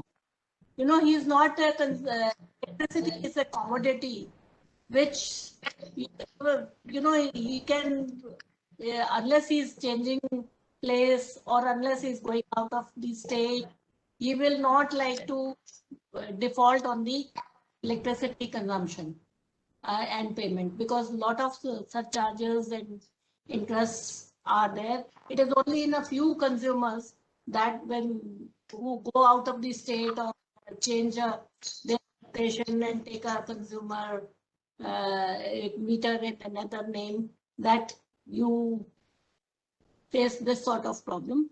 But yes, it can be overcome by prepayment in cases where security consumption deposit is not updated. Okay, all right. Next question I'll send to Mr. Dinkar. Mr. Dinkar, are you more in the favor of OPEX model? Yeah. Basically, there should be hybrid system. I am not opting only for OPEX system. Some cost-benefit analysis and availability of funds with the DISCOMs should be evaluated. And if some DISCOMs are there who can afford the capex, they can go capex for capex model also. But when the funds are in short and the DISCOMs are facing a problem, then they should opt for OPEX. This is my personal view. As far as security updation is concerned, in Rajasthan, we update every year based on the previous year's consumption. In prepaid meter, we give relief of 15 paisa rebate per unit. If in case of prepaid metering, that is 2% of tariff, around 2%. Okay. Okay, I think in terms of paying for smart meters or prepaid smart meters, Mr. Choudhary, in Bihar, you've seen revenue increases, right? After this were installed. Yes. And therefore, has the utility the entire cost, or has it cost some cost still been passed on to consumers? Yeah. Before I answer this, I think I'll be able to answer. First, let us we have to just now debated prepaid versus postpaid. I feel what is the need for postpaid smart meter in maybe 2-3 years down the line, because there is not many. So a postpaid meters, they are paying the bill maybe after 2 months. because of the billing cycle, but they have to pay the security deposits. For that, they are losing the interest. So why people are going for postpaid meter, this is not clear to me, unless there is some ulterior motives. They are paying the equivalent security deposits in advance. And here they are paying the actual energy charge, I mean the cost of the consumption in advance in prepaid motor. Mr. Choudhary, everybody loves credit. Everyone loves credit, right? Yeah, That's and then coming to the capex, opex, and totex model, capex measure is nothing but 62 plus electricity act 62, which is cost plus. OPEX is that for operation and maintenance, whatever the cost is required, you have to give it as per EMI per month, per year, whatever it is. Right. Now, the government of India, the plan they have come up is a TOTEX. Like EASL, they are deploying their capex, and they are operating also for 6 to 7 years. And they are terming it as a TOTEX model. And every month they are charging. For in case of Bihar, for 23.5 lakhs smart meters, they are charging around 77 rupees without GST per meter per consumer. But in case of, let me tell you, Bihar, there is no meter rent. You have abolished 2-3 years before the meter rent charged by the consumer, which appears in the bill. That is not at all appearing. Whatever the cost is coming, it will be taken in the ARR and reflected in the tariff itself. We are not going to charge any extra amount as a meter rent for from the consumer, because we have taken out very recently. Earlier, we were charging 20 rupees per meter per month from the consumer, but now it is not being charged. So whatever the either in capex, opex, or totex, it will only be through ARR. And that is why I'm asking. I'm just mentioned in my first talk is that the more model regulations should come, so that uniformity in absorbing this cost in ARR should be uniform across the country. That is required. Right. I think that is your question from Shweta Kulkarni. I will send to Ms. Chandra. Her question is, what processes can push? What can you do to push discoms to meter DTs and feeders and better consumer mapping before the smart metering transition comes? Yeah, you have to unmute yourself, Ms. Chandra. Sorry. Can you repeat the question, please? Yeah, it's from Shweta Kulkarni. She says, what processes, I'm assuming she means what regulatory processes can push discoms to meter distribution transformers and feeders and also do better consumer mapping before they go for smart meter transition? Okay. Well, I think both processes should go side by side. And we are asking them for going in for GIS mapping and consumer indexing as well. And, smart metering will push them to consumer indexing and GIS mapping. And as a regulator, of course, we are very keen that the utility should have GIS mapping as well as consumer indexing. Before it should not be before or after. The process should go side by side. The private utilities have already done. I've worked in the DERC. They've already done GIS mapping and customer outage management systems and all. But in public utility, this lags behind.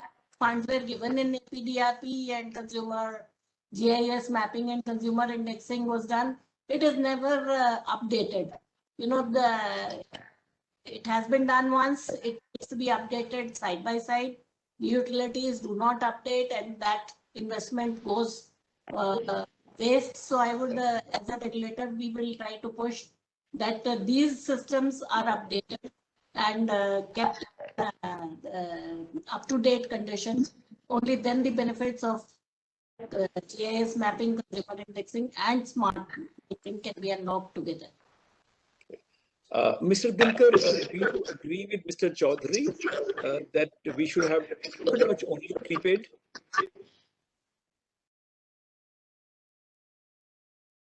Please, can you repeat the question? Yeah, Mr. Dinkar, do you agree with Mr. Choudhary that we should have only prepaid? No. I don't agree with them, because there are some operational problems in prepaid metering. You can think of it. Suppose a consumer has opted for prepaid metering, and in case charging facility is not available, proper charging facility is not available, network is not there, in that case he is willing to pay, but his power is off. That is the big risk in it. That's why we can't say that only prepaid metering should be there. It should be there, but when adequate infrastructure is there, charging facility is there, some other technical parameters are fulfilled, then only prepaid metering will work. Otherwise it will fail. That's why people are not coming to it. They are not opting to it because they face problems in it. In Rajasthan, I can share an experience. We purchased prepaid meters 4 or 5 years back, and it was to be installed at the government offices. But in the government system, budget is not allocated in time.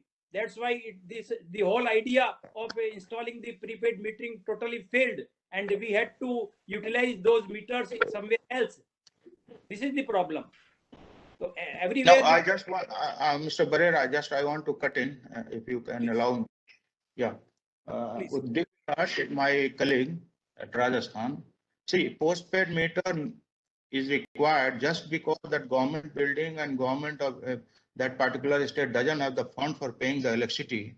Then you are basically encouraging the AT&C losses, and that is not the objective of the regulator. Our regulation, the regulator job is to protect the consumers. Well, as long as we are reducing the AT&C or other benefits, reaping the other benefits of smart meters, then the consumers are benefited, and you should go for it. The limitation of government should not come in on the way. They have to arrange the money for that if they want the power. Yeah, I did not. Sorry to interrupt. I did not say that prepaid metering is not better. It is really better. No problem in it. Now, I'm coming to your second query. So, yes, please. Please continue. Infrastructure.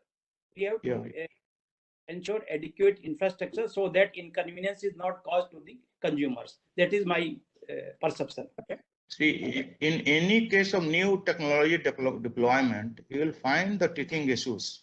You mentioned the problem of merit. Yes, it had happened. There are many 2 or 3 times national grid failure also. It had happened, but doesn't mean that you should not take new initiatives, which in all assessments appears to be better than the already established system. I think problems should come. I know in Bihar there are issues that sometime I am paying my meter connection is getting connection because I don't have money, upfront money, and once I pay the money, the meter is not getting connected. But it is not happening with all the consumers. These are the teething problems. This will be established in due course of time. Okay. Thank you. Thank you. I think it's been a very interesting discussion, to say the least. Some closing thoughts from each one of you, things that you wanted to say that I didn't ask you about, things that now have come to you that you think are important. Ms. Chandra, will begin with you. Yes. I think what Mr. Choudhary said, that all meters should be prepaid, needs a thought. But, I would like to say that with prepaid metering, you require more vigilance. More, because prepaid metering, you do go, the meter reader also doesn't go to the consumer's premises for a long time, where you may be getting data, but data analysis and the utilities is poor at this point of time. Maybe they will be able to do better data analysis. So, vigilance needs to be stepped up. Data analysis needs to be stepped up. If we go for prepayment in a big, because you don't visit the consumer premises very frequently. Otherwise, the meter has been visiting the consumer premises. On the flip side, yes, the meter reader can collude in postpaid metering with the consumers. So both sides have their pros and cons. And as we move forward with prepaid metering, we would be knowing about it better. And, but I would like to say that smart metering is the way forward. And, you know, TOTEX, CAPEX or OPEX, anyway, would be with us. It is, I think, a utility's choice which way they want to go. Our utility wants to go the CAPEX way. But then the capabilities of implementing smart metering, choosing the right communication technology, that is very important. You know, what sort of communication? You don't want to be stuck with a technology which doesn't work. So you know, that I think in the OPEX model, since they have implemented many projects, would be better. Otherwise, any model of funding, TOTEX, CAPEX or OPEX is welcome with the regulator as long as it achieves the desired objectives. Mr. Choudhary, closing thoughts from you, sir? Yeah. Mr. Barrera, just before I give my closing remark, I just mention one line. As Madam Anjuli has already told, that the vigilance is required in the field, at the field level. And in this connection, Government of Bihar has already constituted a team of appropriate level for each district for doing the vigilance. And this team will be attached to the Energy Department of Government of Bihar, not to the DISCOMs. So that way, if any complaint, any nexus between DISCOMs and consumers, that will be reduced, because there are many some self-interest people are there just to de-stabilize the process of smart metering.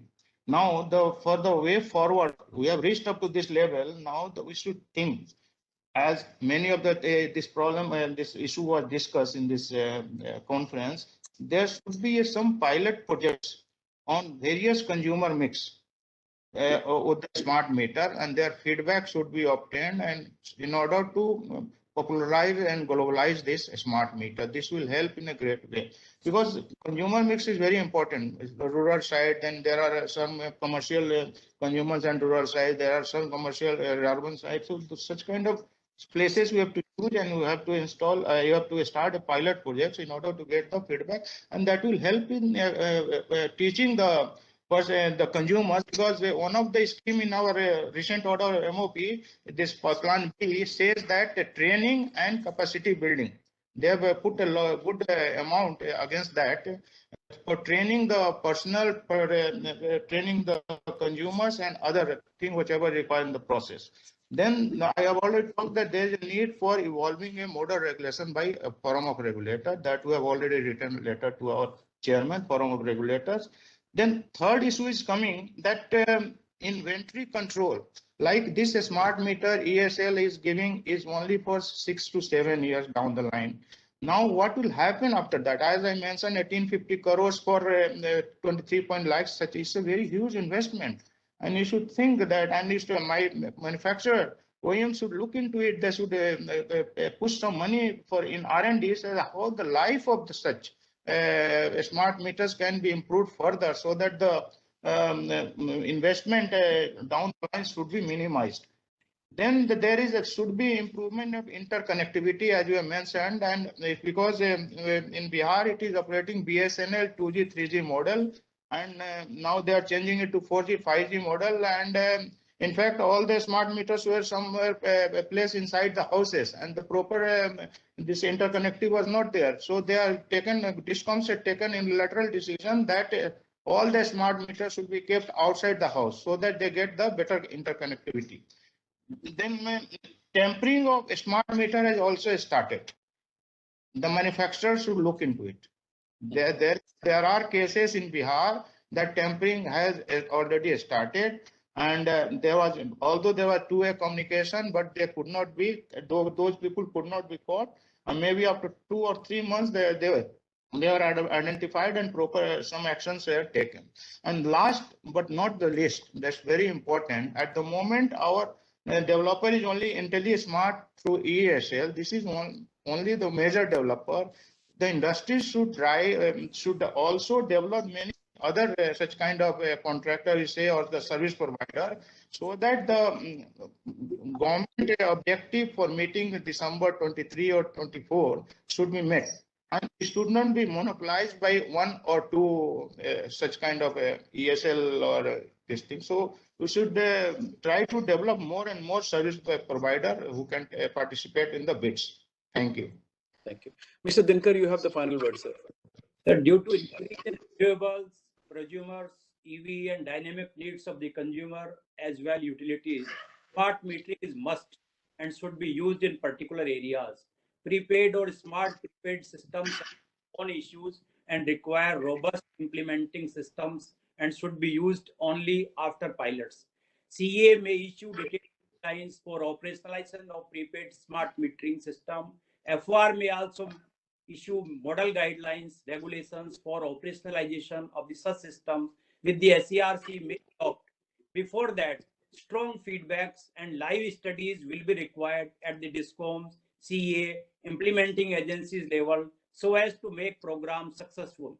In the past, we have seen many programs to fail because of lack of faith in consumers and staff. The consumers and staff must trust the program and necessary steps be taken for it along with putting up requisite infrastructure. It should be rolled out in phases.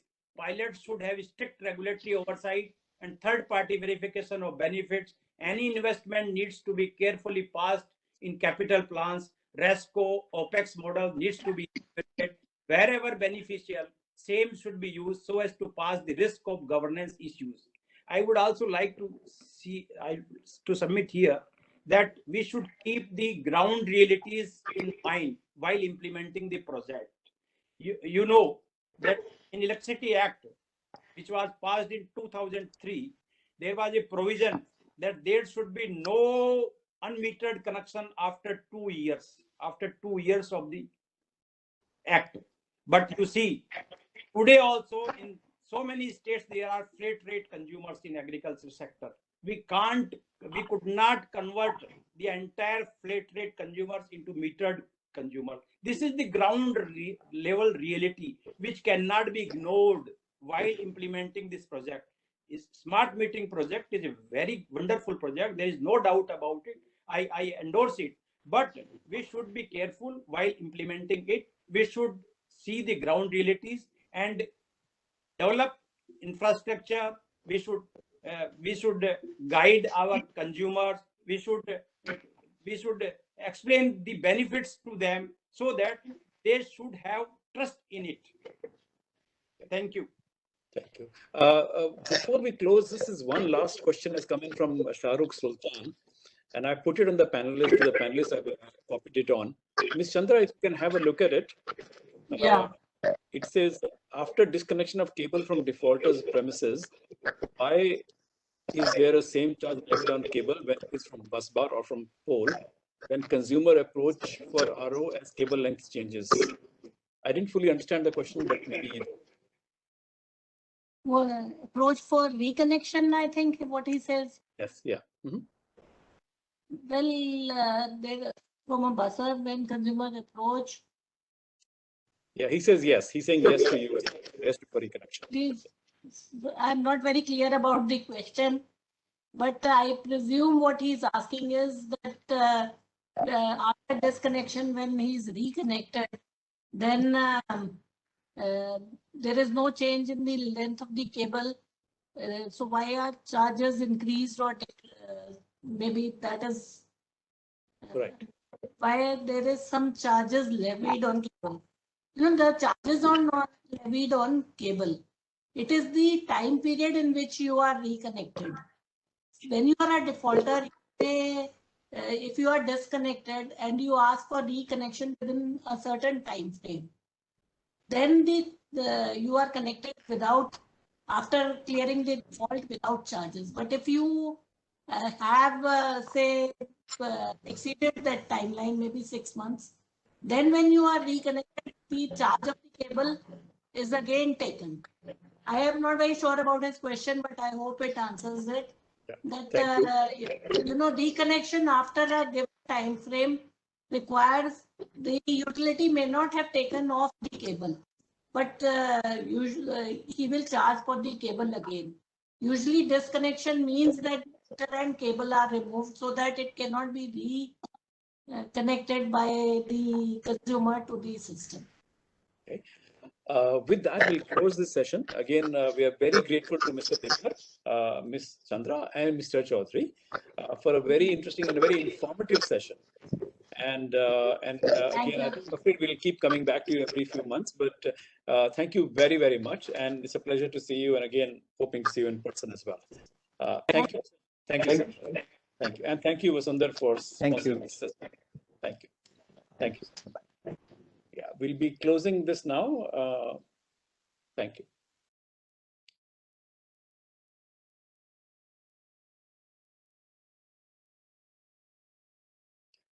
Thanks.